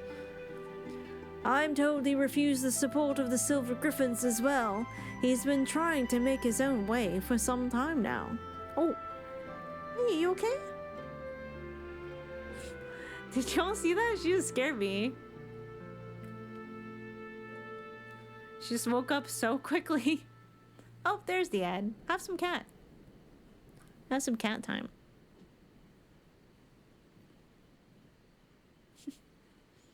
Sometimes when she's like sleeping in her egg, or even like on her little cat tree there,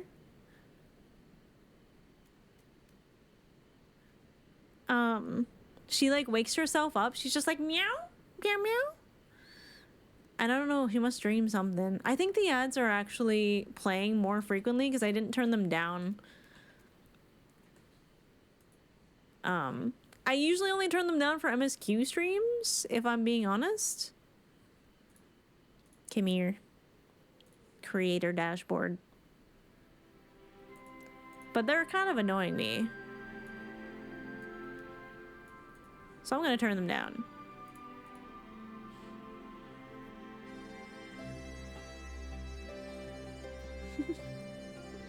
Look at this bug. Look at this baby bear. Oh, big yawn. That's a big yawn.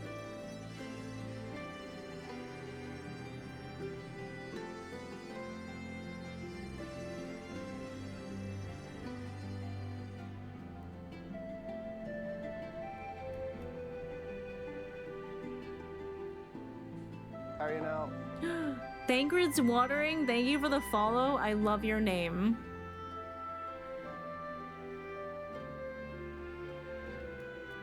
We're having a little cat time when we wait for the ads to pass.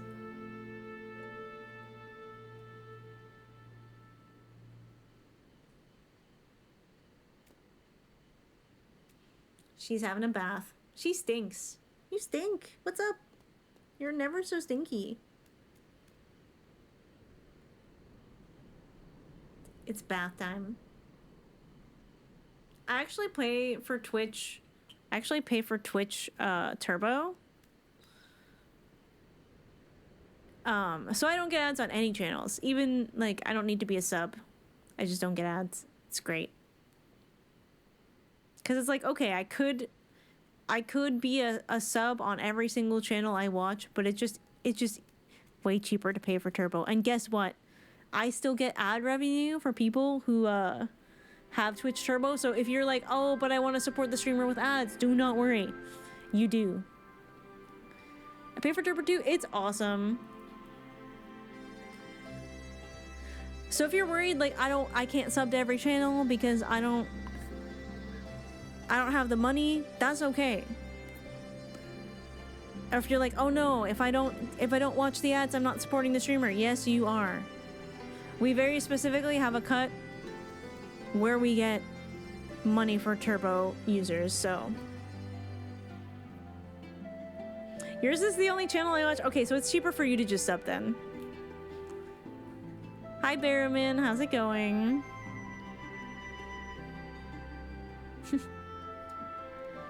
And she's gone. That was a long time for her actually to chill with us. That's a good amount of time. I've just scoot. Bye, Emma. Thank you for hanging out. Alright, back to the story. I'm told he refused the support of the Silver Griffins as well. He's been trying to make his own way for some time now. His brother and his friends died at Specula Imperatoris, save for Fordola, and the gods only know how he felt about her after that. Or how Fordola felt about Charlet after seeing Lily's memory of him transforming into a blasphemy. Brother of a man she killed and a childhood friend besides. She thinks she's responsible for this. That's why she ran. To kill the beast. Never thought I'd say this, but I'm worried about her. Fordola is a survival and an outcast herself. Exactly the sort of person the Silver Griffins are trying to support. You've seen for yourself the sacrifices she's willing to make. And if you can learn to feel sympathy for her, maybe others can too. I think we have enough information for the time being. Let's return to the city and plan our next move. Is our next move not looking for Fordola? Hello? She's trying to fight a blasphemy. She's suffering with feelings of like guilt and despair. She's gonna find the blasphemy and turn herself. Like, hello? We should... I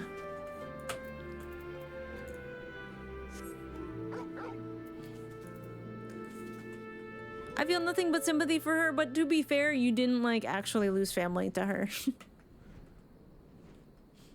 I feel sympathy for her as well, but I also get why people might not forgive her so easily.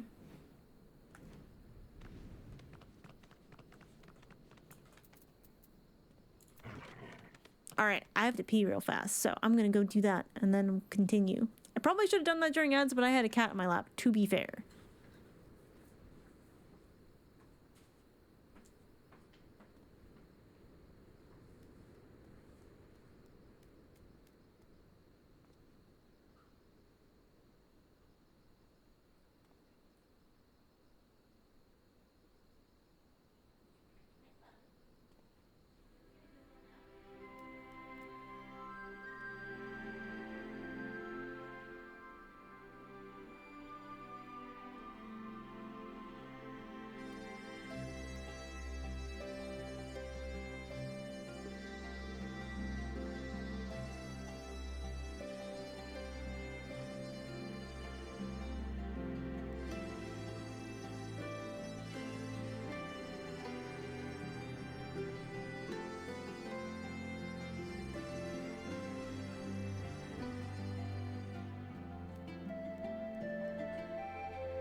Alright. I'm back. And Esper's about to press a button. Just wait. What are you gonna say? What do you want? Use your words.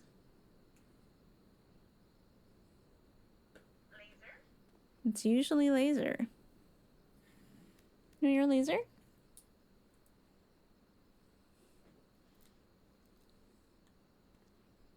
Oh, your laser's dying. Oh no. No laser. Oh no, laser's all done. Okay, well, I'll have to charge that. Laser all done. Laser, all done. Oh no. Oh no, laser all done. Rest in peace, laser. Sorry, bug.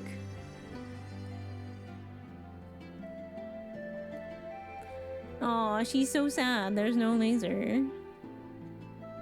All done. Poor bug. She's like, what do you mean all done? Welcome back. Welcome back. Laser, laser.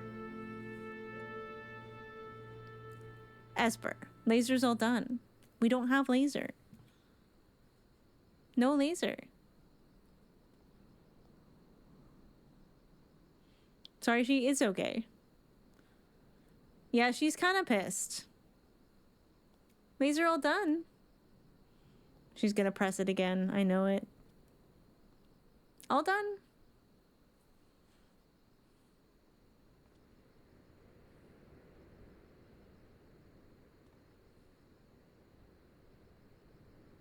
She's thinking. Laser all done. I know. What a terrible day. Love you.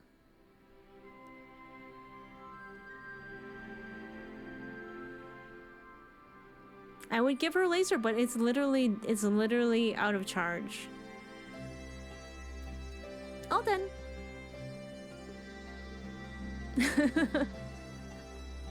All done.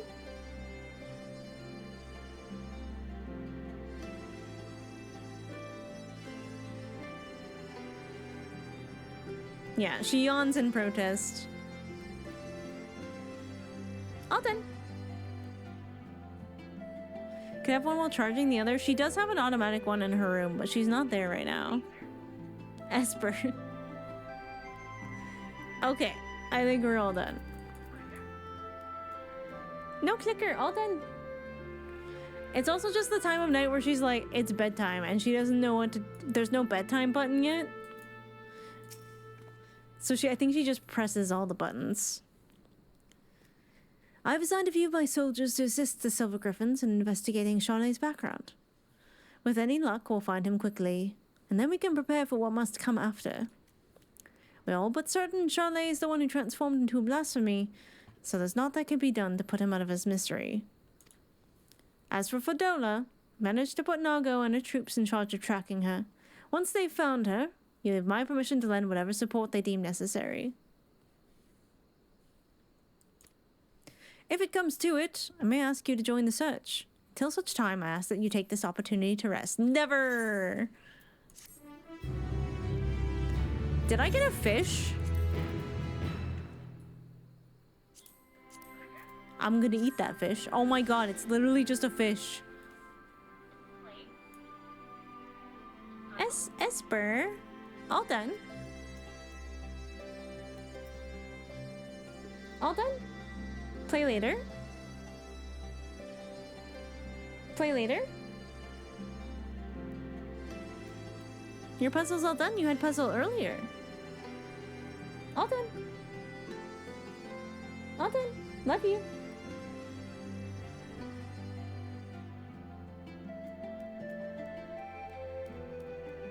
All done.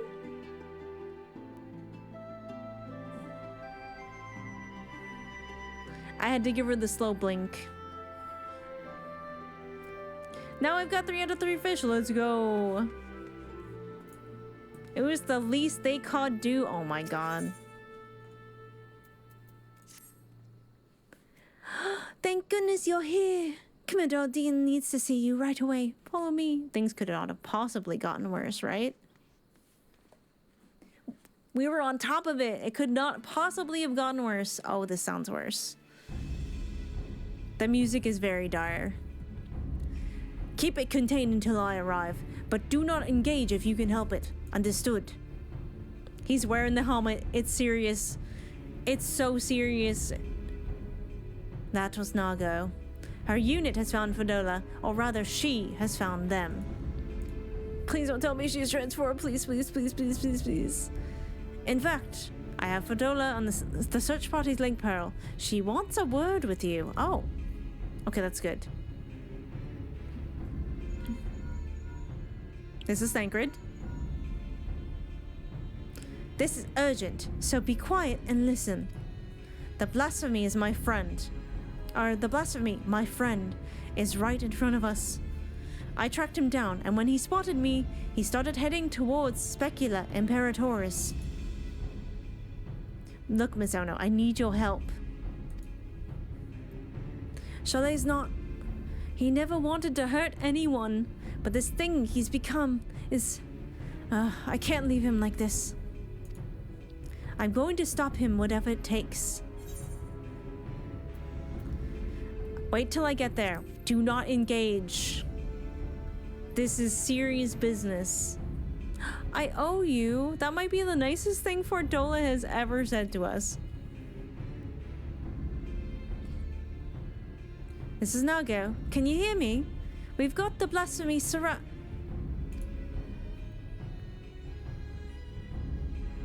Ugh, it's on the move. Get ahead of it, but maintain distance. We need to... Fordola, what are you doing? Fordola! There's no time to waste. They need our help. She's just like me. She's not good at listening. That must be so hard. Because, like, okay. Let us rehash a little bit what we know about blasphemies. They become so overcome by their despair that their aether literally goes...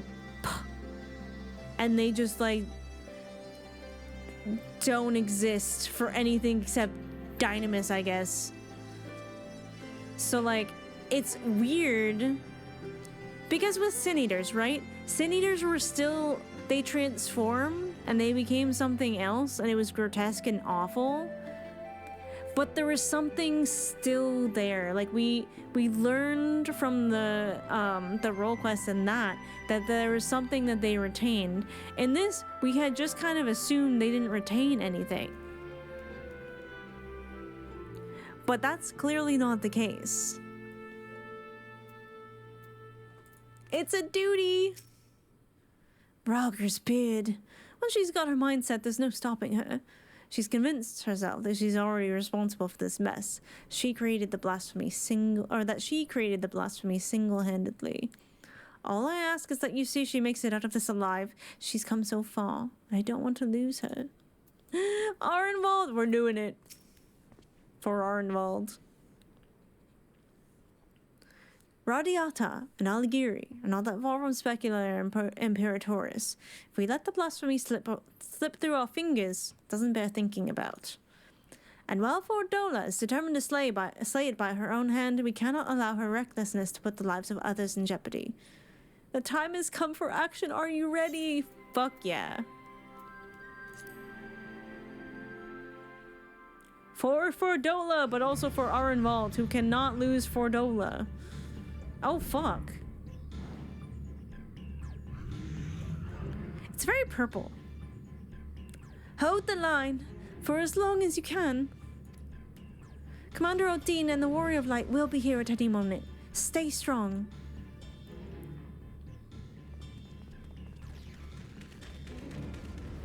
Oh, fuck yeah. Fuck yeah, I forgot how fucking awesome Raubon is. You've done well. Leave the rest to us. Yes, sir. When the Bull of Alamigo says get the fuck out of here, you get the fuck out of here. Just kicks it. Coward. Coward. That's probably not a good voice for this thing. Coward. Coward. traitor to them, to everyone. I'm trying to look at this thing, because, like, it's such a detailed blasphemy. It's almost like it's got a face, but the face is sort of covered and hidden. It's just so different than what we've seen so far.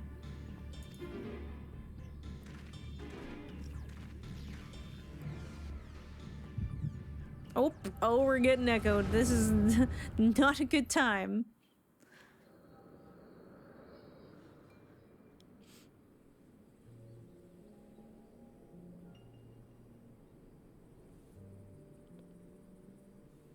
I wish there was another way. So do I, but fighting is the only thing I'm any good at. Makes me wonder how I ended up with such a clever brother.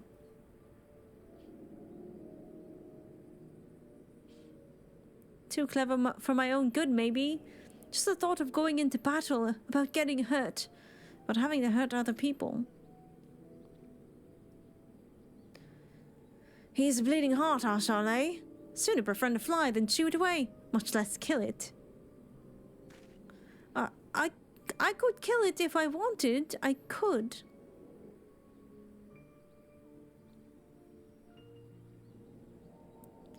But you don't, and there's no shame in that.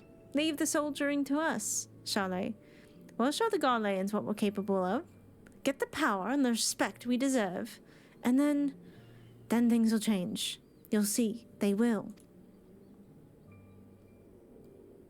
We found a place for ourselves, and you'll find yours soon enough. Alright, that'll do. Everyone who's enlisting, meet back here tomorrow. So maybe Fordola saw this as well? Is that what we're thinking?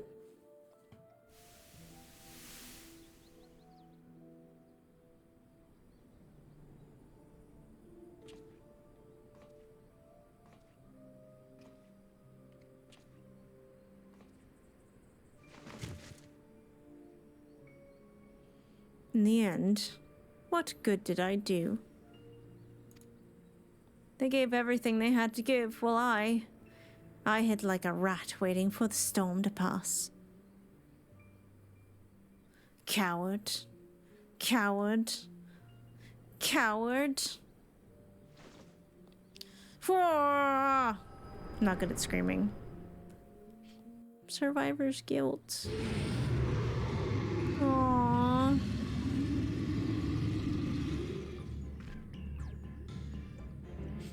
Coward.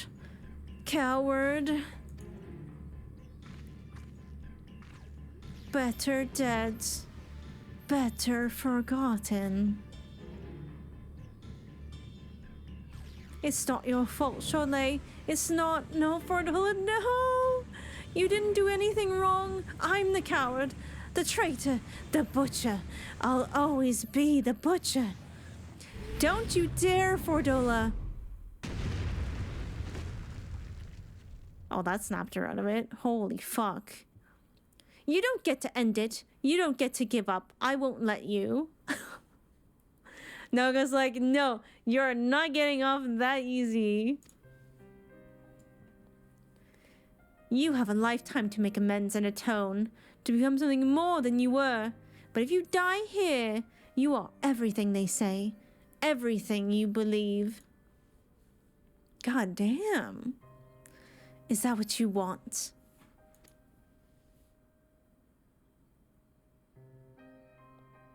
She's not going anywhere. Yo! Whoa! Arnvald! Arnvald? Why are you here? There's nowhere else I'd rather be.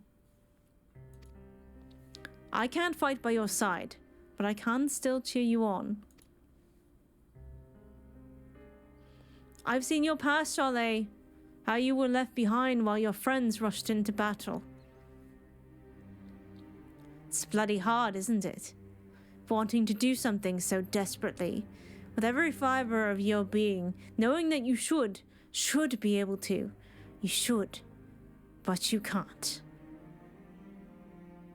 Holy fuck, this is harmful.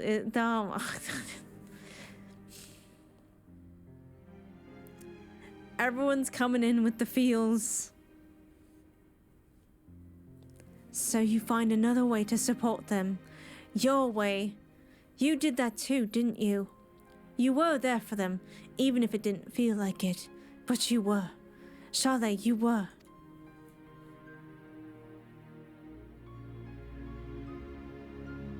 As a friend of mine once said,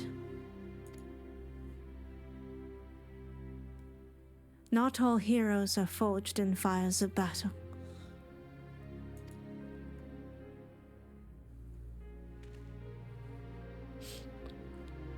The history of Alamigo is written in blood.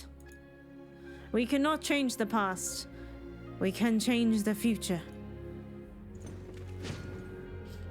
And for that, we must all play our part. All of us. Let's grant Charlet the peace he deserves.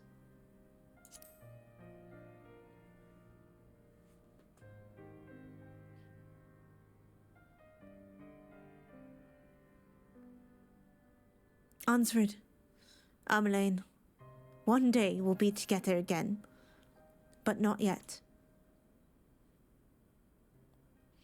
You'd never hurt anyone, Charlet.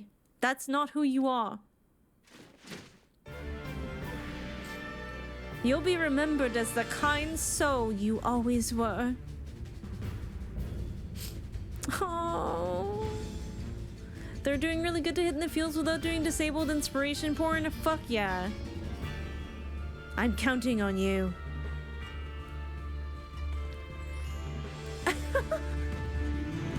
I'm sorry, every time there's just like a serious moment and Mizo with her white mage pulls out her staff and it's just like ring. I'm like, I'm ready. Let me at him. As one. Ring.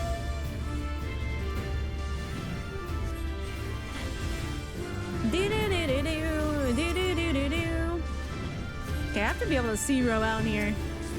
I can't die until I lay Charlet to rest.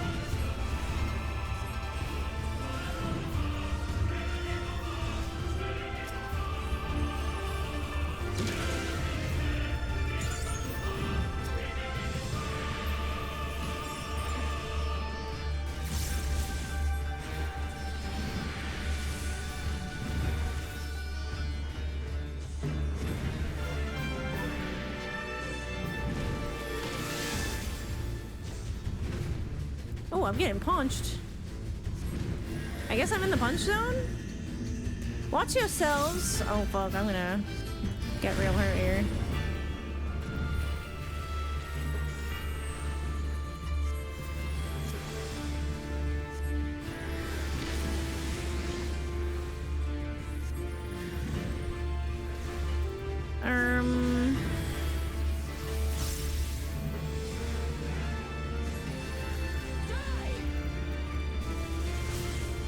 Where's my...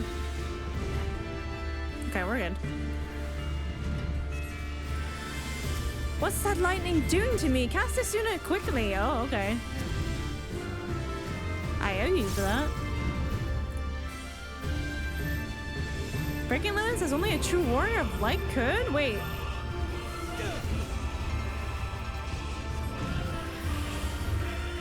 I've never seen that before.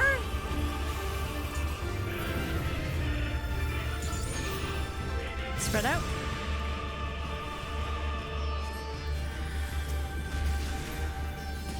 Have I never looked at that in my life?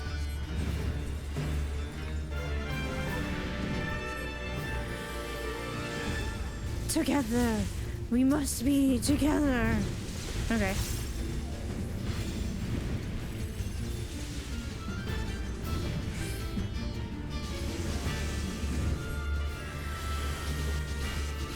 Oh, I pressed the button, but it didn't work. I'm so screwed here. Not on my watch. Wait, did Raban just take the hit for us? As long as I hold out, he won't lay a finger on you. Show them what we're made of! Woo! That's so sick. Robana fucking gold. Watch yourselves. Da da da da da. Da da da da da da. Dawn of blood. Da da da da da da da.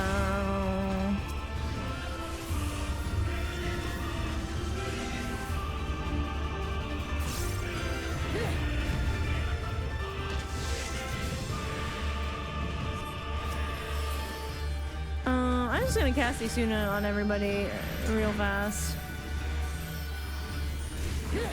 Oh, oh, fuck. Oh no. Where's my divine medicine? Hello? Yep. I cast it on Fordola. I'm so fucked here. Blood for the Blood Lily!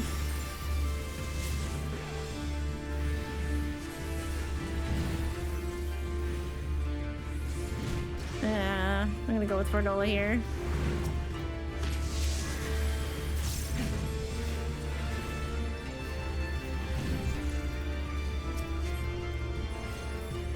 This is our chance. Let's finish it off.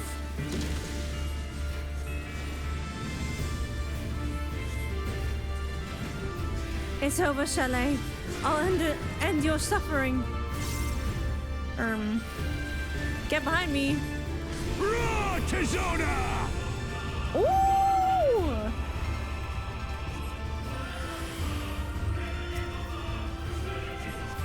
God damn, that's sick.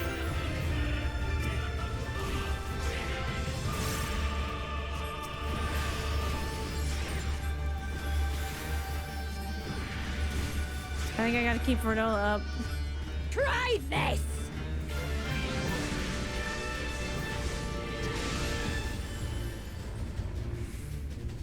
Oh, we did it. That was a cool fight. I felt like there was like real teamwork there. Yeah, and the heal checks, I was like, oh man. That's so cool.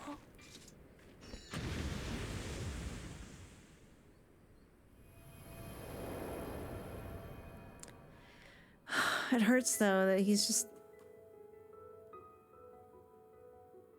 Why is this music?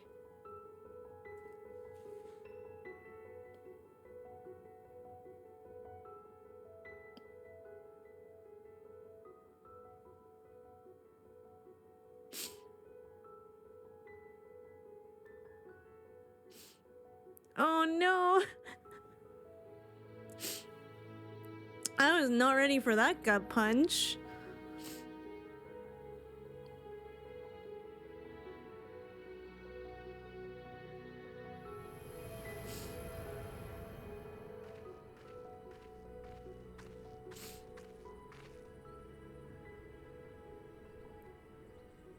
Thank you. I mean it.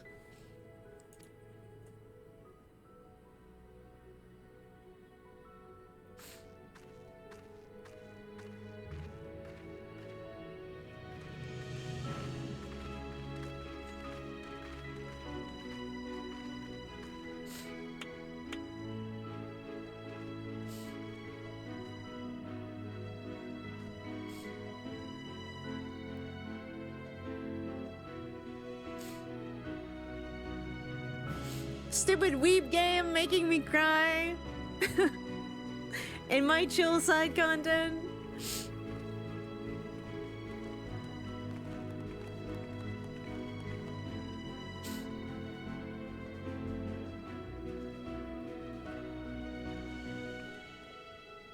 It's also this song. This song fucking gets me every single time.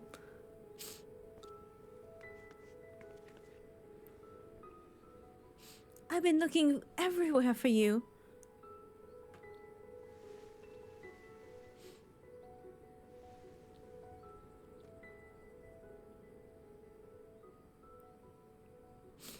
Have you now?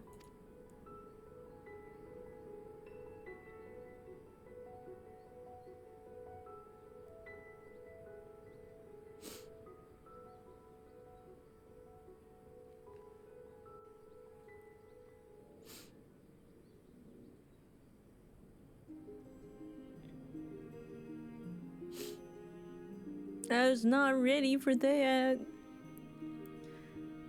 We put down the last remaining beast spawned by the blasphemy. It's a pity we could not do naught for those who turned. Without we were able to prevent further casualties is nothing short of a miracle. It's astonishing too, looking back at Charlet's case. Though his existence spurred others to transform, he never attacked any settlements or travelers. Even when he underwent the change in the middle of a crowded street, those who were present escaped with minor injuries at worst. I think that deep down his compassion is what kept the raging blasphemy at bay. The only time he emerged from hiding was to journey out to the place where his brother died.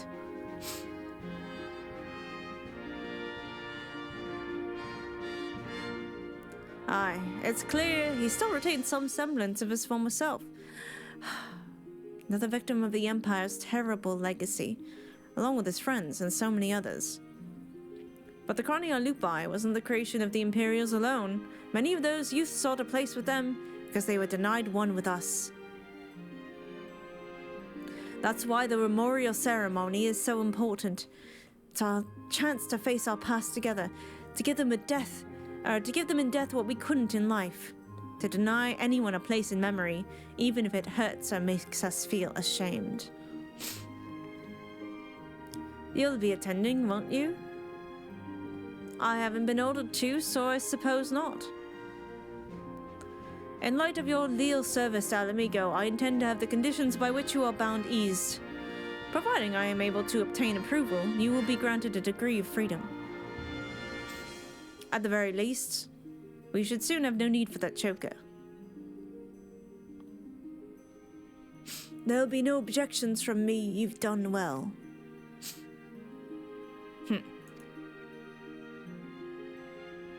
If I didn't know better, I'd think you were smiling. Well, I for one couldn't be happier her efforts are being recognized.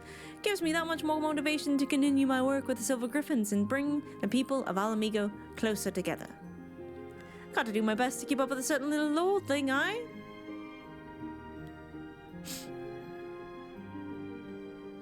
think we've done enough for one day. Time we got some rest.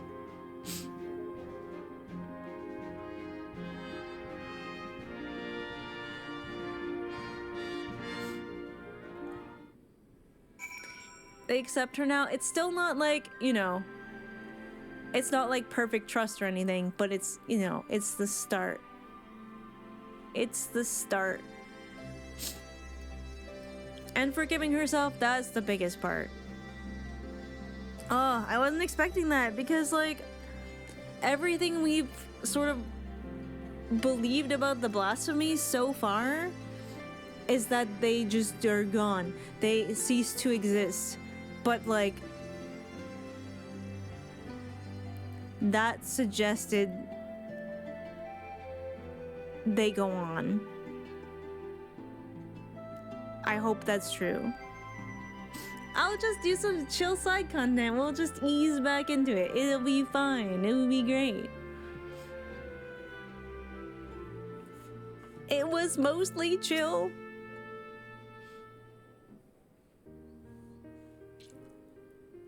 What is that song? Is that Dynamis? Because that song, I mean, it's just, the tears will flow. It's just gonna happen. Allow me, as both guardian of Alamigo and your sworn comrade, to express my thanks in coming to our aid in these desperate times. No matter what manner of disaster may befall us, your presence alone is enough to keep the flame of hope burning bright. Aye, even if someone on the very precipice of despair, such as Fordola, can find salvation in your guiding light. Aw, heavens forbid. Laying it on a bit thick, aren't you? Heavens forbid people would stop throwing themselves in harm's way at every opportunity. Aw, you're something of an immortal flame yourself. Mizo's probably the type to sort of deflect with a compliment of her own. You're something of an immortal flame yourself. Nah, been waiting for a chance to use that one, haven't you? Oh, I'd like to think I can still pull my weight on and off the battlefield, but that might be a bit generous. In any case, it's safe to say we've all benefited enormously from your sterling work here. We couldn't ask for a better healer or a better friend. Our ambassador at Rodzenhan will be relieved to learn of our successes here. If you happen to cross paths, give him my regards, would you? Aww.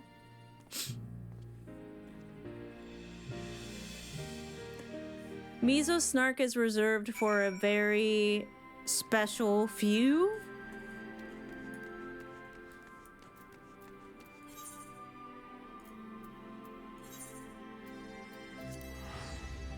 Emmett Selk, Estinian.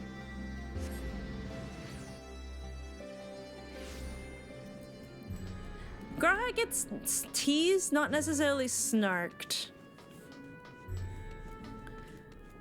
And as for Y'shtola, Mizo would rather die than sass Y'shtola. Because Y'shtola would be like, you are sleeping upon the floor tonight. Mine sassy just like Y'shtola. That would be... I would love to be the level of sass that Y'shtola is. She is just so good at clocking people. Although, I think personally, if I wanted a certain talent, I would say I would love to be able to clock people the way Cryo clocks people. I have no such reservations. I sass everyone and anyone. I love that for you. Ah, greetings. How goes it now, amigo? Eliminating blasphemies, helping organize a memorial ceremony. They certainly kept you busy. A fine example of going above and beyond the call of duty. I'll be sure to send word of your exploits to Ulda. Wait till the Sultana hears about this. Her Grace will not be the only one to welcome the news. On behalf of the Grand Company of Eorzea and our allies, allow me to express my most heartfelt gratitude. Oh, fuck yeah. You can now dye the job-specific gear for level 90 healers. Oh, hell yeah. We get dyes out of this? Why did nobody tell me sooner? Always tease Y'shtola. Listen, there are definitely times where you don't necessarily sass Y'shtola, but you do it for a certain reaction out of her. And the reaction is very hot. Spoilers! This guy reminds me of Hien.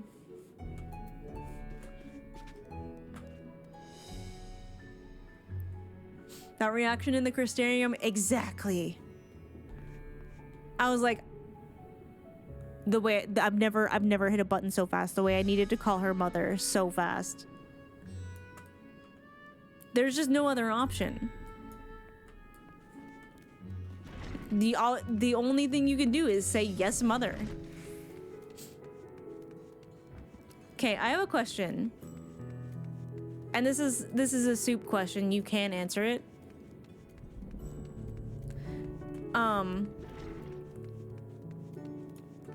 If I go to the first right now, how long does it take to do those weekly quests?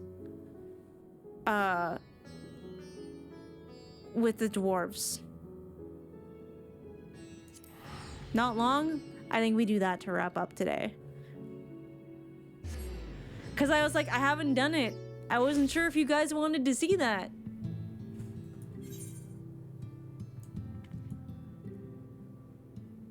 Did I go to the right place? I did not go to the right place. I went to Almarang. I'm so not smart. I need to go to Kaluja? Duh. Are we doing all the role quests before wrapping up Endwalker? Probably not all of them. But low-key, after that one, I kind of want to stream on Thursday and do the tank one. Thoughts? Can you fly here? Oh, yeah. Oh, hell yeah.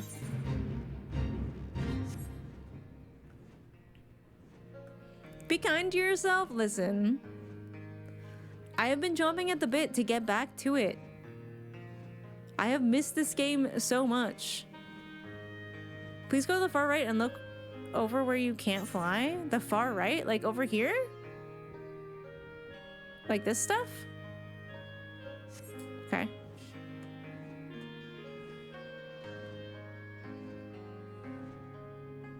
Sounds weird, but okay. Scream! Sorry, I had to do that.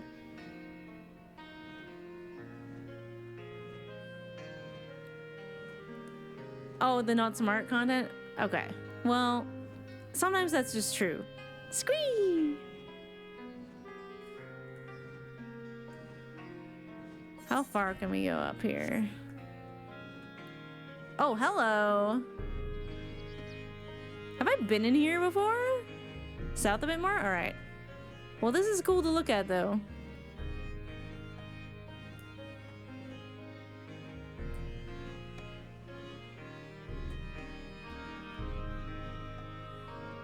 Wait, was this back here the whole time?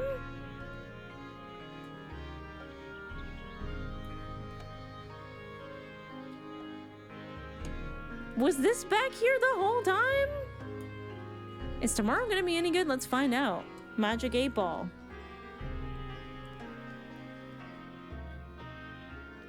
It says, better not tell you now. I guess you gotta wait till tomorrow and find out.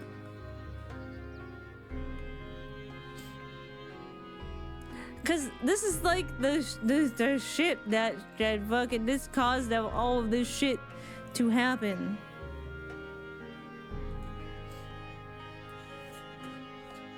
Well, that's pretty cool.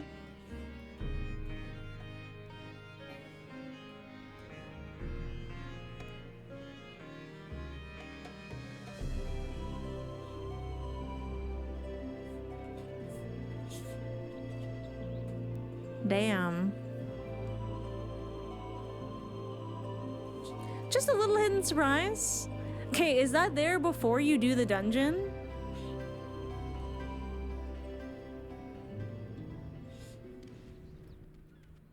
No, this is the weekly thing that I do, right?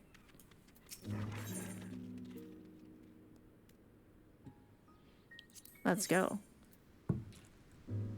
The doom-saying dwarf wishes to send you to gather machine parts. Definitely not to your doom. Ready for another foray? Are you? Well, if it would be too much of a bother. Doom! Excellent. Let our inexorable march towards failure continue. Do you recall the Machina you brought back last time? Unfortunately, they were rather far gone, and I couldn't salvage much of them. Do you think you could bring back more of the same? Yeah. Thank you with the bits from the extra specimens. I think we can put together something useful, even if we are inevitably doomed to fail. I'm gonna sing the doom song now. Doom, doom, doom, doomy, doomy, doomy, doomy, doom, doom, doom, doom, doom.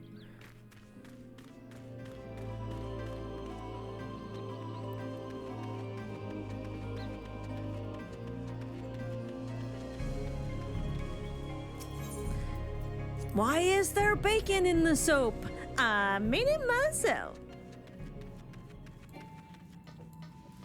Oh, Invader Zim. Good times. I miss Gerd.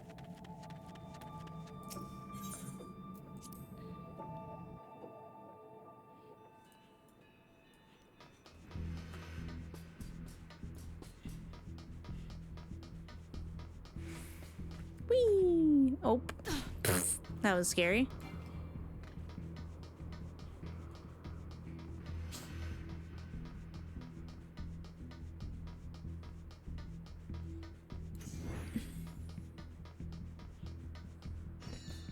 Cause like I'm so interested in like how this isn't over yet.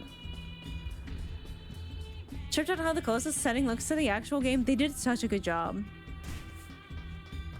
Like I said, I've not played the game. I did watch Syra play a little bit of whatever the first one was.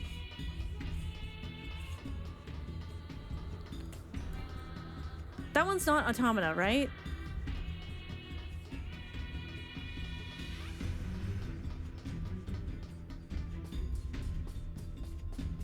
But the graphics were very similar, I would have to say.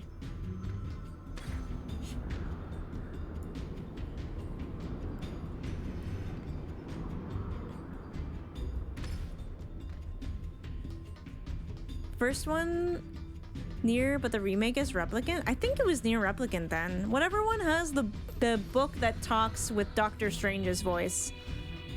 That one.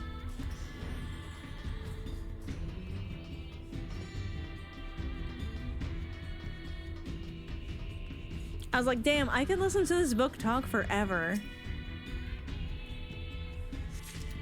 Nier is a fucked up universe? It does seem that way.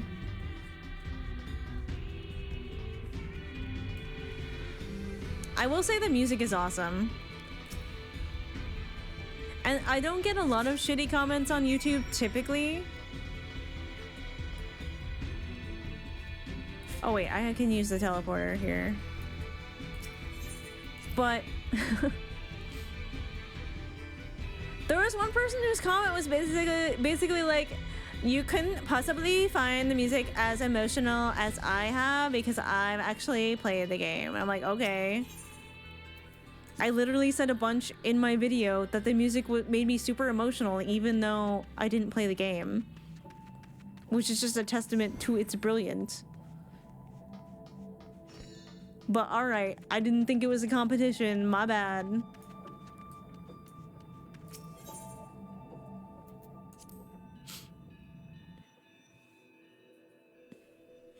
First one had 2 versions? Oh, interesting.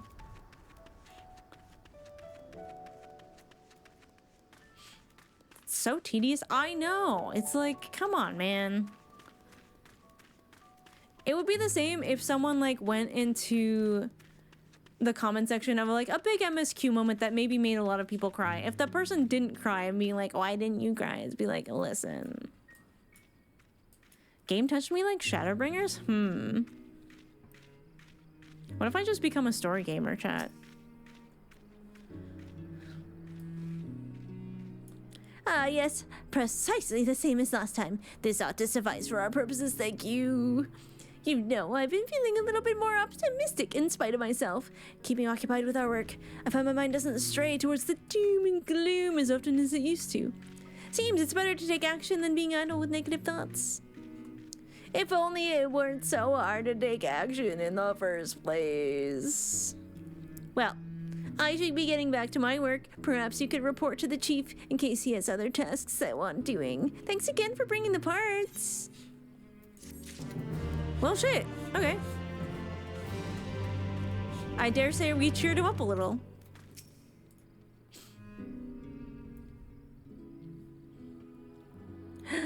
Lally, just the sinner I've been looking for. Oh. Oh, the music already. Another one of those recording devices has arrived from Canuck. Oh, I forgot the voice. I was like, this is not the Doom guy. Another one of those recording devices has arrived from Canuck. Seems the lad has more he wants to say to you here. Oh yes, we get lore every time. I forgot. That's why we're doing this. When you have a moment, be sure to see what's on it. You there! Yes, the 2 of you. What are you doing? Talking and nodding suspiciously. What are you up to? None of your business? You're conspiring to take over the village, aren't you? Just like those murderous machines. What the? Oh, what did I just, my head.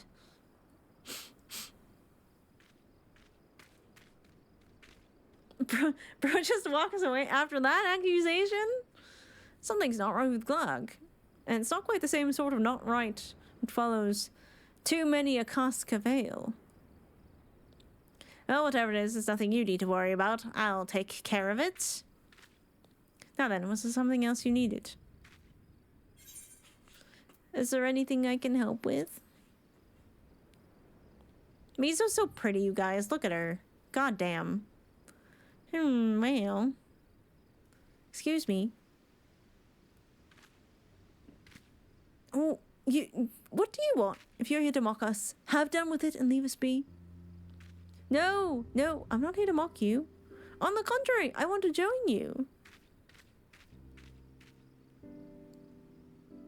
I'm not usually one to get involved, preferring to observe from a safe distance, while making the occasional comment to remind people of my presence. But, seeing how hard you've been working for the village, I couldn't help but want to make myself useful for a change. Well, we certainly could use all the help we can get. What say you, Mizono? Shall we welcome him to the crew? Well, yeah.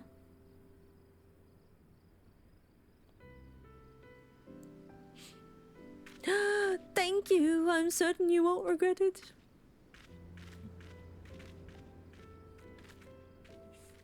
After all that strangeness with Glog, I wasn't sure what to expect from our tower friend. But it sure wasn't an offer of help. Anyways, I'll find a moment to talk with the fellow about our plans, and when he's managed to settle in, you want to have a word with him too. But to answer your earlier question, there's nothing we need from you right now. It's only a matter of time before we call on you again though, so kick up your feet while you can. Everyone stop telling me to rest. It's pissing me off. The weekly quest, which continues the story, is now available from the Dour Dwarf. Lend your aid and help the dwarves of Comrade to rebuild their home. Yay! You obtain a message from Kanog!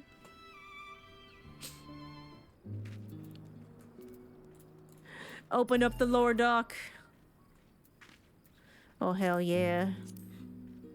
Dear Mizono, I forgot to mention that I brought a pod with me. It shows me that the spheres that came from a different world, and their purpose is to invade others by duplicating the machine life forms. It's weird to think that to someone, ours is the other world. That's so true. We're kind of dealing with a little bit of that. Okay, tell me when you are available. Is it Tuesday? Yeah, it's Tuesday. I imagine we're gonna be collecting dwarfs. That's pretty cool. Because what else needs to be done, really?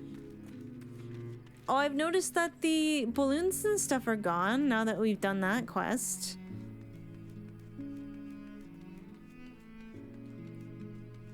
Kupo. Well, off we go. That was really fast. Okay, now I know that that's a thing we can do. Big Lynn. Oh, look at the hood. That's cute. I've seen that glam a lot. It's got to be a level 100 glam, right? Oh yeah.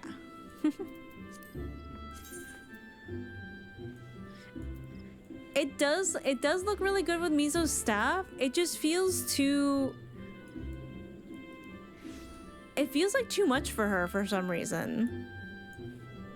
But then again, I don't really like dresses that go all the way to the floor on Mizo. Wait, that's a cute fit.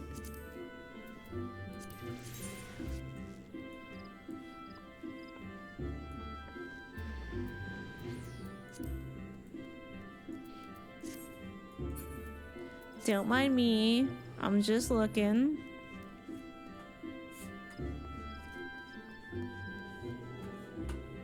Alright, how much heterochromia in Gridania today?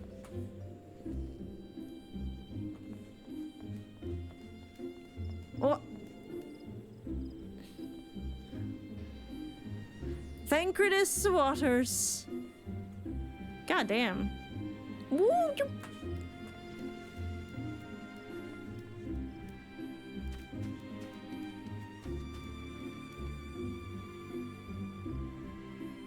Sorry, my friend's Warrior of Light's name is Nick, so I got, like, distracted. Tiny butt man. We don't talk about it. She doesn't play an aura, though, so... That was a sound? I heard nothing. What are you talking about? Wow, no heterochromia in Gridania today. That's crazy. Not even a little bit. Please don't talk about my butt. Is that you? I was gonna say.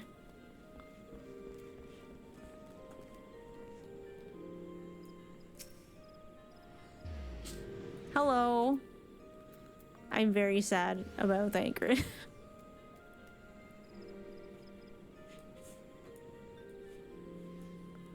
But it's nice to meet you.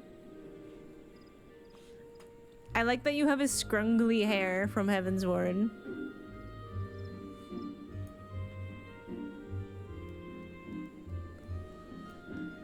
We need butt sliders already? I'm saying, that's what I'm saying.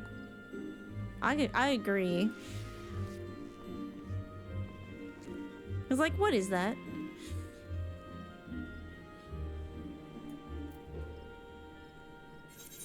Oh.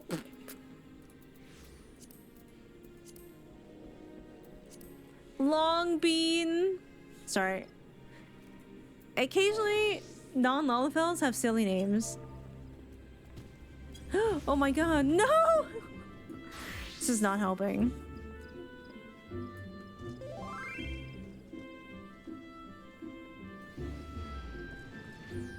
What?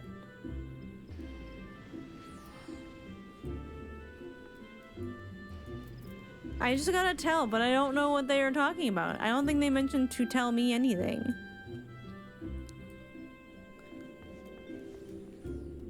Lighter! Hello!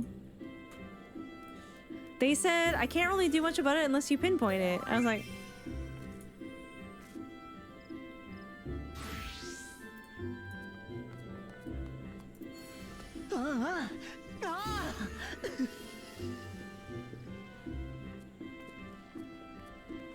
So remember how I was saying I was helping Crystal with her backstory? My god, there's so much nudity. I say nudity, light nudity. Lots of people not wearing very many clothes in Gridania today. What is happening? Where do you think we are? Limsa? So basically there was a character in her backstory.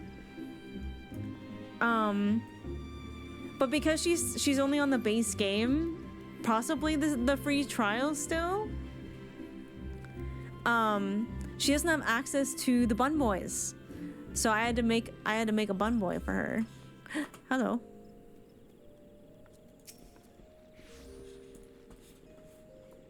Are you talking to me?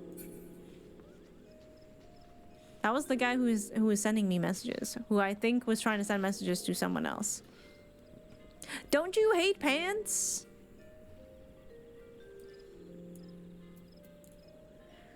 All right, so I feel like relatively confident that the eye situation next week will be better. I am trying not to promise anything because the last few times I'm like, guys, I think my eye is gonna be better for Friday. It got worse. So I'm just gonna be like, you know what? We'll just see what happens. We'll just see what happens. I did survive today. I don't know if crying is a great thing for my eyeball, but you know what? We made it work. So hopefully, I'm knocking on wood, next week, next Friday, Flat Fuck Final Fantasy Friday, we're gonna be back. I'm gonna do it. I'm gonna continue Endwalker.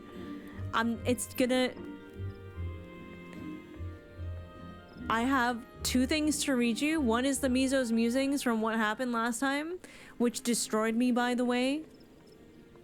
And the other one I'm going to read right before we start MSQ because it's Mizo addressing the Scions in their current situation.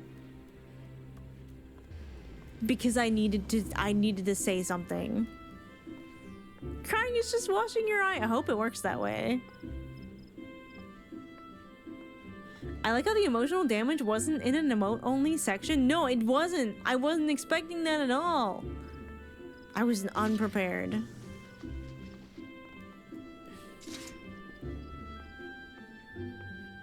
I was very much unprepared. But yeah, next week is going to be a bit busy. Not on Friday. Friday, I have nothing going on. But Sunday, I have to drive down to Toronto, so like 4.5 hours, stay overnight. I have an appointment the next day in Toronto at my fertility clinic, and then I have to drive back. So I probably am not getting back on Monday until like 5 p.m., 5 or 6. Tuesday, I have a mammogram. And that's probably not gonna be fun, but I should still be able to stream that night because it's whatever. And then I have another medical appointment on Thursday. It's gonna be a week. It's gonna be a lot going on. And I haven't been wanting to do a schedule until my eye is cleared up because I hate promising things and then not delivering. Many doctors I know. Thursday I have to do another like screening because like, okay, so for those of you who are not familiar with vaginal health, you get a pap test it's 5 years here now, just to make sure you don't have cervical cancer. Pretty much as soon as you're sexually active, they do that. So I had my pap test like a couple weeks ago, and they just messaged me to be like, hey, you have to come back and do it again because the lab fucked up your sample. And I was like, what? Are you kidding me? That can happen? She's like, yeah, I don't know what happened. It's kind of messed up. How do you mess? I don't know. They ruined the sample.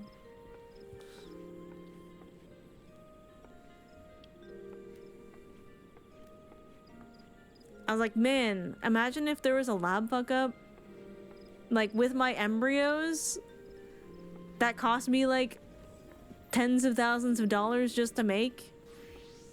I'd be pissed. Knock on wood, that's not gonna happen.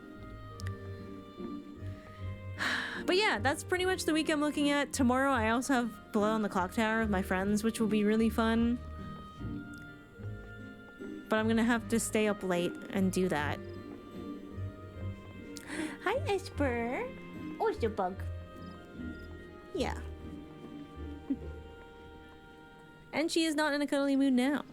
Hope you have a good weekend. Thank you. It'll mostly be pray for good weather on Sunday for me to drive to Toronto because that highway is nasty if it's not good weather. It was fun today. I hope all goes smoothly for you. Thank you. And if you are an emotional vampire, I implore you to tune in next Friday because I'm going back to MSQ and potentially finishing Endwalker. We'll see. I've heard a few people say it could be 2 streams. We'll see. We'll see. I do like to take my time. I do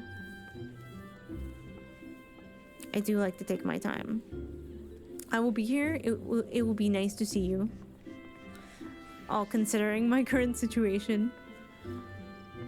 But yeah, I'm gonna log off for the night. I hope you all had a good time. Say goodnight to Mizo. Whee!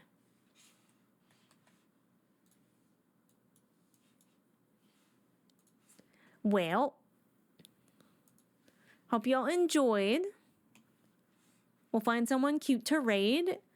Before I go, if you want to check out my new video, I have been starting to create narrations of Mizo's journal entries, starting with A Realm Reborn, of the things that I wrote from the perspective of Mizo as we went through the story. So pretty much these happened during certain story beats.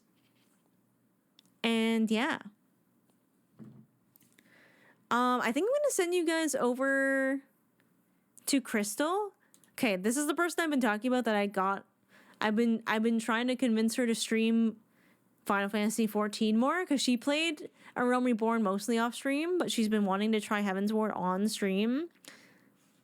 So we're gonna send a little cute Final Fantasy XIV raid over there. So y'all can be like, oh my god, when are you gonna stream Final Fantasy XIV? We will so totally be there. And I might play with her when she plays on stream. I haven't had a chance yet because I've been so busy. And I've been so down because of my eye infection. But I do want to encourage her because she is starting to get hooked on the lore and making her own personal lore. Coercive? No. It's encouraging. I am being a good friend right now. I'm being nice. What shall I end on? Oh, do I end on Dynamis? Did I hurt my feelings? Was it Dynamis that I heard, or was it Flow? No, it was Dynamis. Okay. Fuck, Dynamis fucks me up, man. I love this game. I hate this game. I love this game. All right, chat. Anyways, let's go raid Crystal. This is Crystal Rain. She is lovely. You will like her. Go tell her how much you love Final Fantasy XIV and that you would love to watch her play it. If you would like to join the raid, go shower her with some Gura and my candy. If you would like to hang out outside the streams, here are my socials. Here is Mizo's website if you want to know more about my Warrior of Light and her stories and her lore and all of that good stuff. It's all there. Or if you want to hang out with the grandkids, get comfy on grandma's couch and join the Discord. I hang out in there quite a bit. I'm pretty active. It's a pretty active little community. You might like it. It's a great place to know when I go live, know my schedule for the week, all that good stuff. If there's any changes, that's the first place I post about it. Yeah, lots of people play Final Fantasy XIV, so if that's your thing, get on in there. I'm going to go have a snacky and then go to bed. And yeah, I'll see you guys Tuesday, hopefully Tuesday, providing everything goes well. All right, go say hi to Crystal. Please coerce her into playing Final Fantasy XIV, and I'll see you next time. Bye-bye. Love y'all. Have a great weekend. Bye-bye. Do.